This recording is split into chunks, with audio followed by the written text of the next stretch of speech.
നമസ്കാരം. ഞാൻ ശ്രീകുമാർ, അല ന്യൂജേഴ്സി ചാപ്റ്ററിന്റെ പ്രസിഡന്റ് ആണ്. അല ന്യൂജേഴ്സി ചാപ്റ്റർ അവതരിപ്പിക്കുന്ന meet and greet with artist എന്നുള്ള സീരീസിന്റെ രണ്ടാമത്തെ സെഷനാണ് ഇന്ന്. ഏവർക്കും സ്വാഗതം. കഴിഞ്ഞ 2 വർഷം ഇറങ്ങിയ മലയാള സിനിമകൾ എടുത്തു നോക്കുകയാണെങ്കിൽ പ്രമേയം കൊണ്ടും അവതരണ രീതി കൊണ്ടും പ്രേക്ഷകരെ എന്താണ് വളരെ ചർച്ച ചെയ്യപ്പെട്ടതും അതോടൊപ്പം തന്നെ പ്രേക്ഷകരെ ഒരു ആത്മപരിശോധനയ്ക്ക് പ്രേരിപ്പിച്ചതുമായിട്ടുള്ള ഒരു സിനിമയായിരുന്നു ആട്ടം. മനുഷ്യർ അല്ല, എനിക്ക് തോന്നുന്നു പുരുഷന്മാരെന്ന് എടുത്തു പറയേണ്ടി വരും തോന്നുന്നത്, എസ്പെഷ്യലി ഈ സിനിമ അവതരിപ്പിക്കുന്ന പ്രമേയം കൊണ്ട്. ആഹ് അതായത് സാധാരണയായിട്ട് അണിയാറുള്ള ഒരു കപട സദാചാരത്തിന്റെയും പുരോഗമനത്തിന്റെയും ഒക്കെ മുഖംമൂടി ഈ സിനിമ വലിച്ചു കീറിയതായിട്ടാണ് എനിക്ക് പേഴ്സണലി തോന്നിയത്. അതോടൊപ്പം തന്നെ ഒരു കൂട്ടം ആളുകൾ പിന്തുണ ഉള്ളപ്പോൾ, അല്ലെങ്കിൽ നമുക്ക് ലഭിച്ചേക്കാവുന്ന സ്ഥാനമാനങ്ങൾ ഉള്ളപ്പോൾ ഒരാളിന്റെ മൊറാലിറ്റി അല്ലെങ്കിൽ ഒരു സിറ്റുവേഷണൽ മൊറാലിറ്റി എങ്ങനെ കിക്കിനി ചെയ്യുന്നു എന്നുള്ളത്, ഈ അതിനെങ്ങനെ ആട്ടം സംഭവിക്കുന്നു, ഒരാളുടെ നീതി ബോധത്തിന് എങ്ങനെ ആട്ടം സംഭവിക്കുന്നു എന്നുള്ളത് ഈ സിനിമ വളരെ വ്യക്തമായിട്ട് കാണിച്ചു തരുന്നുണ്ട്. അതുകൂടാതെ തന്നെ എനിക്ക് ഭയങ്കര ഐറണിയായിട്ട് തോന്നിയ ഒരു കാര്യം എന്ന് പറയുന്നത്, ഇപ്പോ ഇരയ്ക്കൊപ്പമാണെന്ന് നിരന്തരം വിളിച്ചു പറയുമ്പോഴും വേട്ടക്കാരന് വേണ്ടി പ്രാർത്ഥിക്കാനും തോന്നുന്ന ഒരു കൂട്ടം ചലച്ചിത്ര മേഖലയിൽ തന്നെ ഉണ്ടായി എന്നുള്ളതും വളരെ ഐറണിയാണ്. ഇപ്പോ 70ാമത് നാഷണൽ അവാർഡ് പ്രഖ്യാപിച്ചപ്പോൾ മികച്ച സിനിമ, മികച്ച തിരക്കഥ, മികച്ച എഡിറ്റിംഗ് ഉൾപ്പെടെ 3 അവാർഡുകളാണ് ആട്ടത്തിന് ലഭിച്ചത്. ഇതുകൂടാതെ നോക്കുകയാണെങ്കിൽ IFFKയിലെ നെറ്റ്പാക് പുരസ്കാരം, India film festival of Los ഏഞ്ചൽസിലെ ഗ്രാൻഡ് ജൂറി പുരസ്കാരം, film critics award, Padmarajan award തുടങ്ങിയ വിവിധ അവാർഡുകൾ ആട്ടത്തിന് ലഭിക്കുകയുണ്ടായി. ഇന്ന് ആട്ടത്തിന്റെ സംവിധായകനും രചയിതാവുമായ ആനന്ദ് ഏകർഷിയാണ് ഇന്ന് നമ്മുടെ അതിഥി. ഒപ്പം തന്നെ ആ 12 പേരിൽ ഒരാൾ മദനെ അവതരിപ്പിച്ച മദൻ ബാബു നമ്മളോടൊപ്പം ഉണ്ട്. രണ്ടുപേർക്കും സ്വാഗതം. ഒപ്പം അലയുടെ അനുമോദനങ്ങളും. പിന്നെ ഇന്ന് ജോയിൻ ചെയ്ത എല്ലാവരെയും ഞാൻ സ്വാഗതം ചെയ്യുന്നു. കൂടെ ഇന്നത്തെ സെഷന്റെ ഫോർമാറ്റ് എന്താണെന്ന് ഞാൻ പറയാം. അപ്പൊ ആദ്യത്തെ ഒരു ഹാഫ് ആൻ അവർ ഒരു ഇന്റർവ്യൂ സ്റ്റൈൽ കോൺവെർസേഷൻ ആയിരിക്കും. അത് ലീഡ് ചെയ്യുന്നത് ബോബി ബാലാണ്. ബോബി, സ്വാഗതം. കൂടാതെ അതിനുശേഷം ഒരു Q&A സെഷനാണ് നമ്മൾ പ്ലാൻ ചെയ്യുന്നത്. പാർട്ടിസിപ്പൻസിന് അവരുടെ ചോദ്യങ്ങൾ ചോദിക്കാം. Let's make it interactive. നിങ്ങളുടെ ചോദ്യങ്ങൾ സെഷന്റെ അവസാനം ചോദിക്കുക. ചാറ്റിൽ ഇടണ്ട, കാരണം നോർമലി നമ്മുടെ സെഷൻ നടക്കുമ്പോൾ നമുക്കറിയാം ആളുകൾ എക്സൈറ്റഡ് ആയിട്ട് കമന്റ്സും മെസ്സേജും ഒക്കെ ഇടാറുണ്ട്. അപ്പൊ അതിൽ നിന്ന് ചോദ്യങ്ങൾ എടുത്ത് വായിക്കാനുള്ള ബുദ്ധിമുട്ടുള്ളത് കൊണ്ട് ഇതിന്റെ അവസാനത്തെ സെഗ്മെന്റിൽ നിങ്ങൾ തന്നെ അൺമ്യൂട്ട് ചെയ്തിട്ട് ചോദ്യങ്ങൾ ചോദിക്കുക. അടുത്തത്, നമ്മുടെ സെഷൻ കിക്ക് ഓഫ് ചെയ്യുന്നതിന് മുമ്പ് ഈ സെഷൻ, അതായത് ഇന്നത്തെ സെഷൻ കിക്ക് ഓഫ് ചെയ്യാനും അലയുടെ ലെറ്റർ ഓഫ് അപ്രീസിയേഷൻ പ്രസന്റ് ചെയ്യാൻ അല്ലെങ്കിൽ റീഡ് ഔട്ട് ചെയ്യാനും ഞാൻ നാഷണൽ എക്സിക്യൂട്ടീവ് ശ്രീ മധു ബാലചന്ദ്രനെ ക്ഷണിക്കുന്നു. മധുചേട്ടാ, വോട്ട് ചെയ്യൂ. ഓക്കെ, നമസ്കാരം. ഞാൻ സമയം അധികം എടുക്കാതെ എൻ്റെ കർത്തവ്യത്തിലേക്ക് കടക്കുകയാണ്. ന്യൂജേഴ്സി ചാപ്റ്റർ സംഘടിപ്പിക്കുന്ന നേട്ടപ്പെരുമയിൽ Aattam, and interaction with the cast and crew എന്ന പ്രോഗ്രാം അല ന്യൂജേഴ്സി ചാപ്റ്ററിന് വേണ്ടി ഞാൻ ഔപചാരികമായി കിക്ക് ഓഫ് ചെയ്യുന്നു. അടുത്തതായിട്ട് അല USA എന്ന നമ്മുടെ പേരന്റ് ഓർഗനൈസേഷൻ ആട്ടം സിനിമയുടെ സംവിധായകനും അഭിനേതാക്കൾക്കും എല്ലാ അണിയറ പ്രവർത്തകർക്കും നൽകുന്ന ഒരു അപ്രീസിയേഷൻ ലെറ്റർ എല്ലാവർക്കും വേണ്ടി ഞാൻ വായിക്കാം. ആനന്ദ് ഏകർഷി ആൻഡ് ആട്ടം movie team, Joy movie productions, Vyttila, Ernakulam, Kerala. പ്രിയപ്പെട്ട സംവിധായകൻ ആനന്ദ് ഏകർഷി, അഭിനേതാക്കൾ, സാങ്കേതിക പ്രവർത്തകരെ, ഞങ്ങൾ പ്രേക്ഷകർക്ക് അനന്യമായ ഒരു സിനിമാനുഭവം നൽകിയ ആട്ടം എന്ന സിനിമയുടെ എല്ലാ പ്രവർത്തകർക്കും അലയുടെ ഹൃദയം നിറഞ്ഞ നന്ദിയും സ്നേഹവും അറിയിക്കുന്നു. സിനിമ ഒരു വ്യക്തിയുടെ ഉള്ളിൽ ആകെ കൂടി അവശേഷിപ്പിക്കുന്നത് എന്ത് എന്ന് നോക്കിയാണ് ഒരു സിനിമയെ ഞങ്ങൾ പ്രേക്ഷകർ വിലയിരുത്തുന്നത്. ജീവിതാവബോധം ഉയർത്തിക്കൊണ്ട്, പ്രേക്ഷകന്റേതല്ലാത്ത ജീവിതാനുഭവങ്ങളെ അനുഭൂതമാക്കിക്കൊണ്ട്, ജീവിതാനുഭവങ്ങളുടെ അനന്തമായ സാധ്യതകളെപ്പറ്റി അവബോധമുണ്ടാക്കിക്കൊണ്ട്, ആസ്വാദന തലത്തെ വികസിപ്പിച്ചുകൊണ്ട് പ്രേക്ഷകന്റെ വ്യക്തിജീവിതത്തിന്റെ ഗുണപരത ഉയർത്തുന്ന സിനിമയെ ഗൗരവമായി സമീപിക്കുന്ന ഞങ്ങൾ പ്രേക്ഷകർ അത്തരം സിനിമകളെ ശ്രേഷ്ഠം എന്നെണ്ണുന്നു. ഇതെല്ലാം ചേർന്ന് വന്ന ഒരു ശ്രേഷ്ഠമായ കലാസൃഷ്ടി എന്ന നിലയിലാണ് ആട്ടം എന്ന സിനിമയെ അല വിലയിരുത്തുന്നത്. മനുഷ്യഭാവങ്ങളുടെ സങ്കീർണതയും, വ്യക്തി ഒറ്റയ്ക്കായും കൂട്ടമായും നിൽക്കുമ്പോൾ വ്യക്തിയുടെ നീതിബോധത്തിൽ സംഭവിക്കുന്ന പരിണാമങ്ങളും, സിസ്റ്റമിക് ഇൻജസ്റ്റിസിന്റെ ഭാവമാറ്റങ്ങളും അനന്തരഫലങ്ങളും അതിസൂക്ഷ്മമായി കലാവൈദഗ്ധ്യത്തോടെ ഈ സിനിമ പ്രേക്ഷകന്റെ ഉള്ളിലേക്ക് സന്നിവേശിപ്പിച്ചിരിക്കുന്നു. പ്രേക്ഷകനെന്ന വ്യക്തിയിൽ ആന്തരികമായ ഒരു പൊളിച്ചെഴുത്ത് സംഭവിക്കാനുള്ള സാധ്യത ഈ സിനിമ തുറന്നിരുന്നു. കേരളത്തിൽ നിന്നും ഇത്രയും മികച്ച ഒരു സിനിമ ഉണ്ടായതിൽ അല അഭിമാനിക്കുന്നു. ദേശീയ ചലച്ചിത്ര പുരസ്കാരം ഉൾപ്പെടെ നിരവധി അന്താരാഷ്ട്ര പുരസ്കാരങ്ങൾ നേടിയ ആട്ടം സിനിമയുടെ പ്രവർത്തകർക്കും അലയുടെ അഭിനന്ദനം അറിയിക്കുന്നു. നിങ്ങളുടെ ഭാവി സംരംഭങ്ങൾക്കും വിജയത്തിനും ഞങ്ങൾ ആശംസകൾ നേരുന്നു. ആദരവോടെ ഐപ്പ് വർഗീസ് പരിമണം, പ്രസിഡന്റ്, അല USA. Thank you. അടുത്തതായി ഈ മൂവി ഡിസ്കഷൻ മോഡറേറ്റ് ചെയ്യാനായി ശ്രീ ബോബി ബാലിനെ ക്ഷണിക്കുന്നു. ബോബി. നമസ്കാരം. നന്ദി മധു ആൻഡ് അല നാഷണൽ എക്സിക്യൂട്ടീവ് ടീം. എല്ലാവർക്കും നമസ്കാരം. എനിക്ക് വളരെ വൈയക്തികമായിട്ടുള്ള ഒരു അനുഭവത്തോടു കൂടി പറഞ്ഞിട്ട് തുടങ്ങാം. ഇത് എനിക്ക് മാത്രം അറിവുള്ളൊരു കഥയാണ്. അപ്പൊ അതുകൊണ്ട് ഇതിന്റെ മറ്റൊരു വേർഷനുകളൊന്നും എനിക്കറിയില്ല. കുറെ വർഷങ്ങൾക്ക് മുമ്പ് 2017-ലോ 2016-ലോ മറ്റോ എൻ്റെ കുറച്ച് സുഹൃത്തുക്കൾ, ദുബായ് ബേസ്ഡ് ആയിട്ടുള്ള സുഹൃത്തുക്കൾ, ഒരു സിനിമ എടുക്കണമെന്ന ആഗ്രഹമായിട്ട് എന്നെ സമീപിച്ചു. എന്നെ സമീപിക്കാനുള്ള ഒരു പ്രധാന കാരണം എനിക്ക് വളരെ ചെറുതെങ്കിലും ആയിട്ടുള്ള ചില്ലറ സിനിമാ ബന്ധങ്ങളുണ്ട് എന്ന് കരുതിയത് കൊണ്ടാണ് അവർ എന്നെ സമീപിക്കേണ്ടത്. അപ്പൊ അവർ എന്നെ സമീപിച്ചതിന് ശേഷം അവർക്കൊരു സിനിമ സംവിധാനം ചെയ്യാനായിട്ട് ഒരു സംവിധായകനെ വേണം എന്ന് പറയുകയും എനിക്ക് പരിചയമുള്ള വളരെ വിശ്വസ്തനായിട്ടുള്ള ഒരു സിനിമാക്കാരൻ ആദ്യമായി പറഞ്ഞ പേര് ആനന്ദ് ഏകർഷി എന്നതാണ്. അന്ന് ആനന്ദ് ഏകർഷി ഒരു സിനിമ സംവിധാനം ചെയ്തിട്ടില്ല. പക്ഷെ ആനന്ദിൽ ഒരു മികച്ച സംവിധായകൻ ഉണ്ട് എന്ന് മനസ്സിലാക്കിക്കൊണ്ടാണ് അദ്ദേഹം അതെന്നോട് പറഞ്ഞത്. ആനന്ദിനെ സമീപിക്കൂ, ആനന്ദ് ഒരു നല്ല സംവിധായകനായിരിക്കും, അദ്ദേഹത്തിന്റെ കഥയുണ്ടെങ്കിൽ അദ്ദേഹത്തെ സംവിധാനം ഏൽപ്പിക്കും, പുതുമുഖ സംവിധായകനായതുകൊണ്ട് ചിലപ്പോൾ കോസ്റ്റ് കുറഞ്ഞിരിക്കും എന്നും അദ്ദേഹം പറയണ്ടായി. അപ്പൊ അങ്ങനെ അവര് തമ്മിൽ കണ്ടുമുട്ടുകയും ആനന്ദ്, ഇത് എനിക്കറിയാവുന്ന കഥയാണ്, ആനന്ദിന് ഒരുപക്ഷെ മറ്റൊരു വേർഷൻ അറിയാമായിരിക്കും. പക്ഷെ ആനന്ദ് ഒരു സമ്മതിച്ചു എന്നാണ് എൻ്റെ അറിവ്. സമ്മതിച്ച് ഒരു കഥ എഴുതാനുള്ള ആ ഒരു മൗനത്തിലേക്ക് പിൻവാങ്ങുകയും ചെയ്ത അവസരത്തിൽ എൻ്റെ സുഹൃത്തുക്കൾക്ക് കാത്തിരിക്കാൻ ഒരു ഇല്ലാത്തൊരവസരത്തിൽ അവർ മറ്റൊരു സംവിധായകനെ തേടി പോവുകയും ഒരു സിനിമ നിർമ്മിക്കുകയും ചെയ്തു. പക്ഷെ വർഷങ്ങൾക്ക് ശേഷം ആനന്ദ് ആ മൗനത്തിൽ നിന്ന് ഉണർന്നു വന്നത് ആട്ടം എന്ന ഒരു വളരെ ബ്രില്യൻ്റ് ആയിട്ടുള്ള ഒരു തിരക്കഥയുമായിട്ടാണ്. അത് പേഴ്സണലി എൻ്റെ സുഹൃത്തുക്കൾ, ഇവിടെ ഒരുമിച്ച് കണ്ട സുഹൃത്തുക്കൾ എല്ലാവരും ഒരുപോലെ പറയുന്ന ഒരു കാര്യം, അമേരിക്കയിൽ ഒരു സിനിമ കണ്ടതിന് ശേഷം ആളുകൾ സിനിമയ്ക്ക് ശേഷം എഴുന്നേറ്റ് നിന്ന് കൈയടിക്കുന്ന ആദ്യത്തെ മൊമെന്റ് ആണ് 7 വർഷത്തിൽ ആട്ടം എന്ന സിനിമ എനിക്ക് സമ്മാനിച്ചത്. അപ്പോ അങ്ങനെയാണ് എനിക്ക് ആനന്ദിനെ അറിയാവുന്നതും ആനന്ദിന്റെ സിനിമ പിന്നീട് ഞാൻ അറിഞ്ഞതും. ഇതിൽ കഥയിലേക്ക് കൂടുതൽ ചോദ്യങ്ങളൊന്നും ചോദിക്കേണ്ടതില്ല. പക്ഷെ ആനന്ദിനോട് എനിക്ക് ചോദിക്കാനുള്ള ഒരു ചോദ്യം, എന്തുകൊണ്ട് ആട്ടം എന്ന ഈ സിനിമ ആനന്ദിന്റെ ആദ്യത്തെ സിനിമയായി എന്നൊന്ന് പറയാമോ? അതായത് ഞാൻ പറയുന്നത് കേൾക്കാമല്ലോ അല്ലെ? കേൾക്കാം. ഓക്കെ.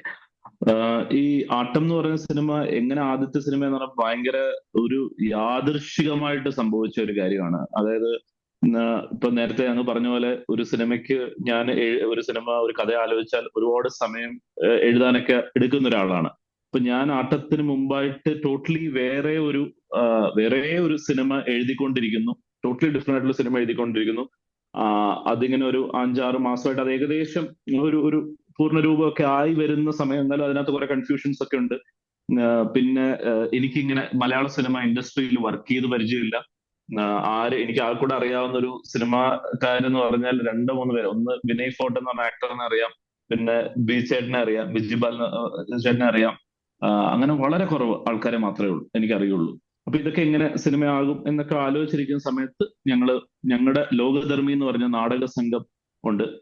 ഇപ്പൊ ഈ ആട്ടം കണ്ടവർക്കറിയാം, ആട്ടത്തിൽ അഭിനയിച്ച എല്ലാവരും ആ നാടകത്തിലുള്ളവരാണ്. അപ്പൊ ഞങ്ങൾ അങ്ങനെ ഒരു യാത്ര പോകുന്നു, ഒരു 1 ഡേ ട്രിപ്പ് കോവിഡിന്റെ സമയത്ത് പോകുന്നു. അപ്പൊ ഞാൻ ഇവരുടെ കൂടെ, ഈ ആക്ടേഴ്സിന്റെ കൂടെ അങ്ങനെ ഇവരെ ഇടയ്ക്കിടയ്ക്ക് യാത്ര പോകുന്നതാണ്. ഞാൻ അങ്ങനെ പോവാറില്ല, വല്ലപ്പോഴേ പോയിട്ടുള്ളൂ. അപ്പൊ കുറെ നാളുകൾക്ക് ശേഷം അന്ന് ആ യാത്രയിൽ ജോയിൻ ചെയ്യാൻ തീരുമാനിച്ച ആ ഒരു തീരുമാനമാണ് ആക്ച്വലി ആട്ടത്തിന് കാരണമാകുന്നത്. കാരണം അന്ന് രാത്രിയിൽ ഞങ്ങൾ ഇങ്ങനെ കൂടുന്ന സമയത്ത് ഒരു സ്പേസിൽ ഇരിക്കുന്ന സമയത്ത് ഗിരീഷ് മേനോൻ എന്ന് പറഞ്ഞ നമ്മുടെ സുഹൃത്തുണ്ട്. അത് ഈ സിനിമയിൽ അഭിനയിച്ചിട്ടില്ല, പക്ഷെ ലോകധർമ്മിയുടെ ഞങ്ങളുടെ സൗഹൃദത്തിന്റെ വലിയൊരു ഘടകമാണ്. അപ്പൊ അദ്ദേഹം പറഞ്ഞു, ഇങ്ങനെ നമുക്ക് എന്തെങ്കിലും ഒന്ന് ചെയ്യണ്ടേ, ആസ് എ ഗ്രൂപ്പ് നമ്മളിങ്ങനെ യാത്ര പോകുന്നു, നമ്മളിങ്ങനെ പലതും ചെയ്യുന്നു, നമ്മൾ വർത്താനം പറയുന്നു, വലിയ വലിയ ബുദ്ധിജീവി കാര്യങ്ങൾ പറയുന്നു, പക്ഷേ എന്തെങ്കിലും ഒരു പ്രവർത്തനം നമ്മുടെ സൈഡിൽ നിന്ന് വരണ്ടേ, എന്തെങ്കിലും ഒരു വർക്ക് ഓഫ് ആർട്ട് വരണ്ടേ, ഒരു നാടകം ചെയ്യാം, അല്ലെങ്കിൽ ഒരു ഷോർട്ട് ഫിലിം ചെയ്യാം, അല്ലെങ്കിൽ ഒരു വെബ് സീരീസ് എന്തെങ്കിലും ചെയ്യണ്ടെന്ന് പറഞ്ഞു. അതിനുശേഷം ഒരു മണിക്കൂറിന് ശേഷം എൻ്റെ അടുത്ത് വിനയ് ഫോർട്ട് എന്ന് പറഞ്ഞ ആക്ടർ വിനയ് എന്നെ മാറ്റി നിർത്തിയിട്ട് എന്നോട് ചോദിക്കുന്ന ഒരു ചോദ്യത്തിൽ നിന്നാണ് ആട്ടം ഉണ്ടാവുന്നത്. എന്നോട് വിനയ് പറഞ്ഞു, എടാ ഈ കൂടെ ഉള്ളവരെല്ലാരും എൻ്റെ 10-20 വർഷമായിട്ടുള്ള എൻ്റെ സുഹൃത്തുക്കളാണ്.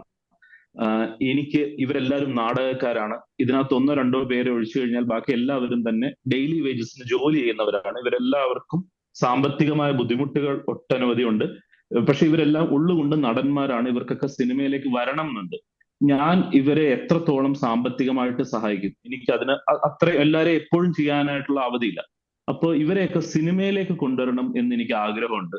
നീ ഒരു സിനിമ ഒരു തിരക്കഥ ഇവരെ വെച്ച് ആലോചിക്കുകയാണെങ്കിൽ, ഇവർക്ക് വേണ്ടി ഒരു തിരക്കഥ എഴുതുകയാണെങ്കിൽ അതിന്റെ മാക്സിമം എന്ത് സപ്പോർട്ടാണോ ചെയ്യാൻ പറ്റുക അതൊക്കെ ഞാൻ എന്നാൽ പറ്റുന്ന എല്ലാം ചെയ്യാം എന്ന് വിനയ് പറയുന്നിടത്താണ് ഇതിന്റെ സിനിമയുടെ ആരംഭം. കാരണം അത് കഴിഞ്ഞ് ഞാൻ പിറ്റേ ദിവസം തിരിച്ച് വീട്ടിൽ പോയപ്പോൾ എനിക്ക് ഭയങ്കര ഒരു കുറ്റബോധം തോന്നി. കാരണം ഞാൻ എഴുതിക്കൊണ്ടിരുന്ന സിനിമയിൽ ഞാൻ വിനയനെ പോലും ആലോചിച്ചിട്ടില്ല. ഈ പറയുന്ന ആരെയും കാസ്റ്റിനെ കുറിച്ച് ആലോചിച്ചിട്ടില്ല, വിനയനെ ആലോചിച്ചിട്ടില്ല, ആരെയും ആലോചിച്ചിട്ടില്ല. അപ്പൊ ഞാൻ ആലോചിച്ചു, എന്തുകൊണ്ട് ഞാൻ അങ്ങനൊന്നും ചിന്തിച്ചില്ല? ഇവരെന്റെ സുഹൃത്തുക്കളാണ്, വളരെ വർഷങ്ങളായിട്ട് 10-20 വർഷങ്ങളായിട്ടുള്ള എന്റെ സുഹൃത്തുക്കളാണ്, എന്നെ മെന്റർ ചെയ്തവരാണ്, എന്റെ സീനിയേഴ്സ് ആണ്. ലോകധർമ്മയിലെ ഏറ്റവും ജൂനിയർ ആയിട്ടുള്ള ആളാണ് ഞാൻ. എന്നെ തൊട്ട് മുകളിലുള്ള ഒരാൾക്ക് എന്നെക്കാൾ ഒരു 8 വയസ്സെങ്കിലും 7 വയസ്സെങ്കിലും മൂപ്പുള്ള ആൾക്കാരാണ്.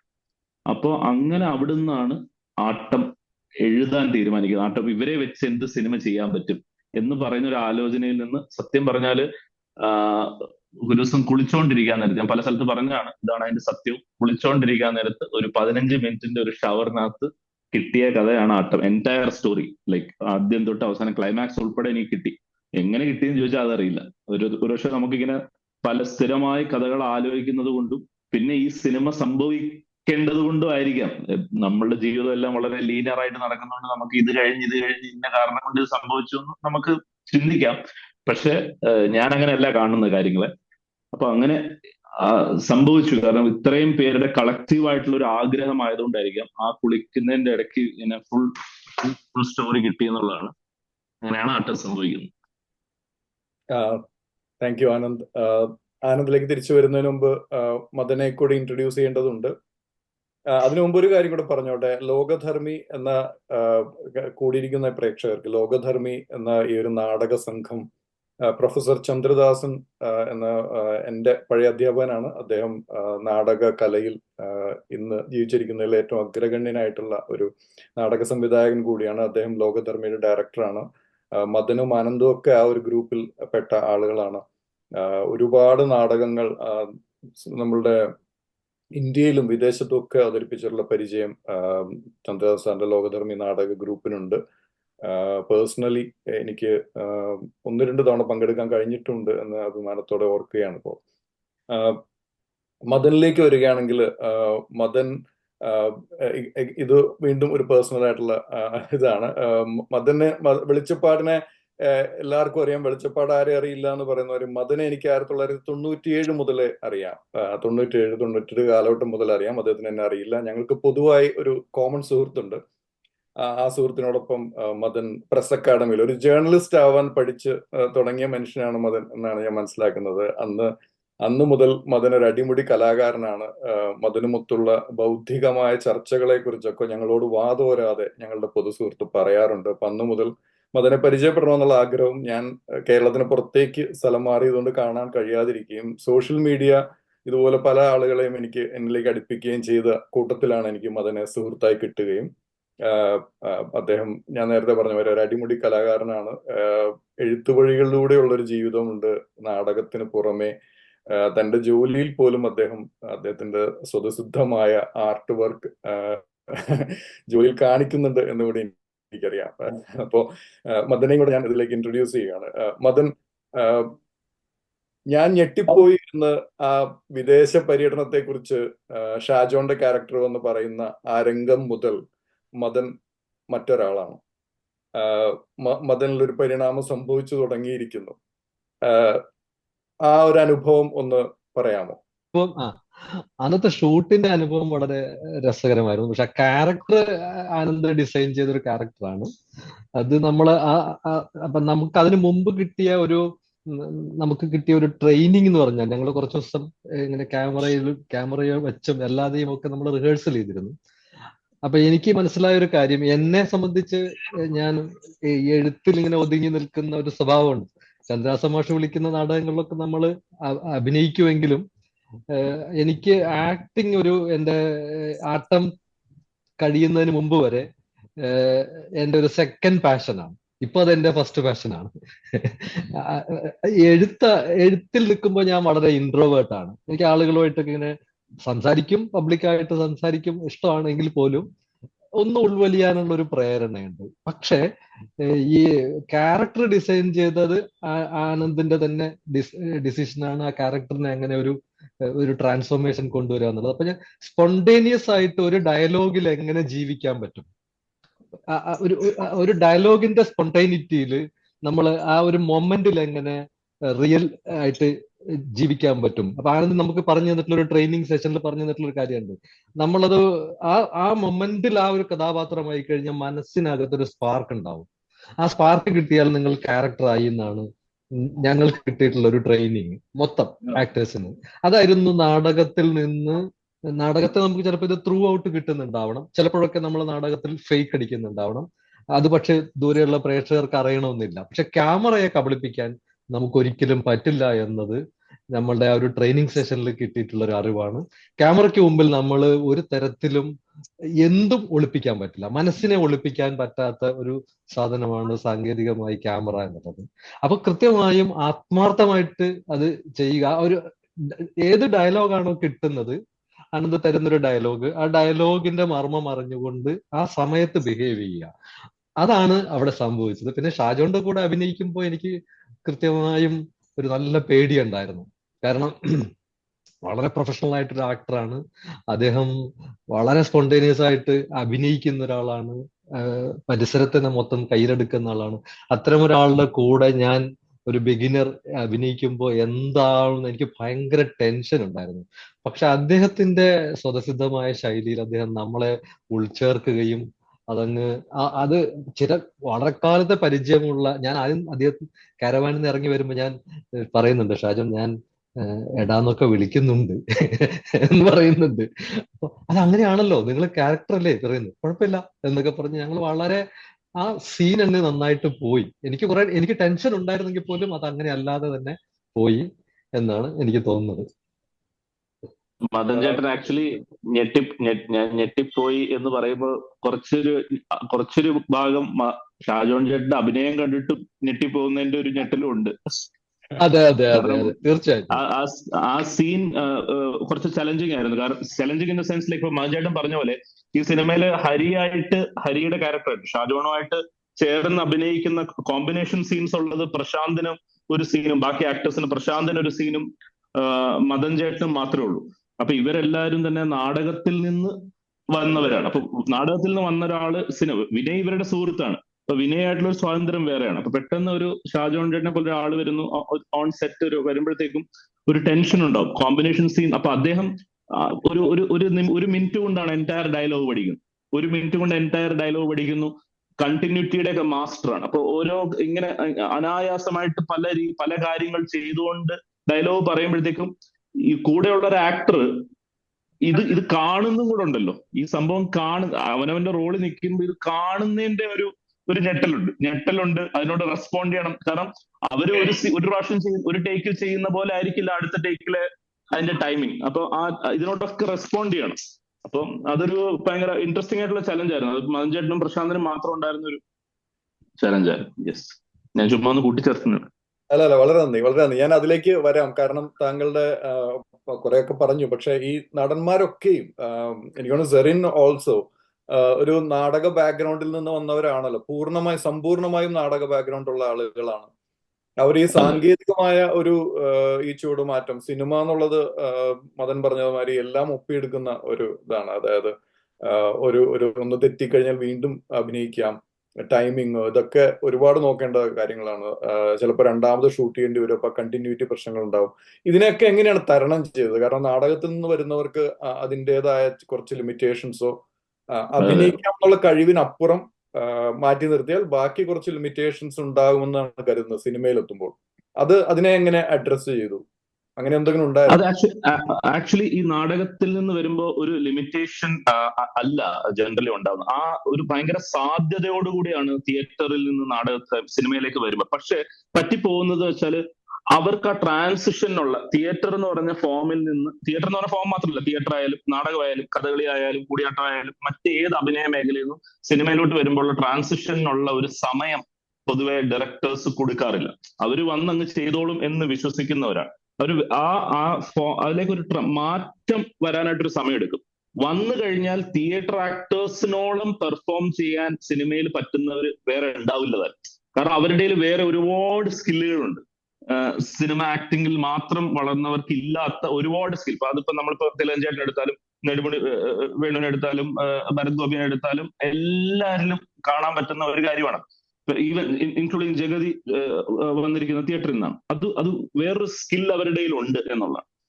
നമ്മൾക്ക് നമ്മുടെ ഇതിലേക്ക് വരുമ്പോഴത്തേക്ക്, നമ്മുടെ സിനിമയിലേക്ക് വരുമ്പോൾ ഏറ്റവും വലിയ ചലഞ്ച് ഇതാണല്ലോ. കാരണം ഈ സിനിമയിൽ ആട്ടത്തില് നമുക്കൊരു സിനിമയിൽ അഭിനയിക്കുന്ന ഒരു അഭിനയവും പോരാ, ഒരു സിനിമാറ്റിക് അഭിനയവും പോരാ. ഭയങ്കരമായിട്ടുള്ള ഒരു ബിഹേവിയറൽ, അതായത് നമ്മളിപ്പോ ഇങ്ങനെ സംസാരിക്കുമ്പോൾ ഉള്ള രീതി, അപ്പൊ ആ സംസാരിക്കാൻ നേരത്തുള്ള ഇപ്പൊ കോൺവെർസേഷനകത്ത് ഡയലോഗും കോൺവെർസേഷനും തമ്മിൽ വ്യത്യാസമുണ്ടല്ലോ. ഇപ്പൊ പറഞ്ഞ കാര്യം തന്നെ വീണ്ടും പറയുക, വാക്കുകൾ മുറിയുക, ഇടയിൽ ഒരാൾ കയറി ഇടപെടുക, ഇത്തരം കാര്യങ്ങൾ എന്നാൽ വളരെ മെഷേർഡ് ആയിട്ട് കോൺഷ്യസ് ആയിട്ട് ചെയ്ത് വളരെ സ്വാഭാവികമായിട്ടാണ് എന്ന് തോന്നുന്ന രീതിയിൽ, അപ്പൊ വായി തോന്നുന്നതാണ് ഇവരെല്ലാവരും പറഞ്ഞത് എന്ന് തോന്നുന്ന രീതിയിൽ ഒരു അഭിനയത്തിലേക്ക് വരണം. അപ്പോ അതിന്റെ ചാലഞ്ചസ് ഒരുപാടാണ്. അതിപ്പം തിയേറ്റർ ആക്ടേഴ്സ് എന്നല്ല, ഏത് സിനിമയിലുള്ള ആക്ടേഴ്സ് ആണെങ്കിലും ഇത് ചലഞ്ചിങ് ആണ്. ഈ ലെവൽ ഓഫ് ഒരു ബിഹേവിയറൽ ആക്ടിങ് ചലഞ്ചിങ് ആണ്.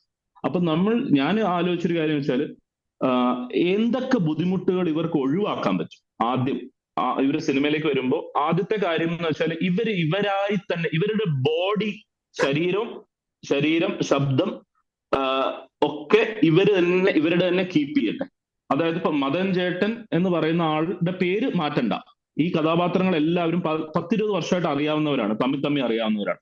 10-20 വർഷമായിട്ട് അറിയാവുന്നവർ ഒരുമിച്ച് ആദ്യം മുതൽ അവസാനം വരെയുള്ള ഒരു സിനിമയിൽ, അവർ മാത്രമുള്ള സിനിമയിൽ അങ്ങോട്ടും ഇങ്ങോട്ടും വേറൊരു പേര്, ഇപ്പൊ മദനെ കയറി ഇപ്പൊ ബോബി എന്ന് വല്ലതും സനോഷ് വിളിക്കേണ്ട വന്നാൽ അതിനകത്തൊരു സത്യസന്ധത കുറവുണ്ടാവും.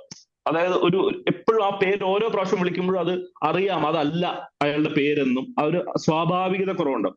അപ്പൊ ഈ സിനിമയ്ക്ക് അതൊരു റെലവെന്റ് ആയിട്ടുള്ള കാര്യമല്ല. ഇവരുടെ പേരെന്താണ് എന്നുള്ളത് അത്ര റെലവെന്റ് ആയിട്ടുള്ള വിഷയമല്ല. അപ്പൊ അവരുടെ പേര് അതുപോലെ കീപ്പ് ചെയ്യുക.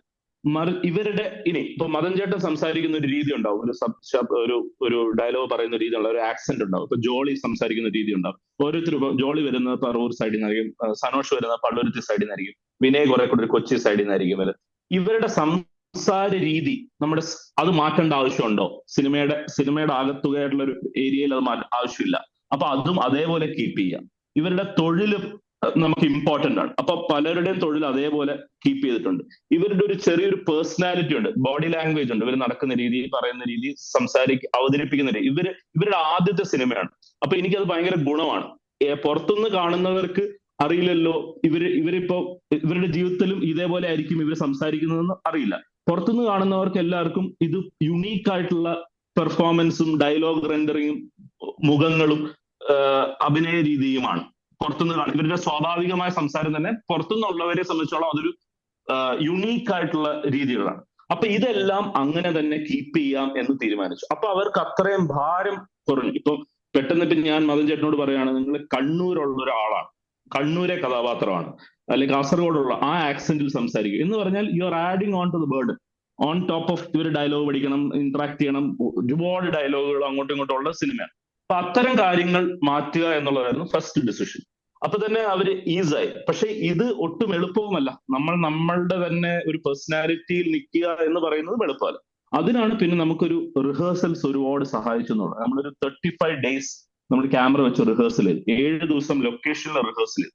അപ്പൊ റിഹേഴ്സൽ ചെയ്ത് ഇവരെ പെട്ടെന്ന് ഒരു സെറ്റിലോട്ട് കൊണ്ടുപോയി 10-70 ആൾക്കാരുടെ ചുറ്റും നിൽക്കുമ്പോൾ ലൈറ്റും കാര്യങ്ങളൊക്കെ വെച്ച് ഓരോ ഷോട്ടും കട്ട് ചെയ്ത് അപ്പൊ അഭിനയിക്കാൻ എളുപ്പമല്ല. കാരണം ഒരു ഡയലോഗ് തെറ്റുമ്പോൾ ഇവർക്ക് ടെൻഷൻ വരും. പിന്നെ ആ ടെൻഷൻ പോണെങ്കിൽ അത് ഭയങ്കര ബുദ്ധിമുട്ടായിട്ടുള്ള കാര്യം. അപ്പൊ ഇവരെ ആദ്യം തന്നെ അതുമായിട്ട് ഫെമിലറൈസ് ചെയ്യുക എന്നുള്ളതായിരുന്നു ഒരു പ്രോസസ്സ്. അപ്പൊ നമ്മൾ പൈലറ്റുകൾ ചെയ്തു, ചെറിയ സീൻസ് ഷൂട്ട് ചെയ്ത് എഡിറ്റ് ചെയ്തൊക്കെ ചെയ്തു. അങ്ങനെ ഈ റിഹേഴ്സൽസും ഉണ്ട്, ഇവര് ഡയലോഗ്, ഇവരുടെ എൻറ്റയർ സിനിമ വേണമെങ്കിൽ ഇവർക്ക് ഒറ്റയടിക്ക് ഇരുന്ന് പറയാൻ പറ്റുന്ന ഒരു ലെവലിലേക്ക് ഇവർക്ക് ഡയലോഗുകൾ ഇവരുടെ ഉള്ളിലേക്ക് പോയി. കാരണം അത് നാടകത്തിന്റെ ഡിസിപ്ലിൻ ആണ്. ഞാൻ നേരത്തെ പറഞ്ഞ പോലെ തിയേറ്ററിൽ നിന്ന് വരുന്ന അഡ്വാൻറ്റേജ് ആണ്.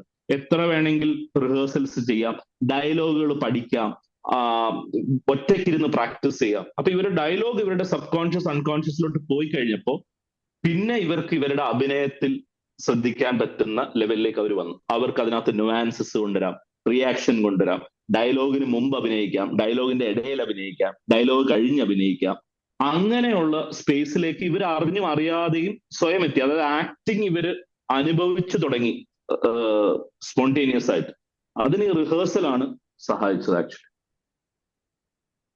ഇതിന്റെ എഡിറ്റിംഗിലേക്ക് വരേണ്ടതുണ്ടെന്ന് തോന്നുന്നു. കാരണം എഡിറ്റിംഗ് ദേശീയ അവാർഡ് കിട്ടിയ അതുകൊണ്ട് മാത്രമല്ല, രണ്ടാമതും മൂന്നാമതും കണ്ടപ്പോൾ പോലും ഒരു സ്ഥലത്ത് പോലും കട്ട് ചെയ്ത് പേസ്റ്റ് ചെയ്തതുപോലെ തോന്നാത്ത രീതിയിലാണ് ഇതിന്റെ എഡിറ്റിംഗ് നിർവഹിച്ചിരിക്കുന്നത്. അതിനെക്കുറിച്ച് ഒന്ന് പറയാമോ? ആനന്ദ് നേരിട്ട് ഇടപെട്ട് നടത്തിയതാണോ ഇത്തരം എഡിറ്റിംഗ്, അതോ എഡിറ്ററുടെ മാത്രം കഴിവാണോ? അതായത് ഈ എഡിറ്റിംഗിലേക്ക് വരുമ്പോൾ ഈ എഡിറ്ററിനെ ഇതിനകത്ത് ഒരു ഭയങ്കര രസമാണ്. അതിനകത്ത് ഇപ്പൊ ആക്ച്വലി മദൻ ചേട്ടന്റെ ഒരു പങ്കുണ്ട്. ഈ നമ്മുടെ മഹേഷ് എന്ന് പറയുന്ന എഡിറ്റർ മദൻ ചേട്ടന്റെ വീട്ടിൽ പണ്ട് താമസിച്ചിട്ടുണ്ട്. അപ്പൊ ഇതെനിക്ക് അറിയില്ലായിരുന്നു. ഞാനൊരു ദിവസം ഞാൻ തീരുമാനിച്ച എഡിറ്ററിന് വേറൊരു സിനിമ വലിയൊരു സിനിമ വരികയും അതിലേക്ക് പോവുകയും ചെയ്യേണ്ടി വന്നപ്പോൾ എനിക്ക് എഡിറ്റർ ഇല്ലാതിരുന്ന സമയത്ത് ഞാനൊരു ദിവസം ഒരു സിനിമ കാണുന്നു, മധുരം എന്ന് പറയുന്ന സിനിമ കാണുന്നു. അപ്പൊ മധുരം എന്ന് പറഞ്ഞ ജോജു ജോർജ് ഒക്കെ അഭിനയിച്ച ഒരു സിനിമയാണ്, ബ്യൂട്ടിഫുൾ ആയിട്ടുള്ള സിനിമയാണ്. ആ ഒരു ലവ് സ്റ്റോറിയാണ്. അപ്പൊ അതിന്റെ എഡിറ്റർ മഹേഷ് ആണ്. അപ്പൊ ആ സിനിമ കണ്ടു കഴിഞ്ഞപ്പോൾ അതിന്റെ എഡിറ്റ് ഭയങ്കര ബ്യൂട്ടിഫുൾ ആയിട്ട് തോന്നി. കണ്ടിട്ടില്ലെങ്കിൽ നിങ്ങൾക്ക് കാണാവുന്നതാണ്. അപ്പൊ ആ എഡിറ്റ് കണ്ടപ്പോൾ കൊള്ളാലോ, നല്ല എഡിറ്റർ ആണല്ലോ എന്ന് ഞാൻ ഇങ്ങനെ ഒരു അണ്ടർസ്റ്റാൻഡിങ് വരുന്ന അന്ന് വൈകിട്ട് മദൻ ചേട്ടൻ എൻ്റെ അടുത്ത് പറയുകയാണ്, ഇങ്ങനെ എനിക്ക് പരിചയമുള്ള ഒരു പയ്യനുണ്ട് മഹേഷ് എന്ന് പറഞ്ഞ, മധുരം എന്ന് പറഞ്ഞ സിനിമ എഡിറ്റ് ചെയ്തിട്ടുണ്ട്, എന്റെ വീട്ടിൽ താമസിച്ചിട്ടുണ്ട്, കുറച്ച് നാള് വാടകയ്ക്ക് താമസിച്ചിട്ടുണ്ട്, നല്ല സുഹൃത്താണ് എന്ന് പറഞ്ഞപ്പോൾ ഞാൻ ചേട്ടാ ഞാൻ ഇന്ന് രാവിലെ മധുരം കണ്ടതേ ഉള്ളൂ, അപ്പൊ നമുക്ക് ഉറപ്പായിട്ടും അദ്ദേഹത്തെ കാണാമെന്ന് പറയുന്നു. അദ്ദേഹത്തിന്റെ അടുത്തോട്ട് ചെല്ലുന്നു, കഥ പറയുന്നു, പിന്നീട് സിനിമ നടക്കുന്നു. അപ്പൊ മഹേഷിന്റെ ഒരു പ്രത്യേകത എന്ന് വെച്ച് കഴിഞ്ഞാൽ മഹേഷ് ഒരു എഡിറ്റർ മാത്രമല്ല, മഹേഷിന്റെ ഒരു ഇൻവോൾവ്മെന്റ് ആണ്. ഒരു വർക്ക് ഓഫ് ആർട്ടിനെ, അത് എഡിറ്റിംഗ് ആണെങ്കിലും സിനിമാറ്റോഗ്രഫി ആണെങ്കിലും ഏത് ഡിപ്പാർട്ട്മെന്റും നന്നാവുന്നത് ആ ഒരാളുടെ ഇൻവോൾവ്മെന്റ്, അയാളുടെ ടാലന്റും സ്കില്ലിനും അപ്പുറത്തോട്ട് അയാളുടെ ഒരു ഇൻവോൾവ്മെന്റ് ആണ്. ഈ സിനിമയിൽ എനിക്ക് എത്രത്തോളം ആൻസൈറ്റി ഉണ്ടായിട്ടുണ്ടോ, എത്രത്തോളം ഇൻവോൾവ്മെന്റ് ഉണ്ടോ, എത്രത്തോളം സ്ട്രെസ് ഉണ്ടായിട്ടുണ്ടോ, എത്രത്തോളം ഇത് നന്നാവണം ഞാൻ ആഗ്രഹിച്ചിട്ടുണ്ടോ, അതേപോലെ ഒരാൾ എന്ന് എനിക്ക് പിക്ക് ചെയ്ത് പറയാവുന്ന 3-4 പേരിൽ ഒരാളാണ് മഹേഷ്. ആദ്യ ഡേ 1 മുതൽ. ഇപ്പം ഞങ്ങള് എഡിറ്റ് തുടങ്ങിയ സമയത്ത് നമ്മൾക്ക് ഇത്രയും ഫുട്ടേജ് ഉണ്ട്, ഇത്രയും ഡയലോഗ് ഇന്റൻസീവ് ആയിട്ടുള്ള സിനിമയാണ്. അപ്പൊ ഞാൻ മഹേഷിന്റെ അടുത്ത് ഫസ്റ്റ് ബ്രീഫ് കൊടുത്തത് വെച്ചാൽ ഇവരുടെ അഭിനയം കണ്ടിട്ട് മഹേഷിന് ഭയങ്കര അത്ഭുതം തോന്നി. ഇവർ എത്ര സ്വാഭാവികമായിട്ട് അഭിനയിച്ചിരിക്കുന്നു എന്ന് ഫുട്ടേജ് കാണും. ഞാൻ പറഞ്ഞു ഇവരുടെ അഭിനയത്തിന്റെ ഒരു സ്വാഭാവികത ഉണ്ടല്ലോ, അതുപോലെ ആയിരിക്കണം നമ്മുടെ എഡിറ്റ്. നമ്മുടെ എഡിറ്റ് ഇൻവിസിബിൾ ആയിരിക്കണം. അത് എഡിറ്റ് എന്ന് പറഞ്ഞ് പിക്ക് ചെയ്യാൻ പറ്റരുത്. കണ്ടോണ്ടിരിക്കുമ്പോൾ കാണുന്ന പ്രേക്ഷകൻ അവിടെ ഒരു 14ാമത്തെ ആളായിട്ട് ആ ഡിസ്കഷനിൽ പാർട്ടേക്ക് ചെയ്യാൻ പറ്റുന്ന രീതിയിലായിരിക്കണം നമ്മുടെ എഡിറ്റ് പോകേണ്ടത്. ഒരു മാറി നിന്ന് വളരെ റിലാക്സ്ഡ് ആയിട്ട് പോപ്കോൺ എല്ലാം കഴിച്ച് അല്ലെങ്കിൽ ഇങ്ങനെ റിലാക്സ്ഡ് ആയിട്ട് കാണുന്ന ഒരു അപ്രോച്ച് ആയിരിക്കരുത്. 2, സിനിമാറ്റിക് ആയിട്ട് നമ്മൾ ഒന്നും എക്സ്ട്രാ ചെയ്യണ്ട. ഈ സിനിമയെ സംബന്ധിച്ചോളം, എല്ലാ സിനിമയുടെയും കാര്യമല്ല, ഈ സിനിമ എത്രത്തോളം സിനിമാറ്റിക് അല്ലാതാവുന്നു അത്രത്തോളം അത് സിനിമാറ്റിക് ആവും. എത്രത്തോളം നമ്മളിപ്പം അതിനെ എത്രത്തോളം റിയൽ ആക്കുന്നോ അത്രത്തോളമാണ് അതിന്റെ സിനിമാറ്റിക് എഫക്റ്റ് കൂടുക എന്നുള്ള ഈ സിനിമയുടെ സബ്ജക്റ്റിന്റെയും ഈ സിനിമയുടെ ട്രീറ്റ്മെന്റിന്റെ ഒരു പ്രത്യേകത. അപ്പം അങ്ങനെയുള്ള കാര്യങ്ങളിൽ നിന്നാണ് നമ്മൾ തുടങ്ങുന്നത്. ഇപ്പൊ പിന്നെ ചില ടെക്നിക്കൽ ആയിട്ടുള്ള കാര്യങ്ങൾ എന്ന് വെച്ച് കഴിഞ്ഞാൽ നമ്മൾ ആദ്യം തീരുമാനിച്ച ഒരു ഫസ്റ്റ് ഹാഫ് വരെ, ഫസ്റ്റ് സെറിന്റെ ക്യാരക്ടർ വീട്ടിലേക്ക് വരുന്നത് വരെ നമ്മൾ ഷൂട്ട് ചെയ്തപ്പോൾ തന്നെ ഉപയോഗിച്ചിരിക്കുന്ന ലെൻസുകൾ എന്ന് പറഞ്ഞാൽ 18, 28, 35 വരെയുള്ള ലെൻസ്. അപ്പൊ വൈഡ് ലെൻസുകൾ, ഡീപ് ഫോക്കസ്, ആരെയും ജഡ്ജ് ചെയ്യാതെ നിങ്ങൾ കാണും. നിങ്ങൾ ഡയറക്ഷൻ സൈഡിൽ നിന്ന്, ഡയറക്ടറിന്റെ ഭാഗത്തുനിന്നോ തിരക്കഥയുടെ ഭാഗത്തുനിന്നോ കഥാപാത്രങ്ങളെ നമ്മൾ വിധിക്കുന്നില്ല. നിങ്ങൾ കാണും ഇതൊക്കെയാണ്, ഇങ്ങനെയൊക്കെയാണ് നടക്കുന്നത് എന്നുള്ള രീതിയിലാണ് അത് പോയിരിക്കുന്നത്. അപ്പം എഡിറ്റും അതേപോലെയാണ് പോയിരിക്കുന്നത്. നമ്മൾ വളരെ ക്ലോസുകളിലേക്ക് കട്ട് ചെയ്യുന്നതൊക്കെ വളരെ വളരെ കുറവാണ്. സെറിൻ വന്നതിന് ശേഷമാണ് നമ്മൾ 50, 85, 100 എന്ന് പറയുന്ന പോർട്രേറ്റ് ലെൻസുകളിലേക്ക് പോകുന്നത്. അപ്പോഴത്തേക്കും കാരണം കഥ മറിഞ്ഞിരിക്കുന്നു, ഫസ്റ്റ് ഹാഫ് കഴിഞ്ഞ് കഥ മറിഞ്ഞിരിക്കുന്നു, ആളുകൾക്ക് എല്ലാവർക്കും എല്ലാവരെയും ഇൻഡിവിജ്വലി അറിയാം ഇപ്പോ. അപ്പൊ അവർ പറയുന്ന ഓരോ കാര്യങ്ങളും പ്രസക്തമാണ്. ഡയലോഗുകളുടെ സ്ട്രക്ചറും മാറുന്നുണ്ട്. സെക്കൻഡ് ഹാഫിലേക്ക് വരുമ്പോൾ വളരെ ഒരാൾക്ക് ഒരു വരിയൊക്കെ ഉള്ളൂ. ആദ്യമൊക്കെ ഇവർ വലിച്ചു നീട്ടി സംസാരിക്കുന്നവരാണ്. അപ്പൊ ഈ എഡിറ്റിലോട്ട് വന്ന നമ്മളൊരു 3 മാസം ഞങ്ങള് രാവിലെ ഒരു 10 മണി മുതൽ വൈകിട്ടൊരു 6-7 മണി വരെ ഡെയിലി ഇരിക്കുമായിരുന്നു. എഡിറ്റിന് ഒരുമിച്ചിരുന്ന് ഒരുമിച്ച് ആദ്യം ഒരു ബേസിക് കട്ട് മഹേഷ് ചെയ്തു. മഹേഷ് ഒരു ഓർഡർ ഒക്കെ ഉണ്ടായി കഴിഞ്ഞിട്ട് നമ്മൾ ഇരുന്ന് വർക്ക് ചെയ്തിട്ടാണ് അത് മഹേഷിന്റെ. ഞാൻ ഇന്നും എന്നെ സംബന്ധിച്ചോളം മഹേഷിന് നാഷണൽ അവാർഡ് കിട്ടിയത്, പലരത്തും പറയുമ്പോൾ എല്ലാവരും പറയും ചുമ്മാ ജാടയ്ക്ക് പറയുന്നതാണ്, അമിത വിനയം കാണിക്കുകയാണെന്നൊക്കെ ആൾക്കാർ പറയുമ്പോൾ എന്റെ ഉള്ളിൽ സത്യസന്ധമായിട്ടും ഞാൻ ഞെട്ടിയതും എനിക്ക് ഭയങ്കര സന്തോഷം കിട്ടിയതും മഹേഷിന് നാഷണൽ അവാർഡ് കിട്ടിയതാണ്. കാരണം എനിക്കത് ആരും ഐഡന്റിഫൈ ചെയ്യുന്നില്ല. പടത്തിന്റെ എഡിറ്റിനെ കുറിച്ച് ആരും സംസാരിക്കുന്നില്ലല്ലോ. ഫിലിം മേക്കേഴ്സ്, ഞാൻ പറയുന്നത് സാധാരണ ആൾക്കാരല്ല, മറ്റു ഫിലിം മേക്കേഴ്സ്, മറ്റു ടെക്നീഷ്യൻസ് ആരും മഹേഷിന്റെ വർക്കിനെ കുറിച്ച് സംസാരിക്കുന്നില്ലല്ലോ എന്നൊരു സങ്കടം എനിക്കുണ്ടായിരുന്നു. അത് മാറിക്കിട്ടി. അങ്ങനെ അതുകൊണ്ട് അതിയായ സന്തോഷം അത് ചോദിച്ചതിന്. Thank you. എനിക്ക് ഒരു കാര്യം കൂടെ സിനിമയുടെ മേക്കിങ്ങിനെ കുറിച്ച് ചോദിക്കാനുള്ളത്, നമ്മളെപ്പോഴും പോത്തേട്ടൻ ബ്രില്യൻസ് എന്ന് നമ്മൾ പറയുന്ന ഒരു കാര്യമുണ്ടല്ലോ, ദിലീഷ് പോത്തന്റെ ബ്രില്യൻസിനെ കുറിച്ച് നമ്മൾ ഒരുപാട് സംസാരിക്കാറുണ്ട്. എനിക്കിതിൽ വളരെ ബ്രില്യന്റ് ആയിട്ട് ഒളിപ്പിച്ച കുറച്ച് സംഗതികൾ എനിക്ക് തോന്നിയിട്ടുള്ളത്, ഒന്ന് ആദ്യമുള്ള ഒരു ഗ്രൂപ്പ് സെൽഫി എടുക്കാൻ സമയം ഇൻവിസിബിൾ ആയി പോകുന്ന ചില ക്യാരക്ടേഴ്സിനെ കുറിച്ച് പറയുന്നതിന് മുമ്പേ നമ്മൾക്കത് മനസ്സിലാവുന്നുണ്ട്. ആ പെൺകുട്ടി ഓട്ടോമാറ്റിക്കലി ഇൻവിസിബിൾ ആയി പോകുന്നുണ്ട് ആ രംഗത്ത്. അത് പൊക്കമില്ലായ്മ കൊണ്ടോ എന്തുകൊണ്ടെങ്കിലും ആയിക്കോട്ടെ, അതിന്റെ പൊളിറ്റിക്സ് ഉണ്ടാവും എന്റെ പുറകിൽ. പിന്നെ അതുപോലെ അജയേട്ടൻ എന്ന് പറഞ്ഞൊരു ക്യാരക്ടറിന് നമ്മൾ അദ്ദേഹത്തിന്റെ തലയിൽ ഒരു ട്യൂമർ ഉള്ളതിനെ കുറിച്ച് സംസാരിക്കുമ്പോൾ അദ്ദേഹത്തിന്റെ പൈസ ഇല്ല എന്നുള്ളൊരു സംഭവത്തെ അടിവരയിടുന്നതിനോടൊപ്പം തന്നെ അദ്ദേഹം ഇടുന്ന ഒരു വസ്ത്രം പോലും അദ്ദേഹത്തിന് സ്വന്തമായി അദ്ദേഹം മേടിച്ചതല്ല എന്ന് ഞാൻ മനസ്സിലാക്കിയിട്ടുണ്ട്. കാരണം 2 തവണയും, ഒരിക്കൽ അദ്ദേഹം മറ്റേ HP-യുടെയോ മറ്റോ ഒരു പമ്പിൽ നിന്ന് കിട്ടിയ ഷർട്ടാണ് ഇടുന്നത്. അതിനു മുമ്പ് ആശുപത്രിയിൽ അദ്ദേഹം ഇടുന്നത് ഏതോ ഒരു കളിക്കുന്ന ഒരു ടീമിന്റെയോ മറ്റോ ഒരു ജേഴ്സിയോ മറ്റോ ഒരു സാധനം, ഒന്നും കാശ് കൊടുത്ത് മേടിച്ചതല്ല എന്നുള്ളൊരു ഇതുണ്ടാക്കുന്നുണ്ട്. അതുപോലെ ഇവരൊത്തുകൂടി ഭക്ഷണം കഴിച്ചതിന് ശേഷം കഴിക്കുന്നതിനോടൊപ്പം ഒരാൾ പുറകിൽ താഴെ വീണ കുറച്ച് ഭക്ഷണം കോരിക്കളയുന്നതും ഒക്കെ ആ സിനിമയ്ക്ക് അതെന്തെങ്കിലും ചെയ്യുന്നുണ്ടോ എന്ന് ചോദിച്ചാൽ സിനിമയുടെ സ്വാഭാവികമായ ഒഴുക്കിനെയും ക്യാരക്ടർ റെപ്രസെന്റേഷനെയും ഒക്കെ അത് പ്ലേസ് ചെയ്യുന്നുണ്ട് എന്നുള്ളതാണ്. പക്ഷെ സാധാരണ സംവിധായകർ ഇതൊക്കെ അനാവശ്യമായിട്ട് കളയുന്നതോ അല്ലെങ്കിൽ ചിന്തിക്കാത്തതോ ആയിട്ടുള്ള കാര്യങ്ങളാണ്. ഇതൊക്കെ മനഃപൂർവ്വം ചിന്തിച്ച് ഉണ്ടാക്കിയത് തന്നെയാണോ? അതെ, തീർച്ചയായിട്ടും. ഇപ്പൊ അതിന്റെ പല കാര്യങ്ങളും, ഇപ്പൊ ഈ പറഞ്ഞ പല കാര്യങ്ങളും നമ്മൾ ബോധപൂർവം ചെയ്യുന്നതും, ചില കാര്യങ്ങൾ നമ്മൾ ചിന്തിക്കാത്തത്, ഓഡിയൻസിലേക്ക് സിനിമ എത്തിക്കഴിഞ്ഞാൽ നമ്മൾ ചിന്തിക്കാത്തതും എല്ലാം ഓഡിയൻസ് വായിക്കും. ഇപ്പൊ നമ്മൾ ഷൂട്ട് ചെയ്യുന്നതിന്റെ ഒരു സീനിന്റെ ഇടയിൽ അവിടെ ഒരു കാക്ക വന്ന് പറഞ്ഞിരുന്നു കഴിഞ്ഞാൽ അത് നമ്മൾ അതിനൊരു റെലവൻസ് ഉണ്ട് എന്ന് വിചാരിക്കും. അത് അങ്ങനെ അല്ല. അത് ഈ പറഞ്ഞ കാര്യങ്ങളെല്ലാം തന്നെ വളരെ ശ്രദ്ധിച്ച് ചെയ്ത് നമ്മുടെ കഴിവിന്റെ പരമാവധി നമ്മൾക്ക് എത്ര സൂക്ഷ്മമായിട്ട് കൺസിഡർ ചെയ്യാൻ പറ്റുമോ ഒരു ക്യാരക്ടറിനെ എടുക്കുമ്പോൾ, ഒരു സീനിനെ എടുക്കുമ്പോൾ, അത്തരം കാര്യങ്ങൾ സൂക്ഷ്മമായിട്ട് തന്നെ നമ്മൾ അപ്രോച്ച് ചെയ്യുന്നതാണ്. പിന്നെ ഞാൻ നേരത്തെ പറഞ്ഞല്ലോ, ഈ സിനിമയ്ക്ക് അത് ആവശ്യമാണ്. എല്ലാ സിനിമയ്ക്കും അത് ആവശ്യമാണെന്ന് ഞാൻ പറയില്ല. എല്ലാ സിനിമയ്ക്കും സ്വാഭാവികമായിട്ടുള്ള അഭിനയം അതായിരിക്കണം എന്നില്ല. ഇപ്പൊ ഒരു ഭയങ്കര മാസ് ആക്ഷൻ ഫിലിമിനകത്ത് അത് ആവശ്യം ഉണ്ടാവില്ല. ഈ സിനിമയ്ക്ക് എത്രത്തോളം റിയൽ ആവും. ഇപ്പൊ അവിടെ ഒരാൾ നിലത്ത് ഭക്ഷണം കഴിച്ചു കഴിയുമ്പോൾ നമ്മൾ ആലോചിക്കുക, നമ്മുടെ ഒരുമിച്ച് ഭക്ഷണം കഴിച്ചു കഴിഞ്ഞാൽ എന്ത് സംഭവിക്കും? അവിടെ ഓരോരുത്തർക്ക് എന്ത് ആക്ടിവിറ്റിയാണ് കൊടുക്കാൻ പറ്റുക? എത്രത്തോളം വെറുതെ ഇങ്ങനെ ഡയലോഗ് പറയുക, നിൽക്കുക, നാടകം പോലെ ആവരുത്. ആ മൂവ്മെന്റും ആ കൊറിയോഗ്രഫി എന്ന് പറയുമല്ലോ, ഒരു ഡാൻസ് ചെയ്യുന്ന പോലെ സിനിമയ്ക്ക് സീൻ കൊറിയോഗ്രഫി, ആക്ടേഴ്സിന്റെ കൊറിയോഗ്രഫി, അത്തരം കാര്യങ്ങളായിട്ട് നമ്മൾ ആലോചിച്ച് ഓരോരുത്തർക്കും കൊടുക്കുന്ന ഡീറ്റെയിൽസ് ആണ് അത്തരം കാര്യങ്ങൾ. അതെ. മദനിലേക്ക് വന്നു കഴിഞ്ഞാൽ എത്രയധികം ചലഞ്ചിങ് ആയിരുന്നു മദൻ എന്നുള്ള വ്യക്തി, മദൻ എന്നുള്ള നാടകക്കാരനിൽ നിന്ന് ഈ മൊറാലിറ്റിയുടെ കൺഫ്യൂഷൻ അകത്ത് വരുന്ന ഒരാളിലേക്ക് എത്താനായിട്ട്? പേഴ്സണലി ഞാൻ അങ്ങനെ ഒരു നിലപാടെടുക്കുന്ന ഒരാളാണോ എന്ന് ചോദിച്ചാൽ എനിക്കത് കൃത്യമായൊരു, ഞാനൊരു സേഫ് സോണിൽ നിന്ന് വർക്ക് ചെയ്യാൻ ഇഷ്ടപ്പെടുന്ന ഒരാളല്ല. എല്ലാ കാര്യങ്ങളിലും ഒരുപാട് റിസ്കുകൾ എടുക്കുന്ന ഒരാളാണ്. പക്ഷെ ഈ സിനിമ നമ്മൾ റിഹേഴ്സൽ ചെയ്തപ്പോഴും ആ ഫസ്റ്റത്തെ ഈ സംഭവം നടന്നത് അവതരിപ്പിക്കുന്ന ഒരു ഭയങ്കര ലെങ്തി ആയിട്ടുള്ള ഒരു ഡയലോഗാണ്.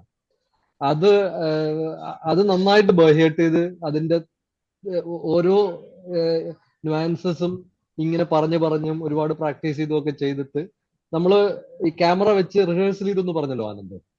ആ സമയത്ത് 1-2 തവണ ആനന്ദ് പറഞ്ഞിരുന്നു, ചേട്ടാ ഇടയ്ക്ക് നാടകം വരുന്നുണ്ട് എന്ന് പറഞ്ഞു. അപ്പോഴും ഇതെന്താണ് ഇതിന്റെ നാടകീയത എന്ന് എനിക്ക് മനസ്സിലാവുന്നുണ്ടായിരുന്നില്ല.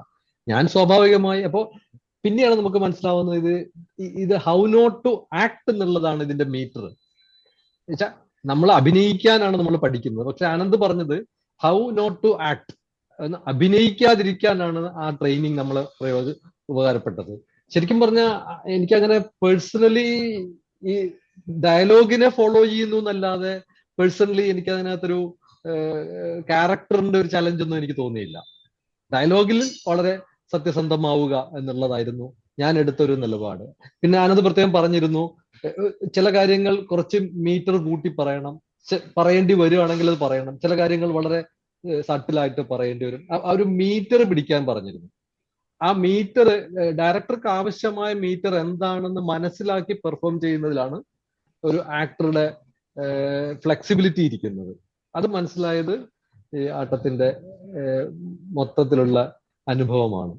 പിന്നെ ആ കോസ്റ്റ്യൂമിനെ കുറിച്ച് പറയുമ്പോൾ ആനന്ദ് എന്നോട് മഞ്ഞേട്ടന് മുണ്ടും ഷർട്ടുമാണ് വേഷം എന്ന് പറഞ്ഞിരുന്നു. അപ്പൊ ഞാൻ അങ്ങനെ ആലോചിച്ചു, ഒരു ജേർണലിസ്റ്റ് ആണ്, മുണ്ടും ഷർട്ടുമായിട്ടൊരു ജേർണലിസ്റ്റിനെ ഞാൻ കണ്ടിട്ടില്ല. താടി സ്വാഭാവികമായും ഉണ്ട്. അപ്പൊ ഞാൻ ഇത് എന്ത് തരം ജേർണലിസ്റ്റ് ആണ്, എന്ത് ക്യാരക്ടറാണ്, എനിക്ക് അങ്ങനെ ഒരു സാധനമൊന്നും മനസ്സിലായില്ല. പക്ഷെ സത്യം പറഞ്ഞ ആ സിനിമ കണ്ടു കഴിഞ്ഞിട്ട്, സിനിമ മൊത്തം ഉണ്ടാക്കി കഴിഞ്ഞിട്ട്, സിനിമയുടെ പ്രോഗ്രസിന് അനുസരിച്ചിട്ടാണ് ഇതൊരു ഓർത്തഡോക്സ് വളരെ കൺസർവേറ്റീവ് ആയിട്ടുള്ള ഉള്ളും പുറത്ത് പ്രോഗ്രസീവ് ആറ്റിറ്റ്യൂഡുള്ള ഒരാളും അങ്ങനെയുള്ള ഒരാളുടെ വേഷം അത് തന്നെ ആയിരിക്കുമല്ലോ. അപ്പൊ അതെനിക്ക് ഭയങ്കര കംഫർട്ടായിട്ട് തോന്നി പിന്നീട്. ഒരു കുസൃതി ചോദ്യം കൂടെ അതിന്റെ കൂടെ ആഡ് ചെയ്തിട്ട്, മദൻ എന്ന കഥാപാത്രത്തിന് അറിയാമോ അത് ആരാണ് ചെയ്തതെന്ന്? എനിക്കോ? അതിനകത്ത് ഒരു തമാശ ഉള്ളതെന്ന് വെച്ചാല്, ഞാൻ ഈ അണ്ടർ ഗാർമെന്റ് മാത്രം ഇട്ടിട്ട് വെള്ളത്തിൽ ചാടുന്നൊരു സീനുണ്ട്. ഇത് ചെയ്തു കഴിഞ്ഞിട്ടും ഞങ്ങൾ ഒരുമിച്ച് പിന്നീട് ഇരുന്ന് കഴിഞ്ഞിട്ടും എന്തിനാണ് അത് എന്നെ കൊണ്ട് ചെയ്യിച്ചത് എന്നൊരു സങ്കടം എനിക്കുണ്ടായിരുന്നു. പക്ഷെ ആനന്ദ് പറഞ്ഞു, അങ്ങനെ നിങ്ങളത് ചെയ്തില്ലായിരുന്നെങ്കിൽ നിങ്ങൾ സംശയിക്കപ്പെടില്ലായിരുന്നു. വാസ്തവത്തിൽ ഞാനാണ് അതിനകത്ത് ഏറ്റവും കൂടുതൽ സംശയിക്കപ്പെട്ട ഒരാള്. ഇത് ചെയ്തത് ഞാനാണെന്നാണ് പലരും എന്നോട് ചോദിച്ചത്. നിങ്ങളല്ലേ അത് ചെയ്തത്, നിങ്ങളുടെ പുരോഗമന സ്വഭാവത്തിനകത്ത് നിന്നുകൊണ്ട്. അപ്പോഴാണ് എനിക്ക് ആ ക്യാരക്ടറിന്റെ ഒരു വലിപ്പം മനസ്സിലായത്. സത്യം പറഞ്ഞാൽ നമ്മളിത് ചെയ്യുമ്പോൾ നമ്മളത് അറിയില്ല. ടോട്ടാലിറ്റിയിൽ സിനിമ സംവിധായകൻ മാത്രമല്ലേ കാണുന്നുള്ളൂ. ടോട്ടാലിറ്റിയിൽ ഒരു നടൻ അത് കാണാൻ പറ്റുക എന്ന് പറയുന്ന ഒരു വലിയ അച്ചീവ്മെന്റ് ആണ്. അതിലേക്ക് ഞാൻ എന്തായാലും വളർന്നിട്ടില്ലായിരുന്നു. ഇനി നമ്മൾ ശ്രദ്ധിക്കും ഓരോ സിനിമയും. ശരിക്കും ഒരു വല്ലാത്തൊരു ലേണിംഗ് എക്സ്പീരിയൻസ് തന്നെയായിരുന്നു എന്നെ സംബന്ധിച്ച്. ആനന്ദ്, ഒരു ചോദ്യം ഒരു പ്രേക്ഷകൻ എന്നുള്ള നിലയിൽ ഞാനൊരു വിമർശന ബുദ്ധിയ ചോദിക്കുകയാണെന്ന് തന്നെ കരുതിക്കോളൂ. കാരണം ഇതില് ഒരു പെൺകുട്ടി, ബാക്കി 12 ആണുങ്ങളാണ് അതിനകത്തുള്ളത്. അപ്പോ ഈ ആണുങ്ങൾ എല്ലാവരുടെയും സ്വഭാവവും അവരുടെ ഈ കളക്റ്റീവ് മൊറാലിറ്റിയും അവരുടെ ഒരു സാഹചര്യത്തിന് അനുസരിച്ച് ഇവരുടെ മാറ്റങ്ങളും എല്ലാം നമ്മൾ മനസ്സിലാക്കിയിട്ടുണ്ട്. അതേസമയം ഈ പെൺകുട്ടി മാത്രം ഒരു സൈഡിൽ നിൽക്കുമ്പോൾ അപ്പുറത്തെ സൈഡിലോ അല്ലെങ്കിൽ ഒരു സ്ത്രീ കൂടെ അവിടെ ഉണ്ടായിരുന്നെങ്കിൽ അവരുടെ നിലപാട് എന്താവുമായിരിക്കും, അല്ലെങ്കിൽ ഒരു മൊറാലിറ്റി എന്താവുമായിരിക്കും എന്നുള്ള ഒരു കാര്യം ആനന്ദ് മനഃപൂർവ്വം കൊണ്ടുവരാതിരുന്നതല്ലേ എന്നുള്ളൊരു വിമർശനം ഞാൻ ഉന്നയിച്ചോട്ടെ. എങ്കിൽ അതിനെന്തായിരിക്കും മറുപടി? നല്ലൊരു ചോദ്യമാണ്, നല്ലൊരു വിമർശനം. ഈ ചോദ്യം ഞാൻ ഒരുപാട് പല ഫെസ്റ്റിവൽസിലൊക്കെ പോകുമ്പോൾ പല ആളുകളും ചോദിച്ചിട്ടുണ്ട്, എന്തുകൊണ്ട് ആ ഗ്രൂപ്പിൽ ഒരു സ്ത്രീയെ കൂടെ ഉൾപ്പെടുത്തിക്കൂടായിരുന്നില്ലേ? അപ്പൊ പിന്നെ ഞാൻ ഈ സിനിമ ആദ്യം കൺസീവ് ചെയ്യുന്ന മുതൽ ഇതിനെ ഞാൻ ഒരു ജെൻഡർ പൊളിറ്റിക്സിന്റെ സ്പേസിൽ നിന്നല്ല ഇതിനെ ഡെവലപ്പ് ചെയ്യുന്നത്. അതാണ് ഇതിന്റെ ഒരു പ്രൈമറി വ്യത്യാസം. ഇപ്പൊ ഒരു സിനിമ എഴുതി കഴിഞ്ഞിട്ട് അതിനെക്കുറിച്ച്, അല്ലെങ്കിൽ സിനിമ ഇറങ്ങി കഴിഞ്ഞിട്ട് അതിനെക്കുറിച്ച് പറയുന്നതിൽ വലിയ അർത്ഥമില്ല.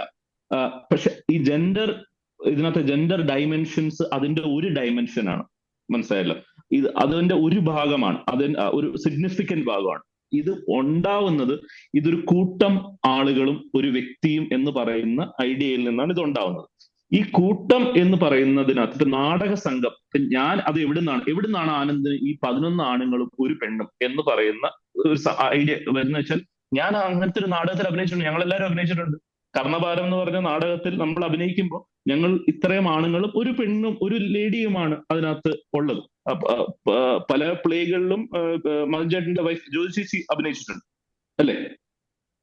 അപ്പം ആ സ്പേസിൽ നിന്നാണ് ഇത്രയും ആണുങ്ങളുടെ ഒരു കൂട്ടം. അതിനകത്തൊരു നാടകത്തിന്റെ ഒരു പ്രശ്നവും കൂടെ ഉണ്ട്. നാടകത്തിൽ ഈ പെൺകുട്ടികളെ കിട്ടാൻ ഒരു ഭയങ്കര ബുദ്ധിമുട്ടുണ്ട്. ഇപ്പൊ ശ്രദ്ധിച്ച് കണ്ടിട്ടെങ്കിൽ അറിയാം, ആദ്യത്തെ സീനിനകത്ത് ഈ ഡയറക്ടറിനോട് ഇന്റർവ്യൂവർ ചോദിക്കുന്ന ഒരു ചോദ്യമുണ്ട്, why is there only one lady in the play എന്ന് ചോദിക്കുമ്പോൾ പുള്ളിക്കാരൻ പറയുന്ന ഒരു പകുതി ഉത്തരം അവിടെ നമ്മൾ കട്ട് ചെയ്യുന്നുണ്ട്. The play is like that.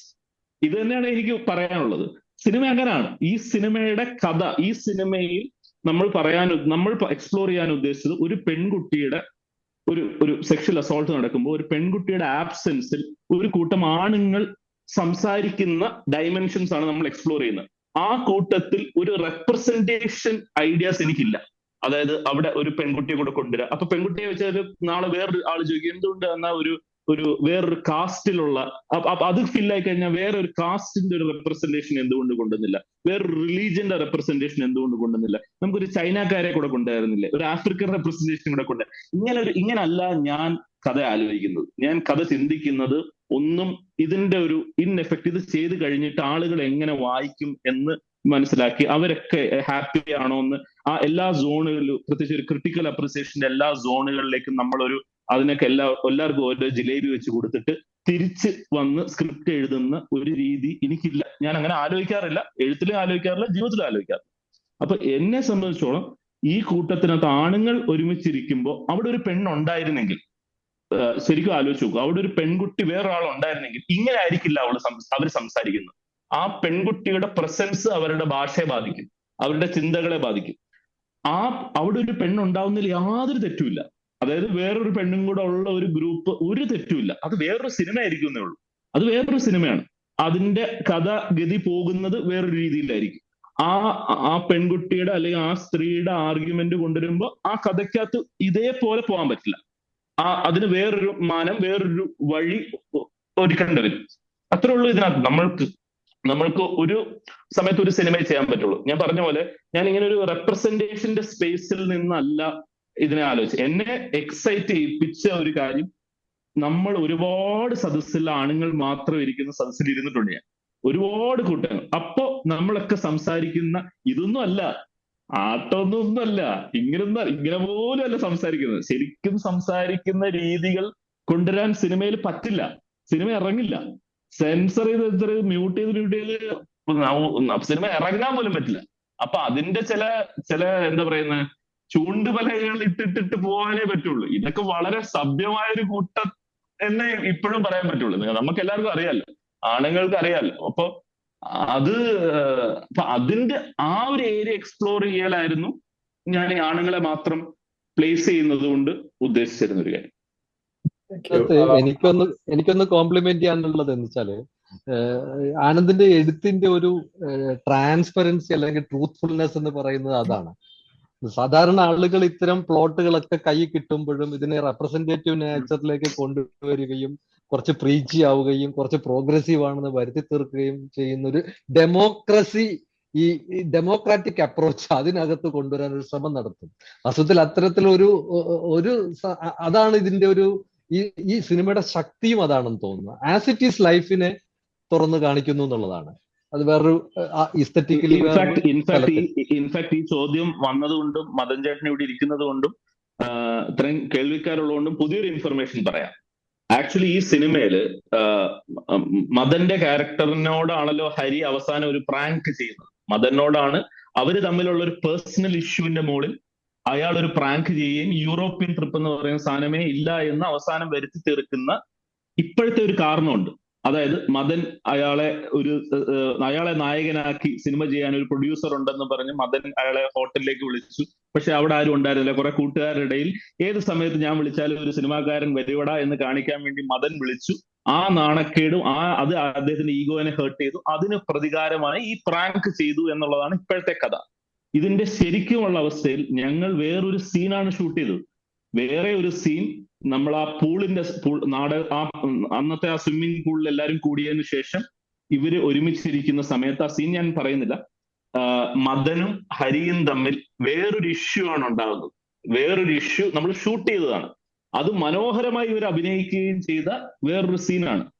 ആ സീൻ നമ്മൾ എഡിറ്റ് ചെയ്ത് കഴിഞ്ഞപ്പോഴാണ് മനസ്സിലായത്, അത് അറിഞ്ഞോ അറിയാതെയോ ഞാൻ ഒരു കയ്യടി കിട്ടാൻ വേണ്ടിയിട്ട് ഏതോ ഒരു സെക്ടിന്റെ, ഏതോ ഒരു കൂട്ടന്റെ പക്ഷേ ഒരു ക്രിട്ടിക്കൽ അപ്രിസിയേഷൻ, അതായത് ട്രെൻഡിങ് ആയിട്ടുള്ള പൊളിറ്റിക്സിന് നമ്മൾ കേറ്റർ ചെയ്യാന്ന് പറയും, അതിനു വേണ്ടി നമ്മൾ എഴുതിയ സീനാണെന്ന് ഞാൻ എഡിറ്റിന്റെ സമയത്ത് തിരിച്ചറിയും.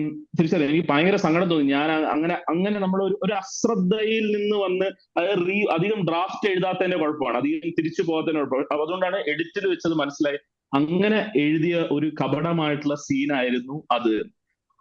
അതുകൊണ്ട് ആ സീൻ മാറ്റി ഞാൻ പ്രൊഡ്യൂസറിനെയും ഷാജോൻ ചേട്ടനെയൊക്കെ പോയി കൺവിൻസ് ചെയ്ത് ആ സീൻ എടുത്ത് കളഞ്ഞ് വീണ്ടും പിന്നെ റീഷൂട്ട് ചെയ്തതാണ് ഇപ്പോ സിനിമയിൽ കാണുന്നത്. കാരണം ആ സീൻ വെച്ചിരുന്നെങ്കിൽ നമ്മളുടെ സിനിമയിൽ നടക്കുന്ന ഈ ഇഷ്യൂ ഉണ്ടല്ലോ, അഞ്ജലിയുടെ ഇഷ്യൂ, അതാണ് അതിന്റെ സെന്റർ. അതിൽ നിന്ന് ഇത് വേറൊരു സ്ഥലത്തേക്ക് പോവുകയും പിന്നീട് ഒരിക്കലും ആ വിഷയത്തിലേക്ക് തിരിച്ചു വരാൻ പറ്റാതാവുകയും ഒരു പ്ലെയിൻ ടു ദ ഗാലറി എന്ന് പറയുന്നില്ലേ, അതുപോലത്തെ ഒരു സീനായിരുന്നു. അത് ഞാനിപ്പോ പെട്ടെന്ന് ഓർത്താണ്. യെസ്, അത് ആ ചേഞ്ച് ആനന്ദ് പറഞ്ഞപ്പോ ഭയങ്കരമായിട്ട് സന്തോഷിച്ച, കാരണം നമ്മൾ പിന്നെ അപ്പോഴാണ് സിനിമ യൂണിവേഴ്സൽ ആയതെന്ന് എനിക്കൊരു തോന്നൽ വന്നിരുന്നു. വസ്തുത്തിൽ ആനന്ദ് പറഞ്ഞ് നമ്മൾ അഭിനയിച്ചു, ആ സീൻ ഷൂട്ട് ചെയ്തൊക്കെ ചെയ്തെങ്കിൽ എന്റെ ഉള്ളിൽ നമ്മള് ഇങ്ങനെ, പക്ഷെ അത് ആനന്ദ് തന്നെ സ്വയം തിരിച്ചറിയാം. അതാണ് ഒരു ആർട്ടിന്റെ ഒരു ട്രൂത്ത്ഫുൾ ആറ്റിറ്റ്യൂഡ്, സമീപനം അതാണ് ശരിക്കും പറഞ്ഞത്. ഒരു ട്രൂ ആർട്ടിസ്റ്റ് എന്ന് പറയുന്നത് അവിടെയാണ്. എനിക്ക് ഭയങ്കര ബഹുമാനം തോന്നി ആനന്ദിനോട്. കാരണം ആ സാധനം മുറിച്ചു കളയാനും അതല്ല വേണ്ടതെന്ന് മനസ്സിലാക്കി യൂണിവേഴ്സലൈസ് ചെയ്യാൻ, ഇഷ്യൂവിനെ യൂണിവേഴ്സലൈസ് ചെയ്തു എന്നുള്ളതാണ്. ഭയങ്കര സന്തോഷം തോന്നിയൊരു മുഹൂർത്തമാണ് അതൊന്ന് പറയുമ്പോൾ. വളരെ വിസിബിൾ ആണ്. എനിക്ക് തോന്നുന്നത് അതിന്റെ ടോട്ടാലിറ്റിയിൽ ആ സിനിമയിൽ നമ്മള് ഇതൊരു പാത്ത് ബ്രേക്കിംഗ് മൂവി. അവാർഡുകൾക്ക് എല്ലാ വർഷവും ഓരോ സിനിമകൾക്ക് അവാർഡ് കിട്ടുന്നുണ്ട്. കുറെ കാലം കഴിയുമ്പോൾ അത് മറവിയിലേക്ക് ആണ്ടുപോവുകയും ചെയ്യുന്നുണ്ടായിരിക്കാം. പക്ഷെ ആട്ടം എന്ന് പറയുന്ന സിനിമ ഒരു പാത്ത് ബ്രേക്കിംഗ് മൂവിയാണെന്ന് എനിക്ക് തോന്നാനുള്ള ഒരു പ്രധാന കാരണം, അതില് ഞാൻ പൊളിറ്റിക്കൽ ഇൻകറക്ട്നെസ് തിരഞ്ഞു കണ്ടില്ല. രണ്ട്, പൊളിറ്റിക്കൽ കറക്റ്റ്നെസ് കയറ്റി വിട്ടിട്ടുമില്ല. അതായത് ഒരു ഏച്ച് കെട്ടിയതുമാതിരി രണ്ട് പൊളിറ്റിക്കൽ കറക്റ്റ് ഡയലോഗ് പറയണമെന്ന കരുതിയിൽ എഴുതി വെച്ചിട്ടുമില്ല എന്നുള്ളതാണ് എന്റെ ഏറ്റവും വലിയ മഹത്തായ ഒരു കാര്യമാണ് എനിക്ക് തോന്നുന്നത്. കാരണം പൊതുവെ പുതിയ തലമുറയിലുള്ള സിനിമകളിൽ ഇങ്ങനെ കുറച്ച് ഏച്ച് കെട്ടി മുഴച്ചു നിൽക്കുന്ന രീതിയിൽ ചില സംഭവങ്ങൾ ആഡ് ചെയ്യുകയോ ഒക്കെ ആയിട്ട് ചെയ്യുന്നുണ്ട്. ഇത് ടോട്ടാലിറ്റിയിൽ ഒരു പ്രോഗ്രസീവ് ആയിട്ടുള്ള ഔട്ട്ലുക്ക് ഉള്ള ഒരു സംവിധായകന്റെ കലയായിട്ടും നമുക്ക് അനുഭവപ്പെട്ടു എന്നുള്ളതാണ് ഈ സിനിമയുടെ ഓർഗാനിക് ആയിട്ട് വന്ന ഒരു സിനിമയായിട്ട് അങ്ങനെ തോന്നിയത്. അപ്പൊ അതുകൊണ്ട് തന്നെ ഇതൊരു പാത്ത് ബ്രേക്കിംഗ് മൂവി ആയിട്ട് എനിക്ക് തോന്നി.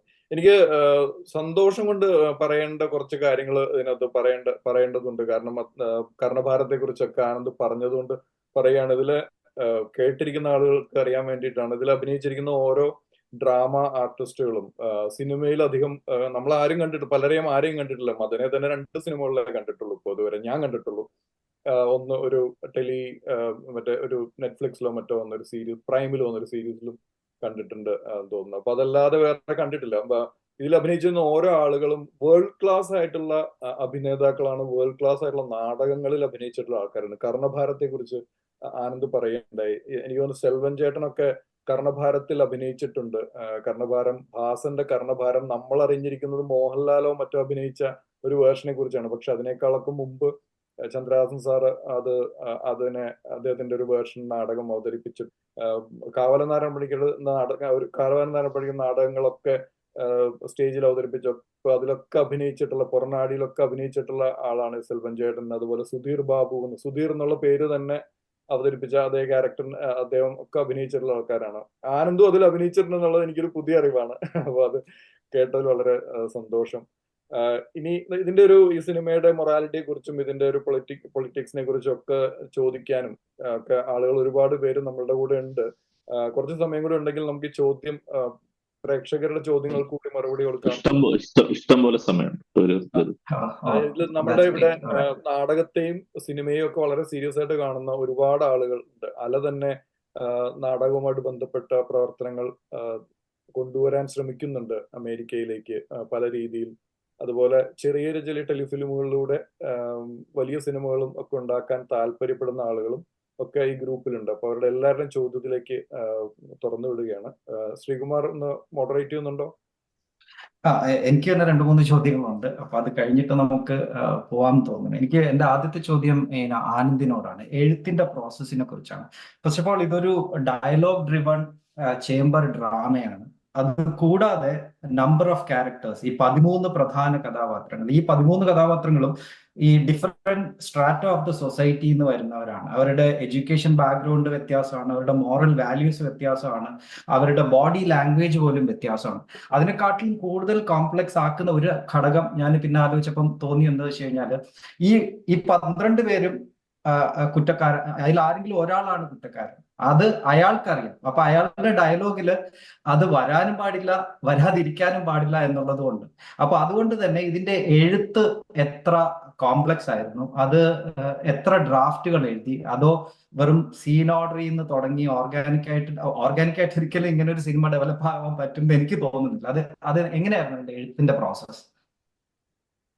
ആക്ച്വലി ഭയങ്കര ഇൻട്രസ്റ്റിംഗ് ആയിട്ടുള്ള കാര്യമാണ് ഇപ്പൊ അവസാനം പറഞ്ഞ പോയിന്റ്. എനിക്ക് ഏറ്റവും ചലഞ്ചിങ് ആയിട്ട് ഞാൻ ഡയലോഗ് എഴുത്തിൽ എനിക്ക് ഉണ്ടായിരുന്ന ഏറ്റവും വലിയ ചലഞ്ച് ഇതായിരുന്നു. അതായത് ചെയ്യുന്ന ആൾക്കറിയാമല്ലോ ഒരു പ്രശ്നം അവിടെ ഉണ്ടല്ലോ. അപ്പൊ ഈ ചെയ്യുന്ന ആളുടെ പറച്ചിലിനകത്ത് അത് വരാനും പാടില്ല, എന്നാൽ വരാതിരിക്കാനും പാടില്ല, എന്നാൽ അയാളെ സംശയിക്കുകയും വേണം എന്നുള്ളത് ഒരു ഭയങ്കര ചലഞ്ചായിരുന്നു. ഇപ്പൊ ഇനി സ്ക്രിപ്റ്റ് ഒരു ഡെവലപ്മെന്റിന്റെ ഒരു രീതി പറഞ്ഞു കഴിഞ്ഞാൽ ആക്ച്വലി എനിക്ക് ഞാൻ പറഞ്ഞല്ലോ, ഈ ഒരു ഷവറിൽ കുളിക്കുന്ന സമയത്ത് ഇതിന്റെ എൻറ്റയർ സ്റ്റോറി ഒരു ബേസിക് ഐഡിയ ആദ്യം എന്ന് പറയുന്ന സംഭവം കിട്ടി. അതിന്റെ ക്ലൈമാക്സ് കിട്ടിയപ്പോഴാണ് ഇത് എഴുതാൻ തീരുമാനിക്കുന്നത്. അപ്പൊ ഞാനൊരു ഔട്ട്ലൈൻ ഉണ്ടാക്കി, ഒരു സീൻ, ഈ സീനിൽ നിന്ന് ഈ സീനിലേക്ക് എങ്ങനെ പോകാം എന്നുള്ള ഒരു ഔട്ട്ലൈൻ ഉണ്ടാക്കുന്നു. ആ ഔട്ട്ലൈനിൽ നിന്ന് പിന്നെ ഈ സീൻസ് എഴുതുകയാണ് ചെയ്യുന്നത്. ഇതിനകത്ത് സത്യം പറഞ്ഞാൽ ഒരു ഡ്രാഫ്റ്റേ എഴുതിയിട്ടുള്ളൂ. ഇതിന്റെ സിനിമയുടെ അവസാനത്തെ 20 മിനിറ്റ് സത്യം പറഞ്ഞാൽ ഡയലോഗ്സ് എഴുതുന്ന സെറ്റിലിരുന്നിട്ടാണ് അതിന്റെ ഡയലോഗ്സ് എഴുതുന്നത്. രാത്രിയിൽ എഴുതി പിറ്റേ ദിവസം ഷൂട്ട് ചെയ്യുന്ന ഡയലോഗ്സ് ഒക്കെ രാത്രി എഴുതി പിറ്റേ ദിവസം. അപ്പം ഇതിനൊരു മൾട്ടിപ്പിൾ ഡ്രാഫ്റ്റ്സ് ഇല്ല, ഒരു ഡ്രാഫ്റ്റേ ഉള്ളൂ. ഇതിന്റെ എഴുത്തിന്റെ ഏറ്റവും വലിയ ചലഞ്ച്, നമ്മൾ എല്ലാ സീനിലും 13 പേരുള്ളത് കൊണ്ട് ഓരോ സമയത്തും നമ്മൾ ഈ 13 പേരാവുക എന്ന് പറയുന്നത് ഒരു ചലഞ്ചിങ് ആയിട്ടുള്ള കാര്യമാണ്. കാരണം 13 പേഴ്സണാലിറ്റീസ് ആണ്. നമ്മൾ എഴുതുമ്പോൾ നമ്മൾ ഒരു സംവിധായകനോ അല്ലെങ്കിൽ തിരക്കഥാകൃത്തോ മാറി നിന്ന് അവരെ വിധിച്ചുകൊണ്ടല്ലല്ലോ എഴുതുന്നത്. എഴുത്തിനകത്തെ ആകെ കൂടെ ഒരു അഭിനേതാവിന് കിട്ടുന്ന ഒരു ഹൈ ഉണ്ട്. ഞാൻ മറ്റൊരാളാകുന്നു, അഭിനയിച്ചുകൊണ്ടിരിക്കുന്നത് ഞാൻ മറ്റൊരാളാകുന്നു. ഈ ഹൈ നമുക്ക് എഴുത്തിൽ കിട്ടണമെങ്കിൽ നമ്മൾ അതാവണം, ആ ആളാവണം. അയാളുടെ നിലപാട് നമ്മൾക്ക് വിശ്വാസം ഉണ്ടാവണം. ആ നിലപാടിനെ നമ്മൾ ജഡ്ജ് ചെയ്യുകയാണെങ്കിൽ നമുക്കത് ആവാൻ പറ്റില്ല, ഒരിക്കലും നമുക്കതാവാൻ പറ്റില്ല, ഒട്ടും ഇഷ്ടപ്പെടാൻ പറ്റില്ല. അപ്പോ ഇതിന്റെ ഒരു ചലഞ്ച് എന്ന് പറഞ്ഞാൽ, ഇതെല്ലാ റൈറ്റേഴ്സും ഫേസ് ചെയ്യുന്ന കാര്യമാണ്, ഇതൊരു വലിയൊരു ആനക്കാര്യമല്ല. പക്ഷെ ഇതിന്റെ ചലഞ്ച് പറഞ്ഞാൽ ഒരു സീനിൽ 13 പേരാണ്. അപ്പൊ ഈ ബാക്ക് ടു ബാക്ക് മാറി ഇതുവരെ ആവുക എന്നും നമ്മൾക്ക് ഇവരെ വിഷ്വലൈസ് ചെയ്യാൻ പറ്റണമല്ലോ അവിടെ. അപ്പൊ ഞാൻ എല്ലാവരുടെയും ഫോട്ടോസ് എടുത്ത് ഭിത്തിയിൽ ഒട്ടിച്ച് വെക്കുമായിരുന്നു, കാരണം ഞാൻ മറന്നുപോകും. ഒരു അയച്ചേട്ടൻ ഡയലോഗ് പറഞ്ഞു കഴിഞ്ഞാൽ മദൻ ചേട്ടൻ പറഞ്ഞു, അയച്ചേട്ടൻ പറഞ്ഞു, സന്തോഷ് പറഞ്ഞു, സനോഷ് പറഞ്ഞു, അപ്പൊ മദൻ അവിടെ ഇരിപ്പുണ്ട്. അപ്പൊ ഇന്ന് ഈ മദൻ ആ സമയത്ത് എന്താണ് ആലോചിച്ചുകൊണ്ടിരിക്കുന്നത്, അല്ലെങ്കിൽ സെൽവൻ അവിടെ എന്താ ആലോചിക്കുന്നത്, സുധീർ എന്താ ചെയ്യുന്നത്, ഇത്തരം കാര്യങ്ങൾ നമ്മളെ വല്ലാതെ ബുദ്ധിമുട്ടിച്ചിട്ടുണ്ട്. അപ്പം എത്രയോ പ്രാവശ്യം എനിക്ക് തോന്നി ഈ സിനിമ നന്നാവില്ല, ഇത് ആര് കാണാനാണ്, ഈ രാവിലെ തൊട്ട് വൈകുന്നേരം വരെ ഇരുന്ന് ചുറ്റും വർത്താനം പറഞ്ഞുകൊണ്ടിരിക്കുന്നത് ആര് കാണാനാണ്, ഇത്തരം ഒരു 3 സിനിമയുടെ ഡയലോഗ് ഉണ്ട്.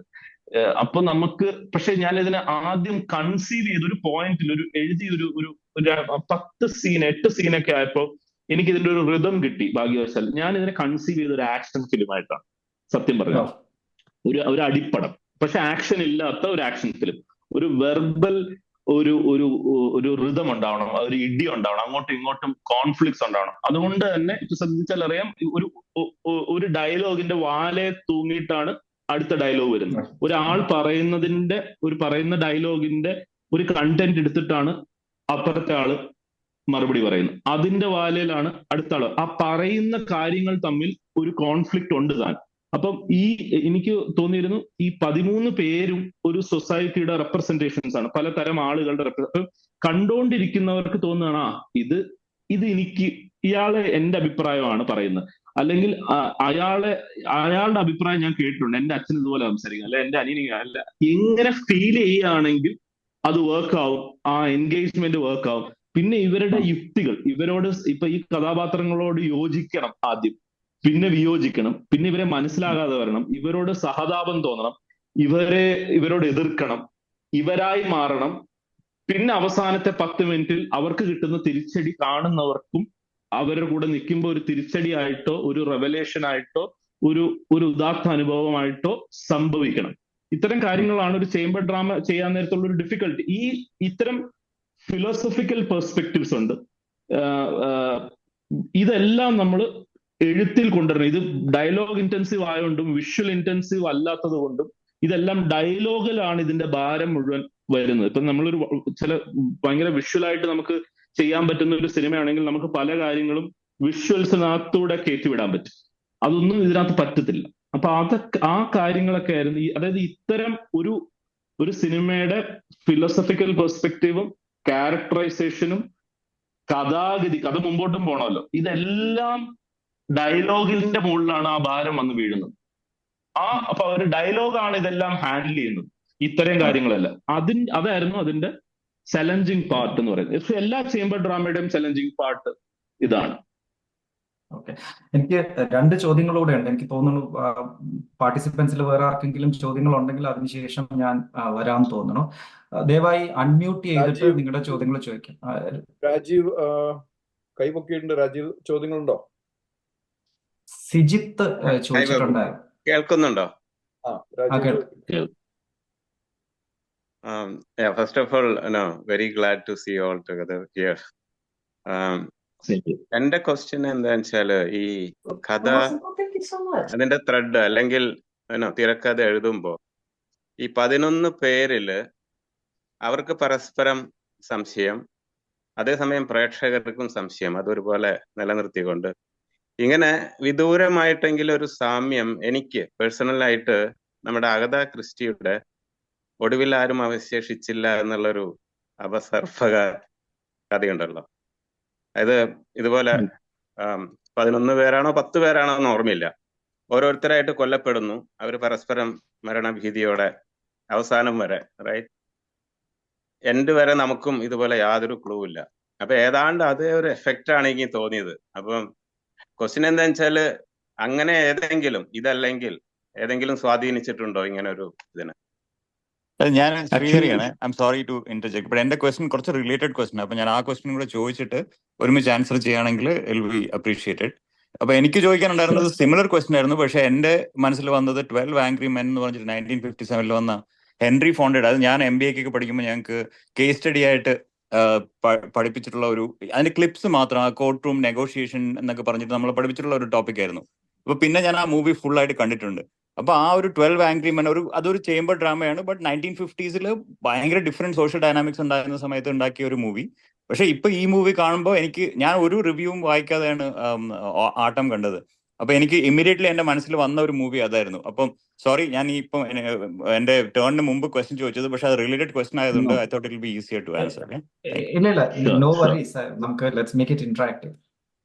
Yes, fantastic. ഇപ്പം ഇദ്ദേഹം ഇപ്പൊ ശ്രീ രാജീവ് പറഞ്ഞ ആ വർക്ക് ഞാൻ വായിച്ചിട്ടില്ല, അതുകൊണ്ട് എനിക്ക് അതിന്റെ ഒരു ഡീറ്റെയിൽസ് അറിയില്ല. ഓഫ്കോഴ്സ് ഈ പറഞ്ഞ 12 ആംഗ്രി മെൻ എന്ന് പറഞ്ഞ സിനിമ ഞാൻ വളരെ ഇഷ്ടപ്പെട്ട് കണ്ടിട്ടുള്ള സിനിമയാണ്. ഒരു മാസ്റ്റർലി ആയിട്ട് ഡയറക്ട് ചെയ്ത, നമുക്ക് ഇന്ന് പോലും അതിന്റെ ഷോർട്ട് ഡിവിഷൻസും ഒക്കെ എനിക്ക് അത്ഭുതമാണ്. അതൊരു ചേംബർ ഡ്രാമ, അതൊരു പ്രോപ്പർ ചേംബർ ഡ്രാമയാണ്. അതൊരു റൂമിനകത്താണ് എൻറ്റയർ സിനിമ. നമ്മുടെ സിനിമ പിന്നെയും കുറച്ചുകൂടെ ഒരു സ്പേസസിലേക്കൊക്കെ പോകുന്നുണ്ട്, അതിനൊരു മുമ്പും ശേഷവും ഒക്കെ ഉണ്ട്. ആ വീട് തന്നെ കുറച്ചുകൂടെ ഒരു വലിപ്പമുണ്ട്. മറ്റേത് എനിക്കൊരു അത്ഭുതമാണ് ആ സിനിമ. പക്ഷേ എന്നോട് ഓണസ്റ്റ്ലി ചോദിച്ചാൽ ഒരുപാട് 12 ആംഗ്രി മെന്റെ ക്രോസ് റെഫറൻസസ്, ഒരുപാട് ചോദ്യങ്ങൾ എനിക്ക് എപ്പോഴും വരുന്നതാണ്. 12 ആംഗ്രി മെൻ ഈ സിനിമയ്ക്ക് എന്നെ ഇൻഫ്ലുവൻസ് ചെയ്തിട്ടില്ല. ആക്ച്വലി എന്നെ കൂടുതൽ ഇൻഫ്ലുവൻസ് ചെയ്തത് അസ്ഗർ ഫറാദിയുടെ സിനിമകളാണ്. ഇൻ ടേംസ് ഓഫ് പടത്തിന്റെ ട്രീറ്റ്മെന്റ്, പടം എങ്ങനെ ആക്ടേഴ്സിനെ വർക്ക് ചെയ്യിപ്പിച്ചെടുക്കണം, എങ്ങനെ അതിന്റെ ഇപ്പൊ 12 ആംഗ്രി മെൻ ഈ അസ്ഗർ ഫറാദിയുടെ ഒക്കെ സിനിമകളുടെ ക്യാരക്ടറൈസേഷൻസ് ഉണ്ട്. അതായത് ഒരു മോറൽ ആംബിഗ്വിറ്റി പുള്ളിയുടെ കഥയ്ക്ക് ഉടനീളം നിലനിർത്തും. പ്രേക്ഷകൻ ഇങ്ങനെ കണ്ടിന്യൂസ്ലി എന്താണ് ഇതിന്റെ ഒരു മൊറാലിറ്റി, ഏത് വശത്തൂടെ പോകണം എന്നൊക്കെ ഉള്ളൊരു ഭയങ്കര സ്ട്രെസ്സിനകത്തൂടെ പോകും. അതിന്റെ ഒരു മാസ്റ്ററാണ് ഫറാദി. ഫറാദിയുടെ എല്ലാ സിനിമകളും അങ്ങനെയാണ്. അപ്പൊ അദ്ദേഹമാണ് എന്നെ ഒരു സ്റ്റോറി സ്ട്രക്ചറിങ്ങിനകത്തും ക്യാരക്ടേഴ്സിന്റെ സ്ട്രക്ചറിങ്ങിനകത്തും സിനിമയുടെ മേക്കിങ്ങിനകത്തും എന്നെ ഏറ്റവും കൂടുതൽ ഇൻഫ്ലുവൻസ് ചെയ്തിരിക്കുന്ന, ഇൻസ്പയർ ചെയ്തിരിക്കുന്ന ആൾ ഫറാദിയാണ്. ഇപ്പം 12 Angry Men ആയിട്ടുള്ള ഒരു സംഭവം വന്നു വെച്ചാൽ, ഞാൻ എഴുതിക്കൊണ്ടിരുന്ന ഒരു പോയിന്റിൽ എനിക്ക് മനസ്സിലായി. കാരണം ഞാൻ പറഞ്ഞല്ലോ, ഈ സിനിമ തുടങ്ങുന്നത് കാസ്റ്റിന് വേണ്ടിയിട്ടാണ്. സിനിമ തുടങ്ങുന്നത് വിനയ് എന്നോട് പറയുന്നത് ഇവർക്ക് വേണ്ടി ഒരു സിനിമ എഴുതാൻ പറ്റും. അപ്പൊ ഇവര് എന്ന് ചൂണ്ടിക്കാണിച്ച അവർ 11 പേരുണ്ടായിരുന്നു. അപ്പൊ ഈ 11 പേർക്ക് വേണ്ടി എഴുതിയേ പറ്റൂ. 11 പേര്, പിന്നെ ഒരാൾ എന്ന് പറയുന്ന പെൺകുട്ടി, 12, പിന്നെ ഒരു ക്യാരക്ടർ കൂടെ വരുന്നു, ഹരി എന്ന് പറയുന്ന ക്യാരക്ടർ വരുന്നു. അങ്ങനെ കറക്റ്റ് 12 ആണുങ്ങളും ഒരു പെണ്ണുമായി. അപ്പൊ 12 മെന്നായി, 12 angry men or distressed men or what ever men, 12 ആണുങ്ങളായി. അത് ഒരു പോയിന്റിൽ എത്തിയപ്പോ എനിക്ക് മനസ്സിലായി, സ്വാഭാവികമായിട്ട് ഈ സിനിമയ്ക്ക് 12 Angry Men-ന്റെ ഒരു പാരലൽസ് വായിക്കപ്പെടും. കാരണം ഒരു മേശയുടെ ചുറ്റും ഇവർ ഇരുന്നാൽ, 12 പേര് ഇരിക്കുന്ന മൊമെന്റിൽ പിന്നെ അത് വായിക്കപ്പെടും. പിന്നെ നമുക്ക് 2 ഓപ്ഷനേ ഉള്ളൂ. ഒന്നെങ്കിൽ 12 Angry Men-നുമായിട്ട് മത്സരിക്കുക, അതായത് 12 Angry Men ആവാതിരിക്കാൻ ശ്രമിക്കുക, അല്ലെങ്കിൽ അതുപോലെ ചിന്തിക്കുക, അതിൽ നിന്ന് അത്രത്തോളം മികച്ചതാക്കാനായിട്ട് ശ്രമിക്കുക. ഇത് രണ്ടും ചെയ്യരുതെന്ന് എനിക്കൊരു നിർബന്ധം ഉണ്ടായിരുന്നു. അതായത് കാരണം വളരെ യാദൃശ്ചികമായിട്ടും നാച്ചുറലുമായിട്ടാണ് ഈ കഥ വന്ന് ആ കോൺഫ്ലിക്റ്റ് വന്ന ആ ടേബിളിന്റെ ചുറ്റും എത്തിയത്. അപ്പോൾ ഉറപ്പായിട്ടും ഒരു കേസ് ഡിസ്കസ് ചെയ്യുന്നു, ഒരു കേസിന്റെ പല വശങ്ങൾ ഡിസ്കസ് ചെയ്യുന്നു, ആണുങ്ങളിരുന്ന് ഡിസ്കസ് ചെയ്യുമ്പോഴത്തേക്കും 12 Angry Men-ന്റെ ഒരു റെഫറൻസ്, ഒരു 12 Angry Men കണ്ടവർക്ക് 12 Angry Men ഓർമ്മ വരിക എന്നുള്ളത് 100% ഷുവറാണ്. ഇപ്പൊ ഞാനാണ് ഈ സിനിമ കാണുന്നെങ്കിൽ എനിക്ക് ഉറപ്പായിട്ട് ഓർമ്മ വരും. അപ്പൊ പിന്നെ അതിലേക്ക് പിന്നെ മത്സരിക്കാതിരിക്കുക എന്നുള്ളതാണ് ഞാൻ ആലോചിച്ചത്. അത് വന്നോട്ടെ, നമ്മൾ വേറെ ഒരു കഥയാണ്, വേറെ ഒരു ഡയമെൻഷൻസ് ആണ് നമ്മൾ എക്സ്പ്ലോർ ചെയ്യാൻ ആഗ്രഹിക്കുന്നത്. അപ്പം പിന്നെ ഇങ്ങനൊരു വിഷയം, ഒരു ക്രൈം ഡിസ്കസ് ചെയ്യുമ്പോൾ സ്വാഭാവികമായിട്ടും എവിടെ ആണെങ്കിലും ഇരുന്നേ ഡിസ്കസ് ചെയ്യാൻ പറ്റും. ഡിസ്കഷൻ എന്ന് പറയുന്ന ഇങ്ങനത്തെ സാധനം വരുമ്പോഴത്തേക്കും ഏത് സ്പേസിലാണെങ്കിലും അത് ചേംബർ ഡ്രാമയായി മാറും. അപ്പം അത്തരം കാര്യങ്ങളാണ് ആക്ച്വലി സംഭവിച്ചത്. അതെ, നമസ്കാരം. ഇത് സുജിത്താണ്. ആനന്ദിന്റെ ഫേസ്ബുക്കിൽ എഴുതുന്ന സ്റ്റോറീസ് ഒക്കെ സ്ഥിരമായിട്ട് വായിക്കാറുണ്ട്. വളരെ ഇമ്പാക്ട്ഫുൾ ആയിട്ടുള്ള സ്റ്റോറീസ് ആണ്. Thanks for writing dum. അപ്പൊ എന്റെ ക്വസ്റ്റ്യൻ അതായിട്ട് റിലേറ്റഡ് അല്ല. എന്റെ ക്വസ്റ്റ്യൻ, ഞാൻ ഈ അടുത്ത് ആനന്ദിന്റെ ഇന്റർവ്യൂ കേട്ടിരുന്നപ്പോൾ, പല ഇന്റർവ്യൂ കേട്ടപ്പോൾ ഒരു സാധനം എനിക്ക് ഭയങ്കരമായിട്ട് ഇഷ്ടപ്പെട്ടു.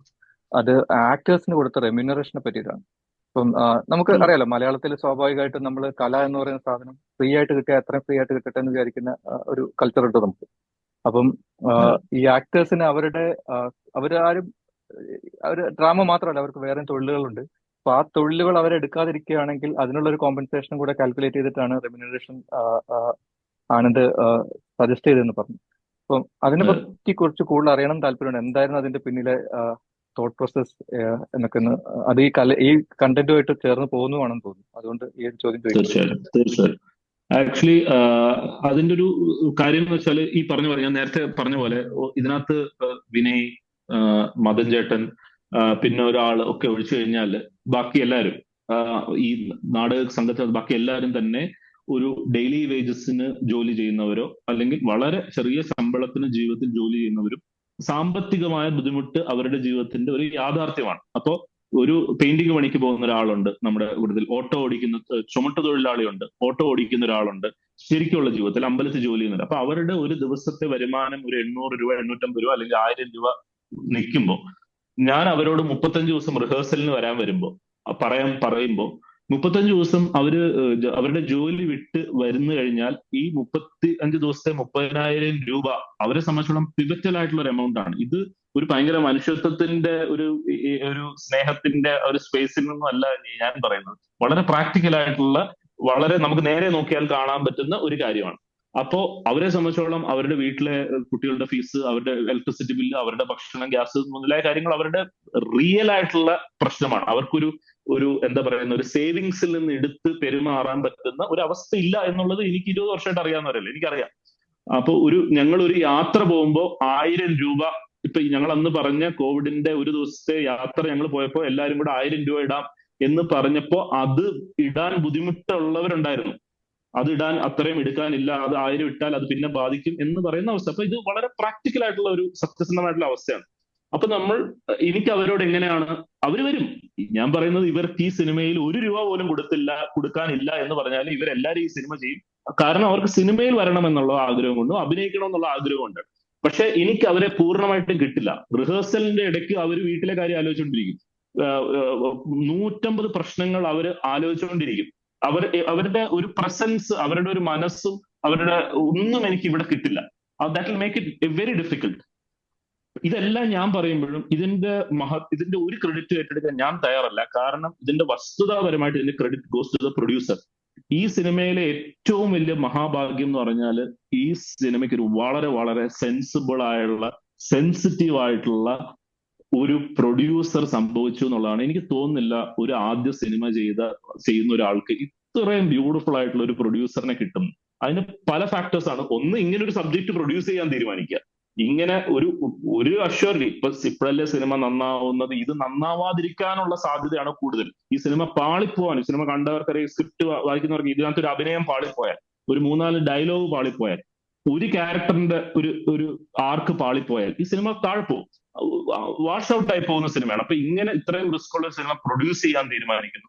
അത് കഴിഞ്ഞിട്ട് ഞാൻ എല്ലാവർക്കും ഒരു റെമ്യൂണറേഷൻ ഇട്ടിട്ട് ഈ പറയുന്ന ആക്ടേഴ്സിന്റെ ഇവരുടെ വളരെ കൂടുതലായിട്ടൊന്നും അല്ലട്ടോ, ഇവരുടെ ഡെയിലി 35 ദിവസം ഉള്ള റിഹേഴ്സലിന്റെ അവരുടെ പൈസയും, പിന്നെ ഇവര് സിനിമയിൽ അഭിനയിക്കുന്നതിന്റെ പൈസയും, പിന്നെ ഒരു എക്സ്ട്രാ ഒരു സന്തോഷം വേണമല്ലോ. ഒരു സിനിമയിൽ അഭിനയിക്കുമ്പോൾ അതിൽ നിന്നുള്ള ഒരു ചെറിയൊരു ബോണസ് എന്ന് പറയുന്ന ഒരു ചെറിയ പൈസ. പക്ഷെ ഇത് എല്ലാവർക്കും കൊടുക്കുമ്പോൾ അതൊരു വലിയ എമൗണ്ട് ആണ്. അത് എഴുതി കൊടുത്തപ്പോ ഒരു നെഗോസിയേഷൻ ഉണ്ടായില്ല. എന്നോട് ജസ്റ്റ് ആ പ്രൊഡക്ഷൻ കൺട്രോളർ ചോദിച്ചു, ആനന്ദ് ഇങ്ങനെയൊന്നും സാധാരണ ആദ്യത്തെ പടത്തിൽ അഭിനയിക്കുന്നവർക്ക് കൊടുക്കില്ല, അങ്ങനെയൊന്നും കിട്ടാറില്ല. ഇവരൊക്കെ അല്ലാതെ തന്നെ പൈസ ഇങ്ങോട്ട് തന്ന് അഭിനയിക്കാൻ തയ്യാറായിട്ടുള്ളവരും ഇവരോട് തന്നെ ഞാനിപ്പോ പറഞ്ഞതിന്റെ 4/1 പൈസയാണ് ഓഫർ ചെയ്തെങ്കിലും ഇവർ സന്തോഷത്തോടുകൂടി ചെയ്യുമെന്നും എനിക്കറിയാം, അവർക്കും അറിയാം. പക്ഷെ ഞാൻ പറഞ്ഞു, ഇല്ല ഏട്ടാ, അതിനകത്ത് നെഗോഷിയേറ്റ് ചെയ്യാൻ പറ്റില്ല. നമ്മൾ ബാക്കി ഏരിയയിലൊക്കെ നമുക്ക് ചെയ്യാം. ബാക്കി ഇപ്പൊ ഇവരെല്ലാരും താമസിച്ചത് ഒരു ലോഡ്ജിലാണ്. എൻറ്റയർ ഷൂട്ടിന്റെ സമയത്ത് താമസിച്ചത് ഒരു പുതിയ ലോഡ്ജാണ്. അന്ന് നമ്മളാണ് ഇനോഗ്രേറ്റ് ചെയ്യുന്ന ആ ലോഡ്ജ്. പക്ഷെ ഒരു ദിവസം 300 രൂപ വരുന്ന റൂമിൽ 2 പേര് താമസിക്കുന്ന രീതിയിലാണ് അതിന്റെ താമസം. സാധാരണ ഏതൊരു സിനിമയുടെ ഹോട്ടലിലെ താമസം ഏറ്റവും ചെറിയ താമസം എടുത്താൽ പോലും പെർ ഡേ 2000 രൂപയാവും. അവിടെ നമ്മൾ 35 ദിവസം ഇങ്ങനെ കോസ്റ്റ് കട്ട് ചെയ്തു. ഞങ്ങളുടെ ഡയറക്ഷൻ ഡിപ്പാർട്ട്മെന്റും ആക്ടേഴ്സും എല്ലാവരും കൂടെ താമസിച്ചത് ഒരു മാസത്തേക്ക് 50,000 രൂപ മാത്രമുള്ള ഒരു വീട്ടിൽ 8-9 പേര് താമസിച്ചു.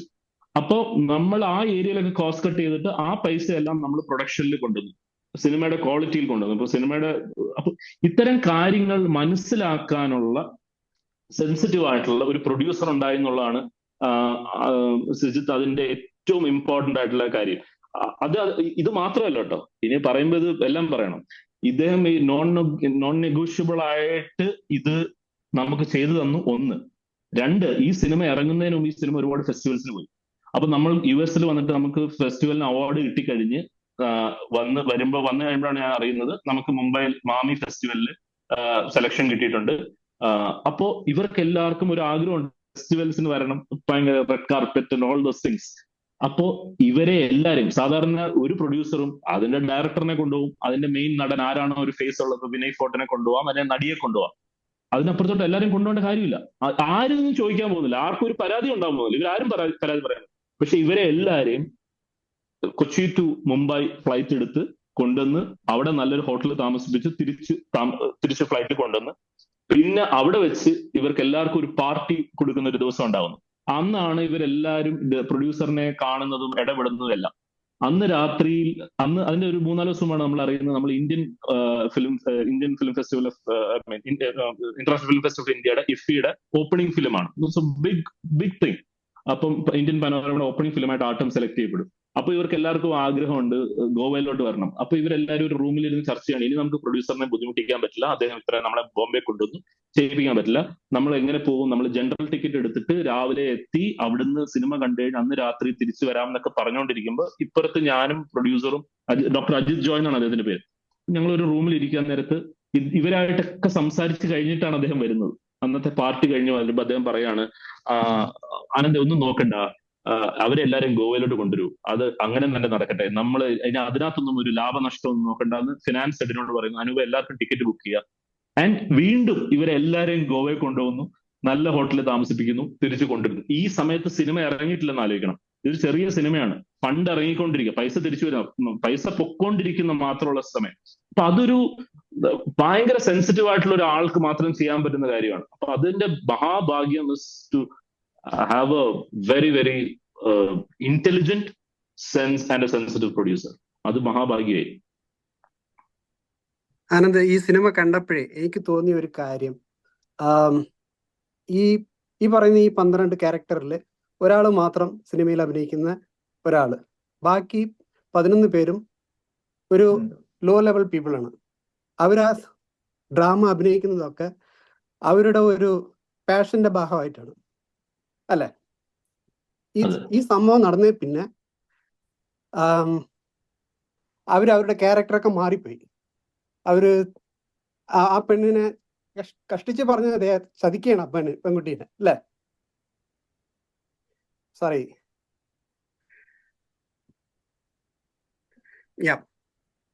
ഇത് കഴിഞ്ഞ പിന്നെ ആ പെൺകുട്ടി she's become a successful in her career. എത്തിക്കലായിട്ട് നോക്കുകയാണെന്നുണ്ടെങ്കിൽ ദാറ്റ്സ് റൈറ്റ്, അല്ലേ? ഇപ്പൊ ഈ സിനിമ ചെയ്തു കഴിഞ്ഞിട്ട് വന്ന പിന്നെ ഈ സാഹചര്യം നമ്മുടെ ഈ മലയാളം ഇൻഡസ്ട്രിയിൽ ഇപ്പൊ നടക്കുന്ന സംഭവം, ethically what happened is wrong, but in Malayalam industry right now what is happening in the Hama committee അതുപോലത്തെ സംഭവങ്ങളൊക്കെ ഉണ്ടല്ലോ, അതിൽ നിന്ന് നോക്കുമ്പോൾ വലിയ സ്റ്റാർസും ബാക്കിയുള്ള ആളുകളും അവർക്ക് ഏത് എത്തിക്കൽ വീഴ്ചയും സംഭവിച്ചിട്ടില്ല. സോ ഇതിനെ ആനന്ദ് എങ്ങനെ കാണുന്നു? ഈ എത്തിക്കൽ റൈറ്റ്നെസ് happening only to the people who is really caring about the ethics. Commercial സിനിമകളോ അല്ലാണ്ട് പൈസ മാത്രം മോഹിച്ച് ചെയ്യുന്ന ആൾക്കാർക്കോ ഈ എത്തിക്കൽ സംഭവങ്ങൾ ഒന്നും സംഭവിക്കാറില്ലേ? ഇതാണ് എൻ്റെ ഒരു ക്വസ്റ്റ്യൻ. അതിന് കൂടെ തന്നെ ഒരു കാര്യവും പറയണം. ആനന്ദ് സംസാരിച്ചുകൊണ്ടിരിക്കുമ്പോൾ ഈ ഇന്റർവ്യൂവിൽ സംസാരിച്ചുകൊണ്ടിരിക്കുന്ന സമയത്ത് തന്നെ 2 കാര്യങ്ങൾ പറഞ്ഞു. മനസ്സിനെ ഒത്തുപോകാത്ത അല്ലെങ്കിൽ വെറുതെ കയ്യടി നേടാൻ പറ്റുന്ന ഒരു സീൻ ഞാൻ ഷൂട്ട് ചെയ്തിട്ടുണ്ടായിരുന്നു, അത് ഞാൻ മാറ്റി നിർത്തിയിട്ട് അതിനെ മനസ്സിനെ തൃപ്തിപ്പെടുന്ന ഒരു കാര്യം ചെയ്യണമെന്ന്. That shows you are an ethical person.